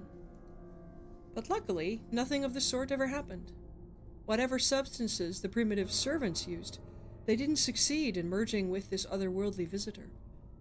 The entire course of our history could have been so different had an inferior mind communed. And so Falote still waits, forbearing as ever. Falote is wise, an entity enlightened far beyond our human condition, and also infinitely patient. He remains rooted within the bowels of our earth until the right vessel comes, and he is willing to wait another insurmountable passage of time until that happens, and he finally breaks free to traverse the geometry of our world. Time has no meaning to him. Of course, a lower prehistoric species couldn't have tamed this illimitable power, but I have other means. Yeah, sure, dude. Who is in control? That is the key. We naively think that we are in command of our lives, but the fabric of modern society shapes our fate by means of overwhelming information. Our minds begin to malfunction, and thus we surrender to the unbearable noise sucking away our vitality. A dissonance perceived even on the mere page of a newspaper. I believe it was me who said we might be Hanwell first. But yes. Yes, it's very possible. Falote also makes use of noise, but it's a different kind of disturbance. He delves deep into your mind. Something, an interference, perhaps even a physical change, manifests when you face the horror. And yet, there is a distinct possibility that we can tame this power. A nascent theory provides hope. The configuration of our brains is still crude.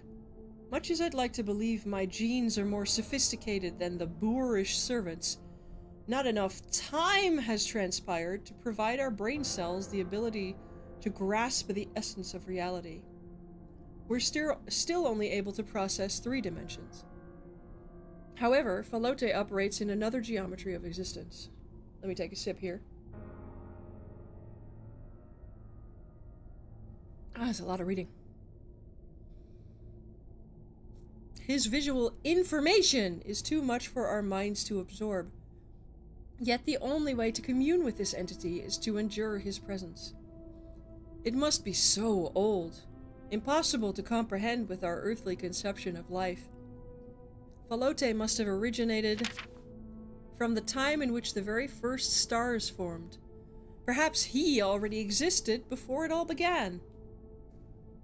I don't know about that. Well, I mean, if it's Lovecraftian, then maybe. If it's Lovecraftian, then our whole universe is just the dream of the old ones, so they totally could exist before it all began. Ambrose was right. The way to success resides in the primordial arrangements. In fact, the distant influence of celestial bodies may have an astounding implication during the encounter. This is too much to grasp even for a learned man like me. There's a favorable configuration and a greater chance to prevail if the communion takes place at a specific hour, as we perceive time, in our polyhedric coordinates. And that was then okay. This is starting to sound like word vomit, but it's fine. The first patterns were deemed too ineffable for the limited sensibilities of monotheistic religions. But our illiterate ancestors couldn't grasp how the primal instinct of a lowly species like the servants operated, seeking meaning in the simple organisms of their era. Arachnids, coleopterans, millipedes, grubs. And yet, the shapes of these suggested constellations don't directly correlate with the arthropods that inhabited our planet. They are grotesque caricatures of otherwise familiar outlines, as if some vital feature of their true physical forms couldn't be conveyed on the flat surface of these slabs. Regrettably, we don't have enough time to construct an astrolabe, and so we will have to operate with the spare details we have available. The insane scribblings of someone who's descending into madness. Kind of? It just feels like a lot of words without saying much. I'm in shock. The symbol itself acts like a piece of the chart. When the position is correct, it provides the zenith of the equation. It is inconceivable that the servants themselves figured it out, so the symbols must be the vestige of some elemental language, designed with a baffling purpose that our spatially impaired capabilities can't hope to decipher. The only way is to realize the encounter. This vermicular shape. I've seen it before. Okay.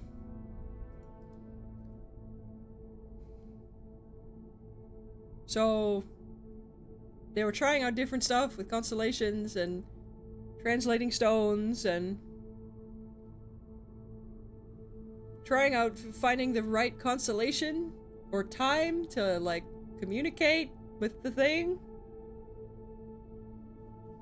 Falote?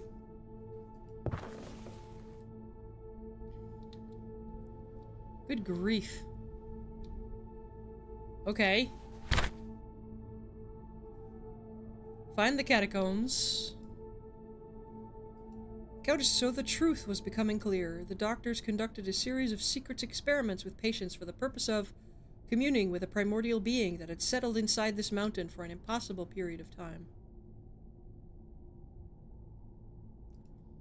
The only way to get rid of the grip of the entity was to conclude the communion. This prospect terrified me to no end, but just as well the notion of losing my mind.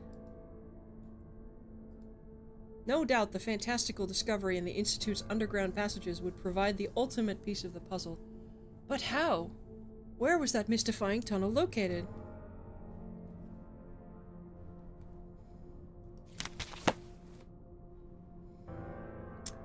Okay. Okay. Are we gonna look at the book now?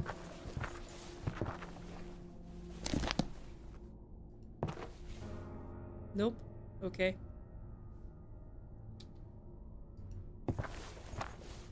Today you learned vermicular means worm-like. Yeah, he's using very fancy words. The team behind the writing definitely got their thesauruses out. For this one.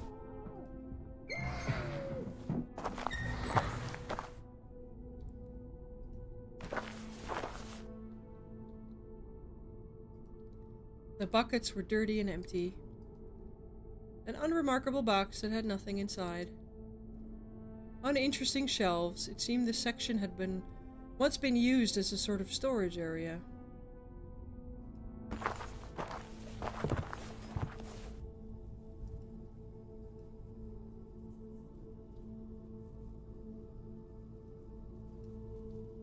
Well, I guess we're not getting into the female hospital.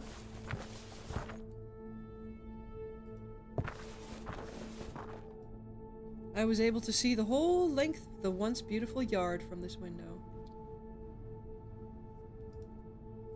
The yard looked much smaller than it really was from this height.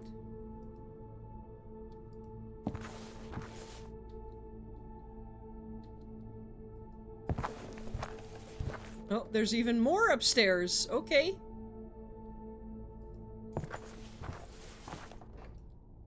There was no way I could move all this junk on my own. It was necessary to find another way.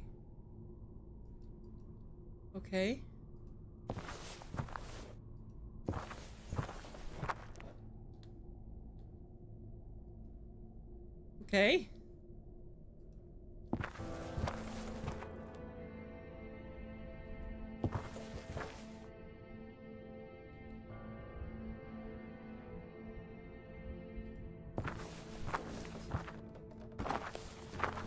Hey, wait a minute. The greenhouse is all the way up here?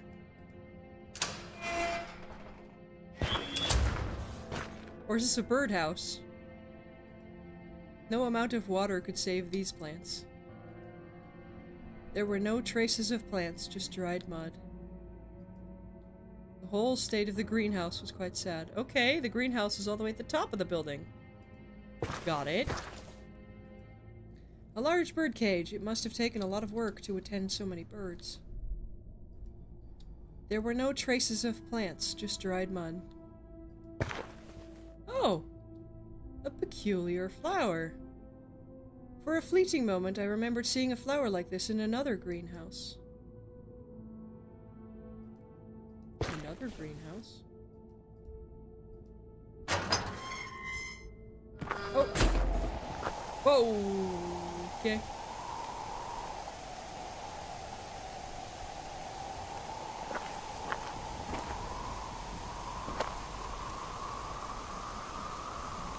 Gear lubricant for the cart downstairs. Yes! We finally have some oil we can use on the rusty cart down in the basement.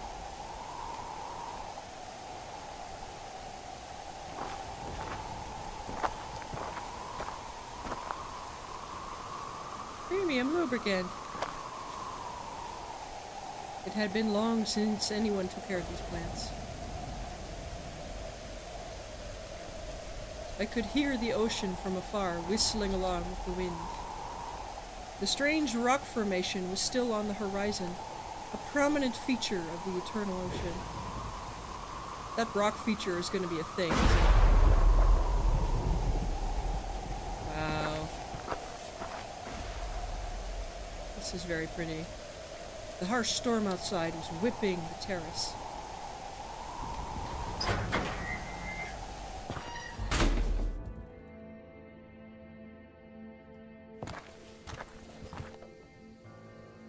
There were no traces of plants, just dried mud.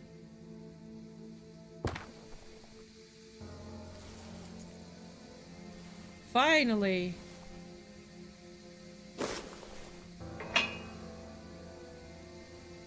The spigots seem to be rusted. Okay, good thing we just found some oil.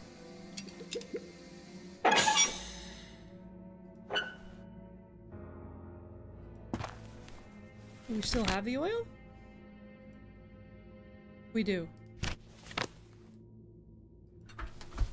Door didn't even have a knob and seemed completely stuck.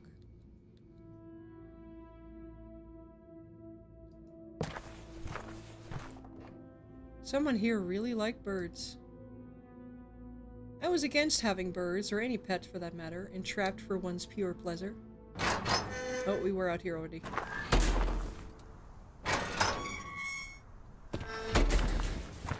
Wait, the storm stopped?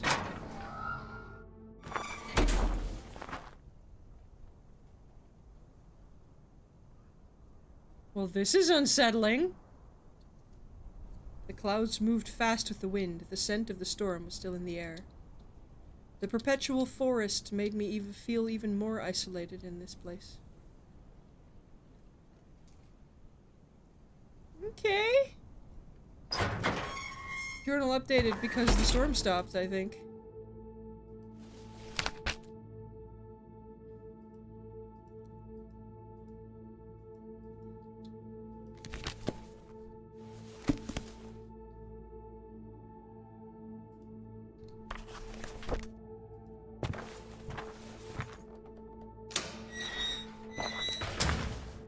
Okay.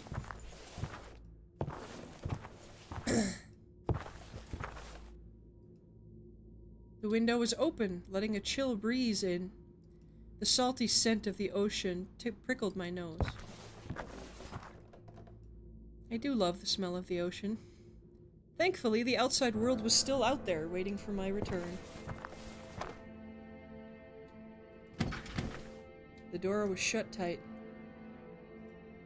Okay.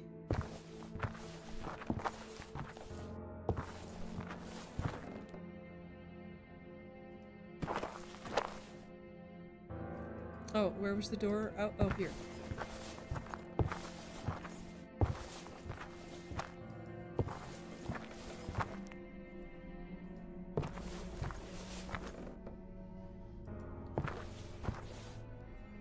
Something tells me we're not getting out of this.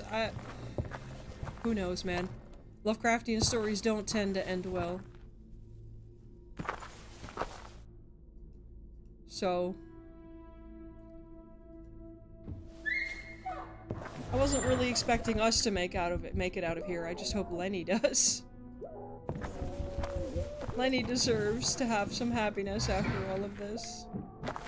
If we were Hanwell, then I hope we kind of die miserably. But if we were not Hanwell, then I hope we get out of it. But I don't expect us to. Lottie, class of '73.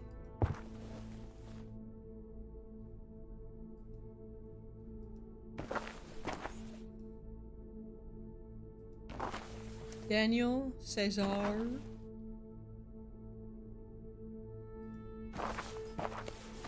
For some reason, many of the windows on the topmost floor were boarded up. Probably a lack of glass, or maybe someone didn't want to be seen. Both? To make it look like the place was actually under construction when it wasn't.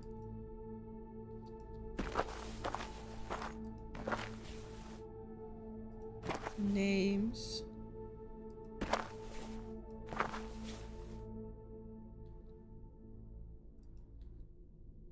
Looks like that's all that was. Just some Kickstarter names, I guess. Probably.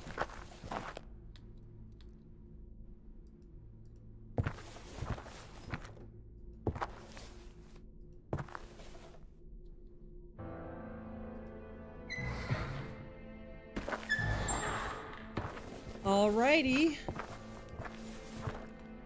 Let's go.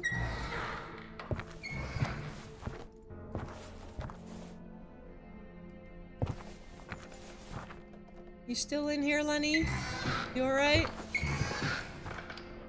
Oh, he's not here. No! I hope he's okay.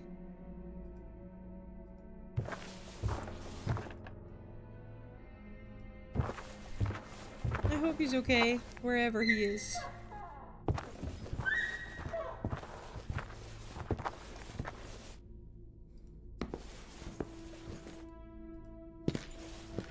I hope he can someday get the actual help he needs.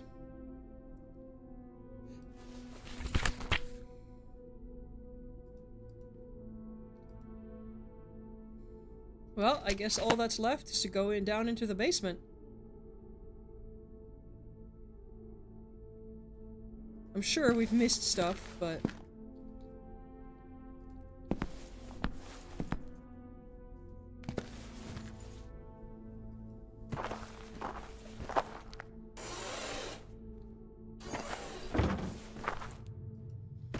Do do do do do do do do do do do.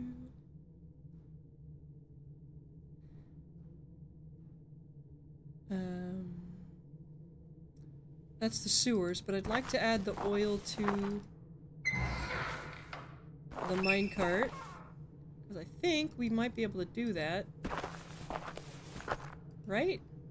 Are we not? No? Is that not what the oil is for? Okay.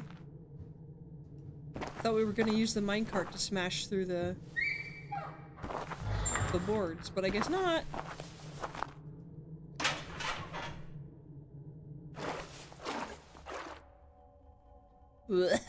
Gross.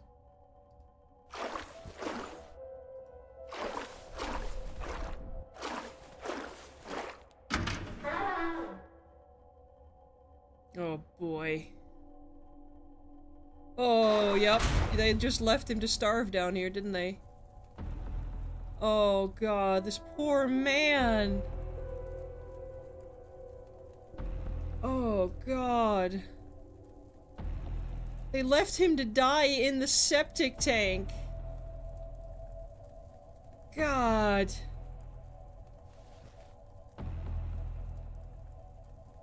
As I grabbed the artifact, a sense of impending doom assaulted me. Oh, this poor man. Jeez. 5 a.m.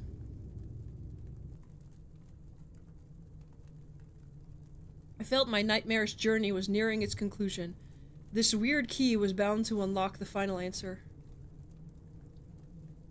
Oh, Jesus. This poor guy. This poor guy. They just left him down there? Fuck me.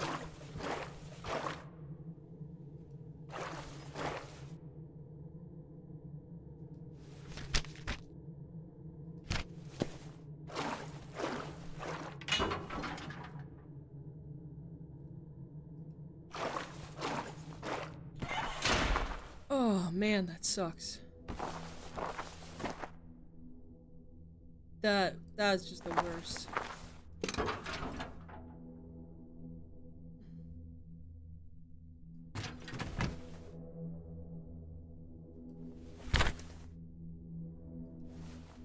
What was the purpose of this strange artifact? A key? But for what?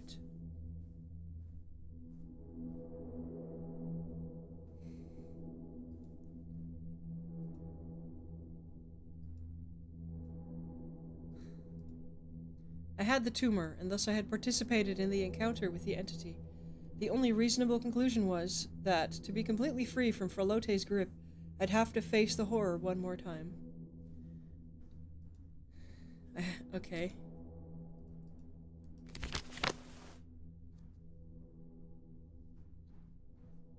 What? So what's the oil can for, then? If not for using on the rusty minecart.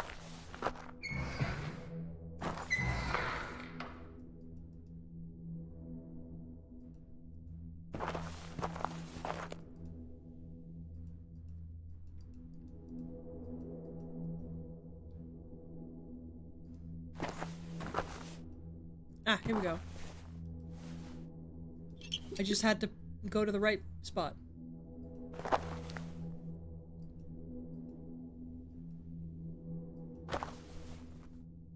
Oh.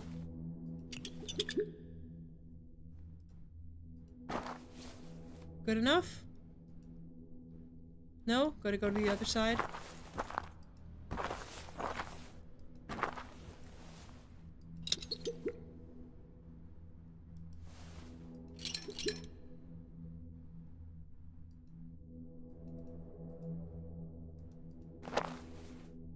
Okie doke.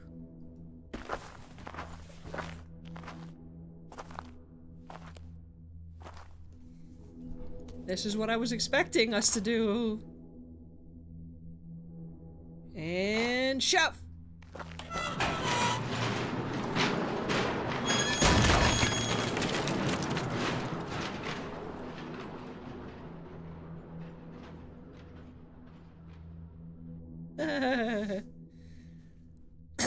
Down we go, I guess. I'm sure we've missed stuff.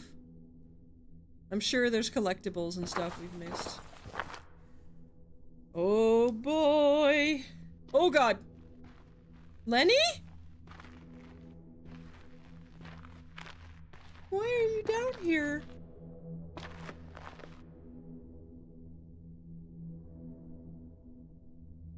Why are Lenny, you down here naked? what are you doing here? The time has come. But how? This is the place where it all happened. And now you must proceed. I don't understand. Where have you been all this time? I've always been here.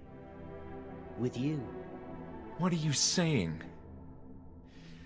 Lenny, please. You're my only friend. Have we No imagined one him? here can have friends. What? Lenny, don't make jokes like that. You're scaring me. Why are you doing this? Why Why am I? I need to understand. I want peace. Then go. The answer lies at the end of this tunnel. Lenny. I must go now. What?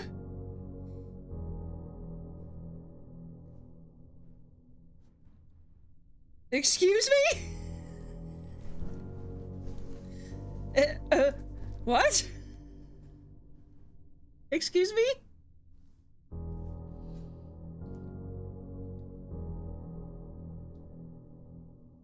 What was that?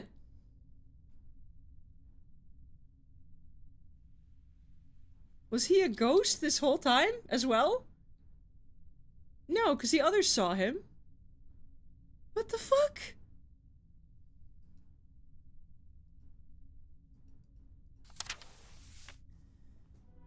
Ellis, I'm leaving behind this hasty note in the event you can follow my steps. The situation upstairs is untenable and may have reached a point of no return. With that revolting scene in the female wing. They couldn't handle it, Ellis. Their minds are too feeble. But they served our purpose, and I have enough details now to understand what lies in that cave. Unless everyone here is a hallucination? I guess, but Dr. Miller's a real person, though. He was in the papers. How would we know about him?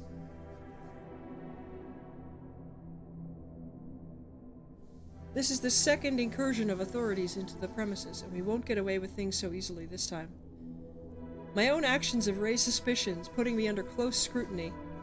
There will be a thorough investigation. They'll ask more questions, and we can't afford to lose control over our discovery. Never! This is the end of the Institute, so I've made my decision. I'm going in. We wasted too much valuable time assessing the risks, when we both know that no civilized human being has ever attempted this. Risks? Bah! Between facing the authorities and concluding an encounter postponed by unfathomable eons, the outcome of which is unknown, I choose to feast my eyes on the enrapturing radiance of Falote. It's ours. We've earned it, remember that. Should the worst-case scenario present itself after this irrational adventure, I leave my last revelatory findings on these papers.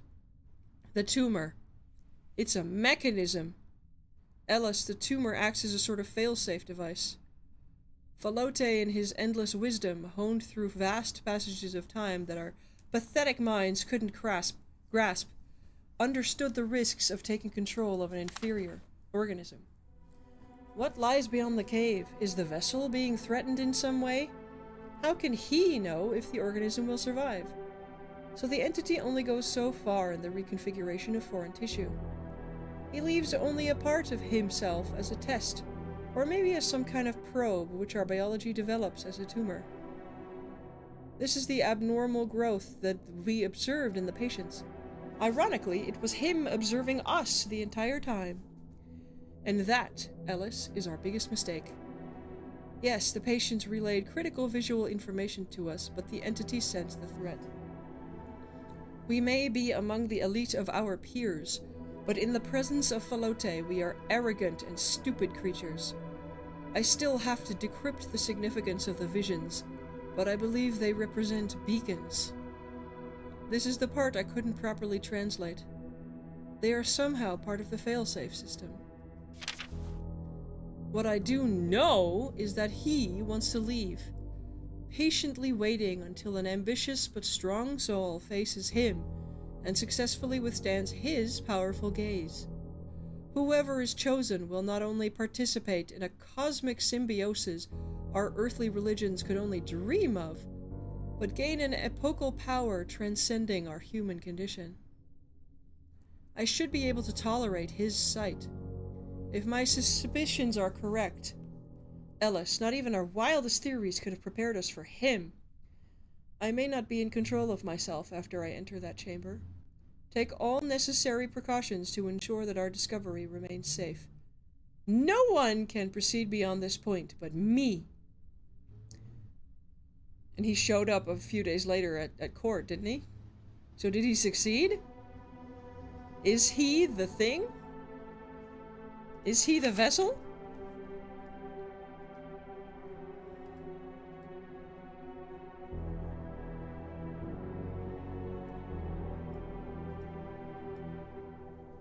feel like I want to go back and check on the places where I saw Rebecca one more time, but we can't get to the female cells anyway, so it doesn't really matter. I'm sure there's collectibles we've missed, but oh well. Down we go.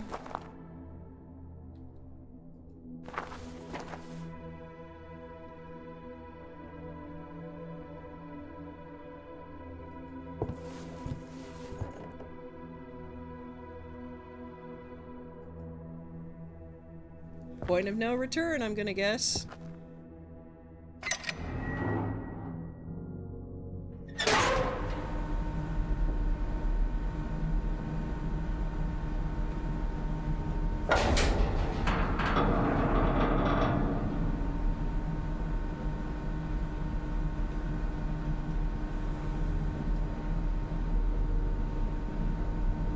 Okay, weird glowy mushrooms, which we knew about. Weird fungal spores.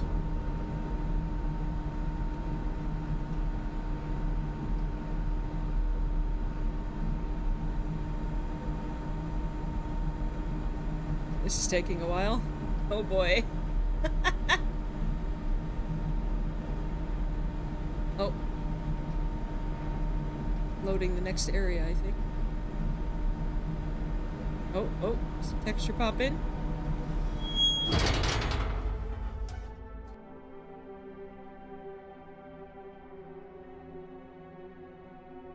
Well, let's hope we didn't miss anything important.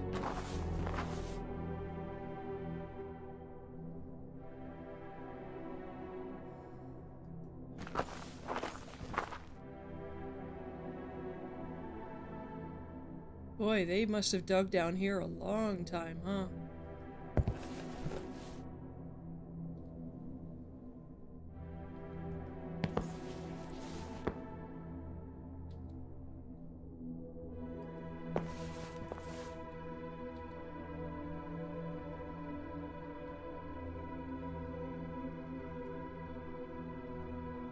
Ha ha ha.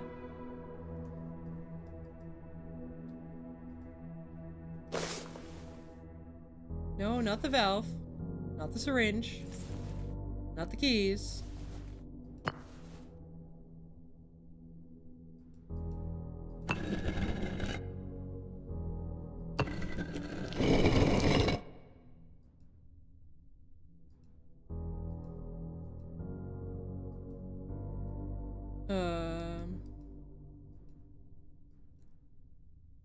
Okay.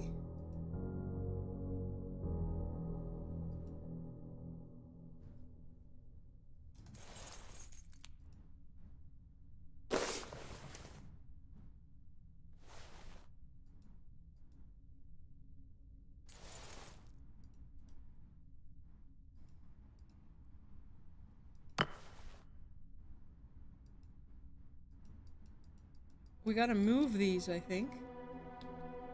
How do we move them?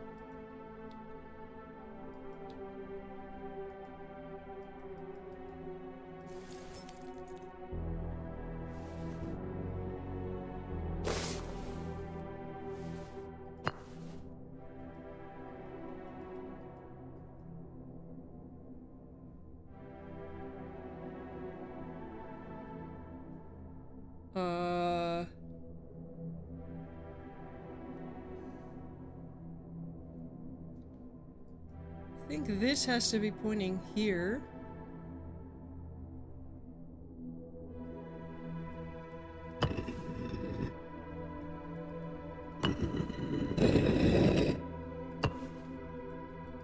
What? What do we need?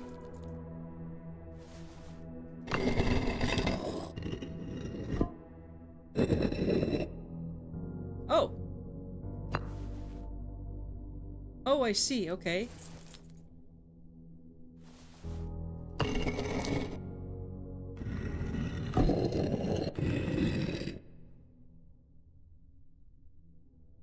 Huh?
I am supremely confused.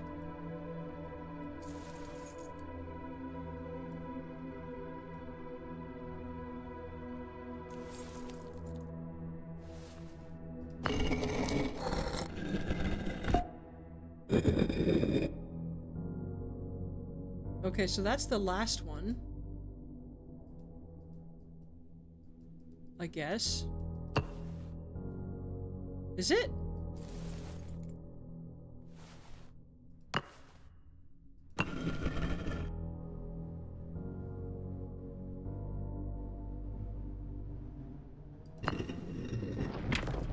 Oh. Okay, that was simpler than I thought it was. Oh gosh. Oh boy.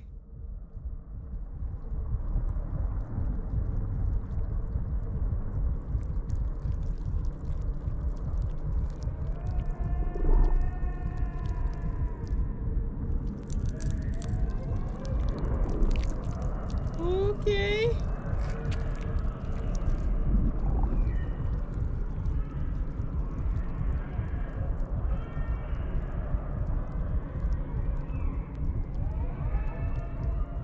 Is that baby crying I hear?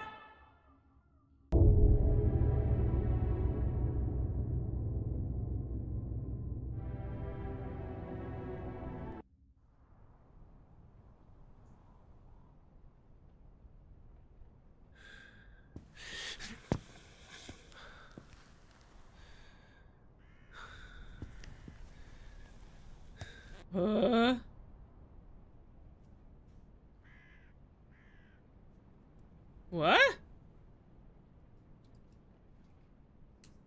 What?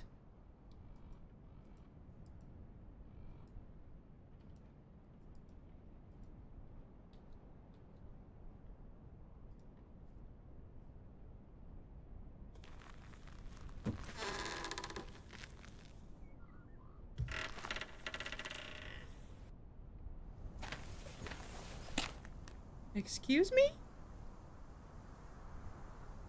Well, it wasn't all a dream. The asylum is definitely still in the state of disrepair that we know it to be in. Pardon? Oh. Can we not? Okay.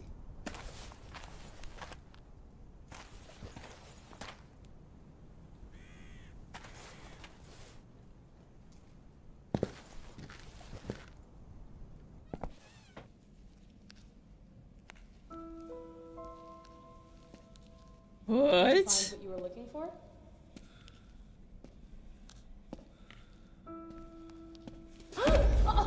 Oh! Oh god! Oh! Oh! I was not expecting that.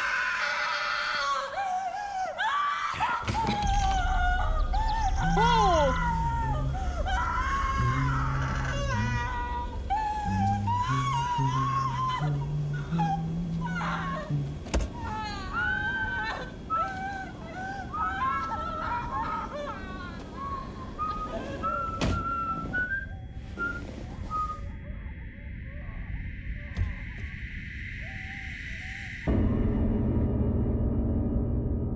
Oh my gosh, we were Hawthorne the whole time?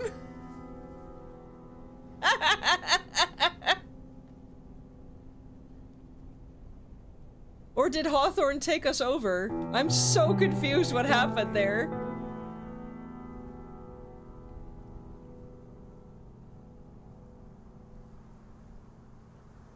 Huh?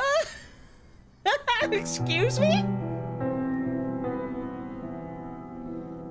Excuse me? What?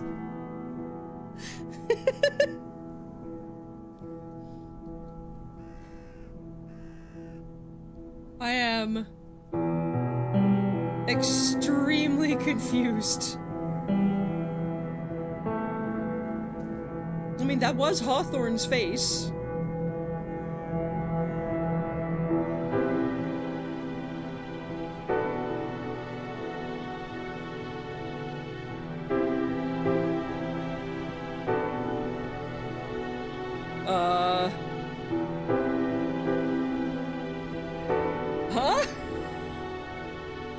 Okay, so...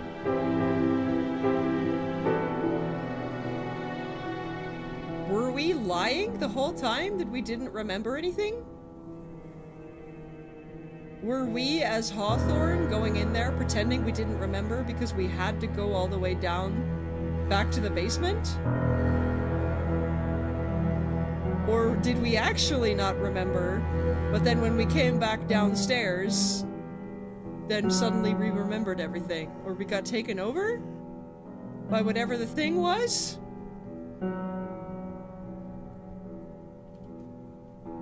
Huh?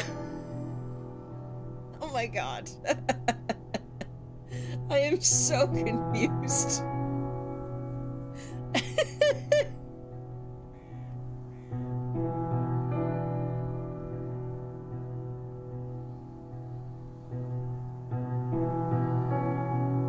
Excuse me?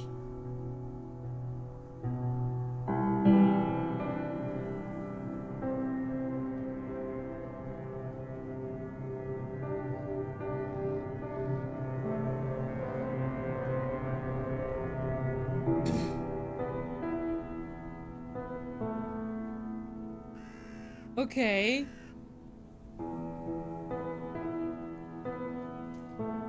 At least I think that was Hawthorne's face. I only saw it for like half a second.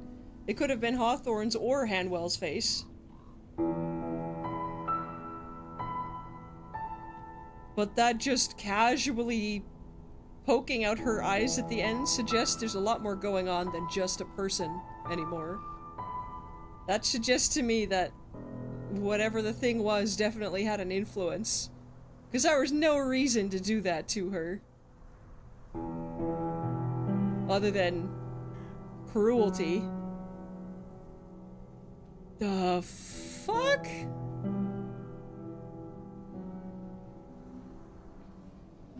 Thank you, no thank you, for making a game that has confused the shit out of me.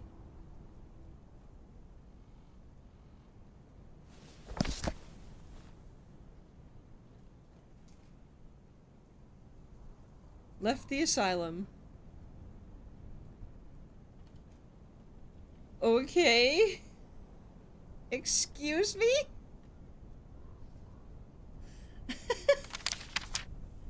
Okay, we're missing some interviews, I think. Achievements, we're missing some. Oh, we missed number 7. And we're missing one of these. We found everything else. Oh, missing one more. And I suspect there was probably more film reels as well that we haven't found.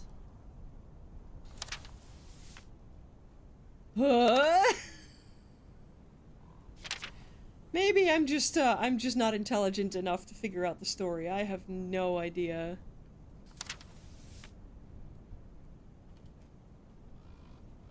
I have no idea. I have no idea what the fuck. Normally I will have some idea, but honestly, right now I have no fucking clue. Goodness. Well, that was Asylum, everybody.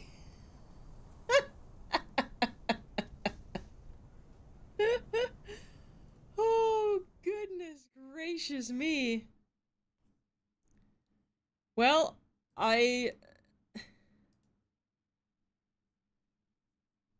don't know what that was. I don't know what that meant at the end. I guess we were one of the 2 doctors at the end.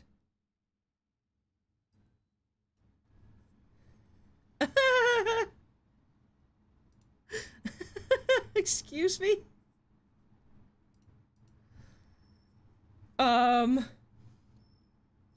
Well,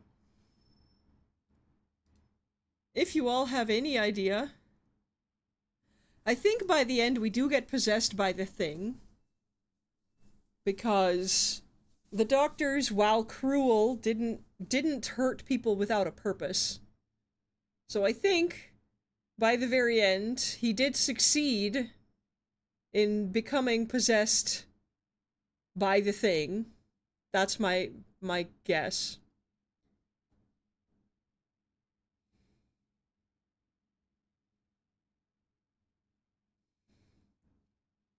Hmm.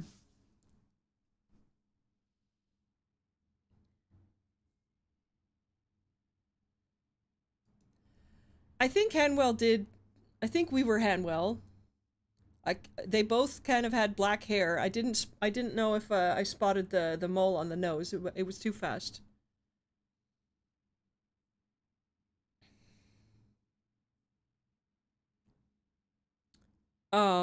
I think Hanwell got possessed by the thing in the end.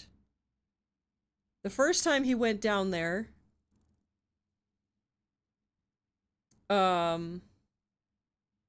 he was possessed, perhaps a little bit, by the tumor. And that's why his behavior changed, because they said the patients changed their behavior after they got the tumors. So that's why he was so different when he showed up at court. But somewhere along the way, the tumor made him lose his memories. And he came back down there going, I don't know what the fuck is happening. And when he went back down there the second time, that we went back down there, he got fully possessed. At least that's my guess.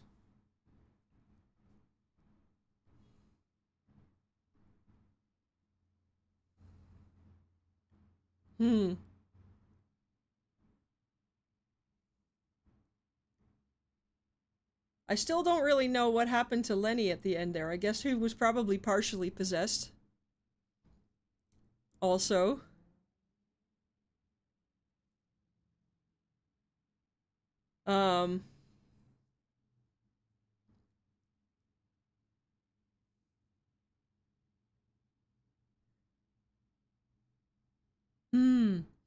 I'm a little bit confused, but I think the ending at least hints that Hanwell was entirely possessed by that point, because there's literally no reason. Because, yes, he was cruel and he hurt people, but he hurt people with a purpose, whereas poking Julia's eyes out at the end is completely purposeless. That's just... The little flash at the end was too quick for me to see if the eyes had changed at all.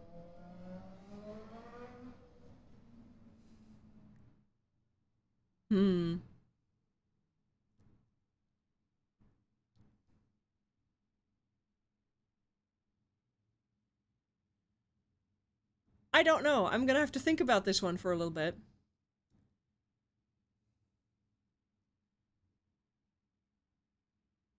And maybe look up some theories online. Boy, that kind of confused my brain a little bit. I think we called it fairly early on that we were probably Hanwell, because nobody's ever seen him and nobody really knew him except for the patients, which would make sense that Lenny's the only one who recognizes us because he's the one who's seen us.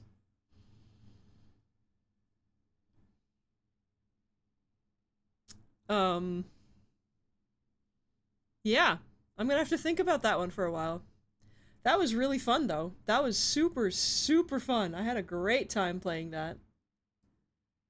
It was spooky, it was atmospheric, it was at times kind of gross, but I love that. But not, like, overly so. It's not like constant in-your-face gore or anything like that. There were some moments where I was very silly and just did not have the right brain wrinkle to figure it out. There were times where I did have moments of figuring stuff out and was very proud of myself. I know we've missed some things that might have given just a little bit more context. I don't know. But I had a great time. I thought this was great. This was super great. Super atmospheric. Super creepy. The whole time you're just like wondering what's gonna happen, wondering what's gonna come up next.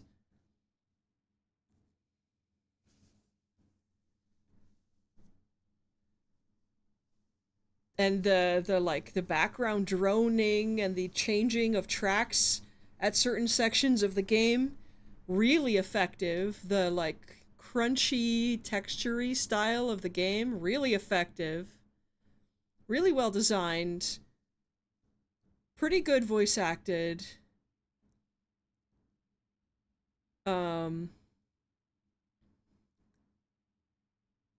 I think Lenny's voice actor is probably the best one out of all of them, in my personal opinion. The main character was a little too... what's the word? Like, in moments where you'd expect him to be shouting, he didn't shout. He was a little too subdued, I feel like, but it kind of makes sense if the behavior was being influenced by a tumor.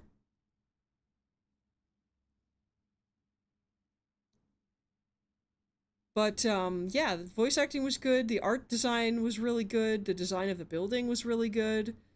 You sort of really get to know how the layout of the building works. The puzzles I did manage to solve on my own, I was very proud of solving. The one section where we got totally stuck made me feel very, very, not very good, but it happens. I had a great time with this. For those of you that have only seen bits and pieces, I hope you actually go and buy the game for yourself. They're a very small studio that really deserves success with this game. They've worked very, very hard on it.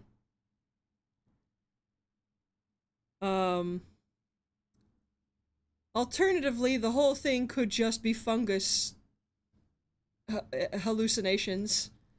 They found a fungus down there and it made everyone trip balls. That's the other explanation. I don't know. I doubt it, though. But yeah, this was really good.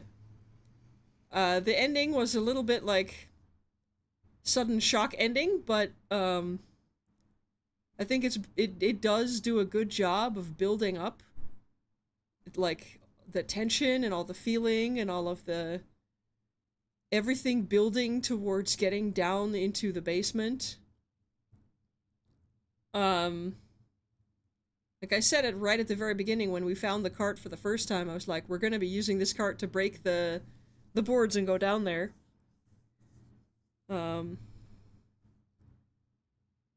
Yeah. I know there's, for classic point and clicks like this, there isn't really a hint system.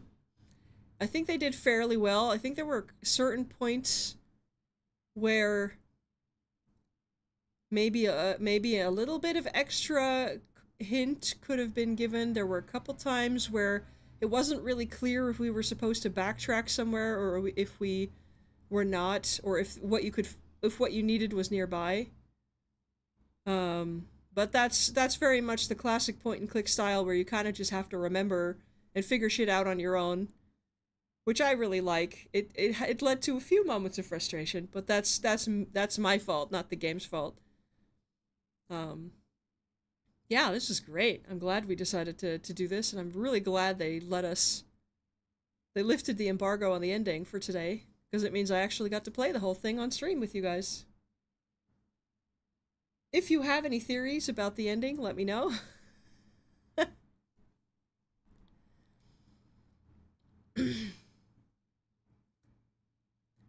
I feel like it was a little bit... I feel like it was a little bit underwhelming where the whole thing feels like it's about Rebecca, and then Rebecca's story just kind of fizzles out in the background. We don't even really see her again. After the first couple times, like, we get some visions at the end.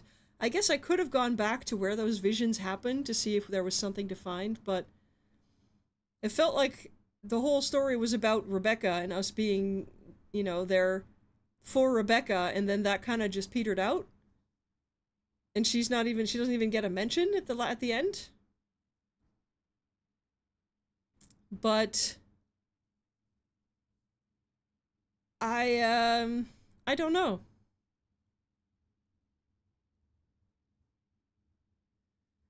And there was something with her baby, and I think the creature we saw in the little, like, section down below kind of sounded or looked like a baby. A little bit.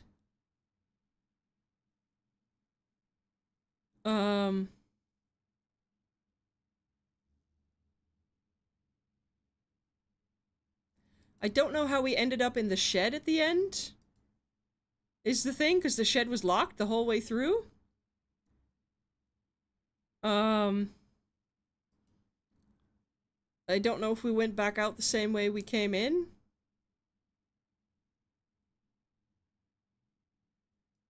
I feel like Rebecca could have, like, that part of the story could have had a little bit more closure. But I don't know. I don't know why Hanwell would see her more than anyone else. I guess because she was the worst. I don't know. I can't really compare. I guess it's a theme of control, maybe, that's related to her story, where she had no control over her life, basically. I don't know why she was the thing that got him to come back, why she was the thing that he was seeing all the time, and getting visions of Rebecca, specifically, a lot of the time.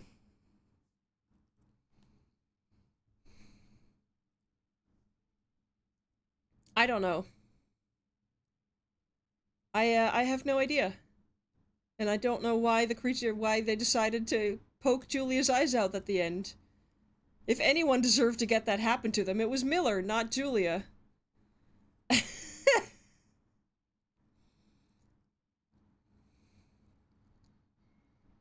Who knows?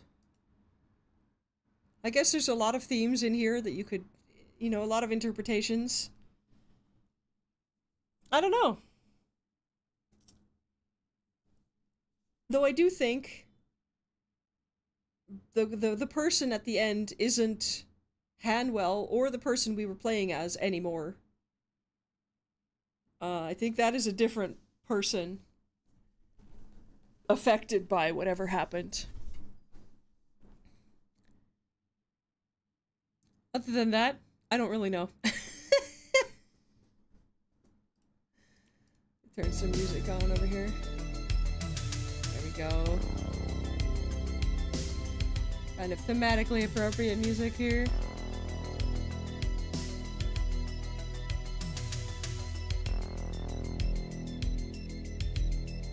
It's still weird to me why the patients were being brought back to the building when it was in the condition it was in.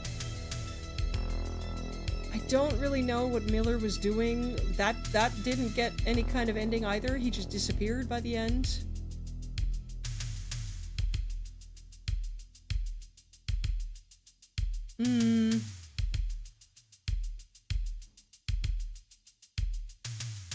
Yeah, I don't know. I haven't been thinking about this one for a while. I really enjoyed that. Took us about 10 hours, I think, in total. Maybe 11, with all the extra reading, to actually finish the game. That's roughly what they said it was. I'm sure there's stuff we missed. I'm sure there's stuff we were not remembering or overlooking. And I'm sure that multiple meanings are fine. Games like this tend to have multiple meanings, and that's totally fine. There probably aren't any alternative endings, based on what you found.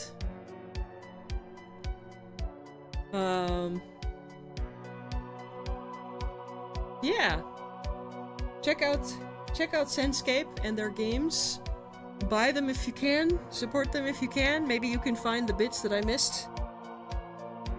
Figure it out for yourself. I don't know. I had a great time though. That was a blast.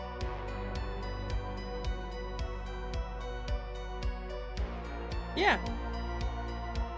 That was a blast.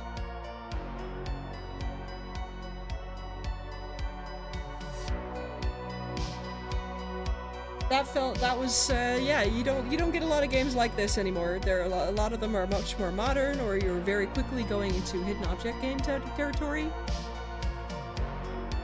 So, yeah, a real proper classic point and click with a vague, mysterious story because, I mean, it's Lovecraftian. You're not really supposed to understand what happens at the end, I guess. A little bit of a cop-out, but I guess there is no, like, there probably isn't, like, a proper meaning. Whatever meaning you think it has, even if that's just everyone was tripping balls on mushrooms, that's totally fine.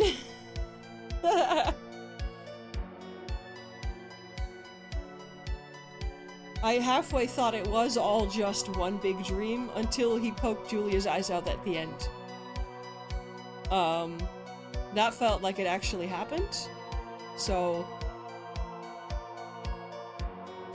I wonder what melody, I think the melody he was humming was the music box at the end.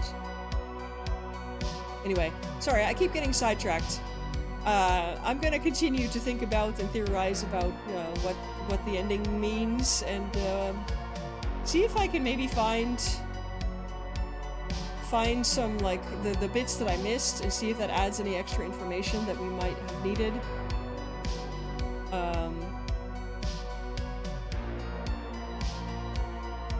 Yeah, there's probably people online who have posted the whole thing. There's probably already the Asylum ending explained videos, which I don't know if it really needs explanation. Sometimes it can just be a weird, fucked up, violent ending, and that's okay.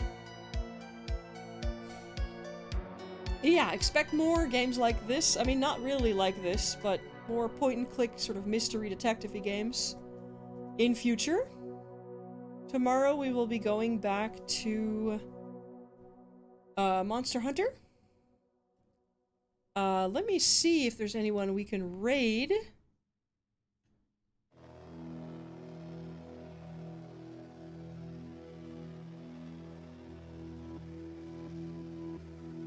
Let's see.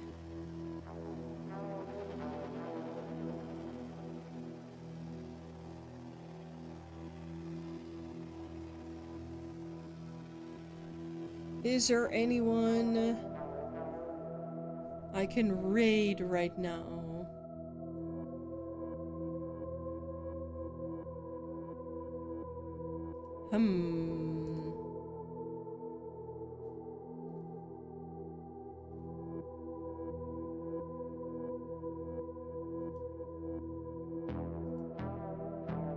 Doesn't really look like it.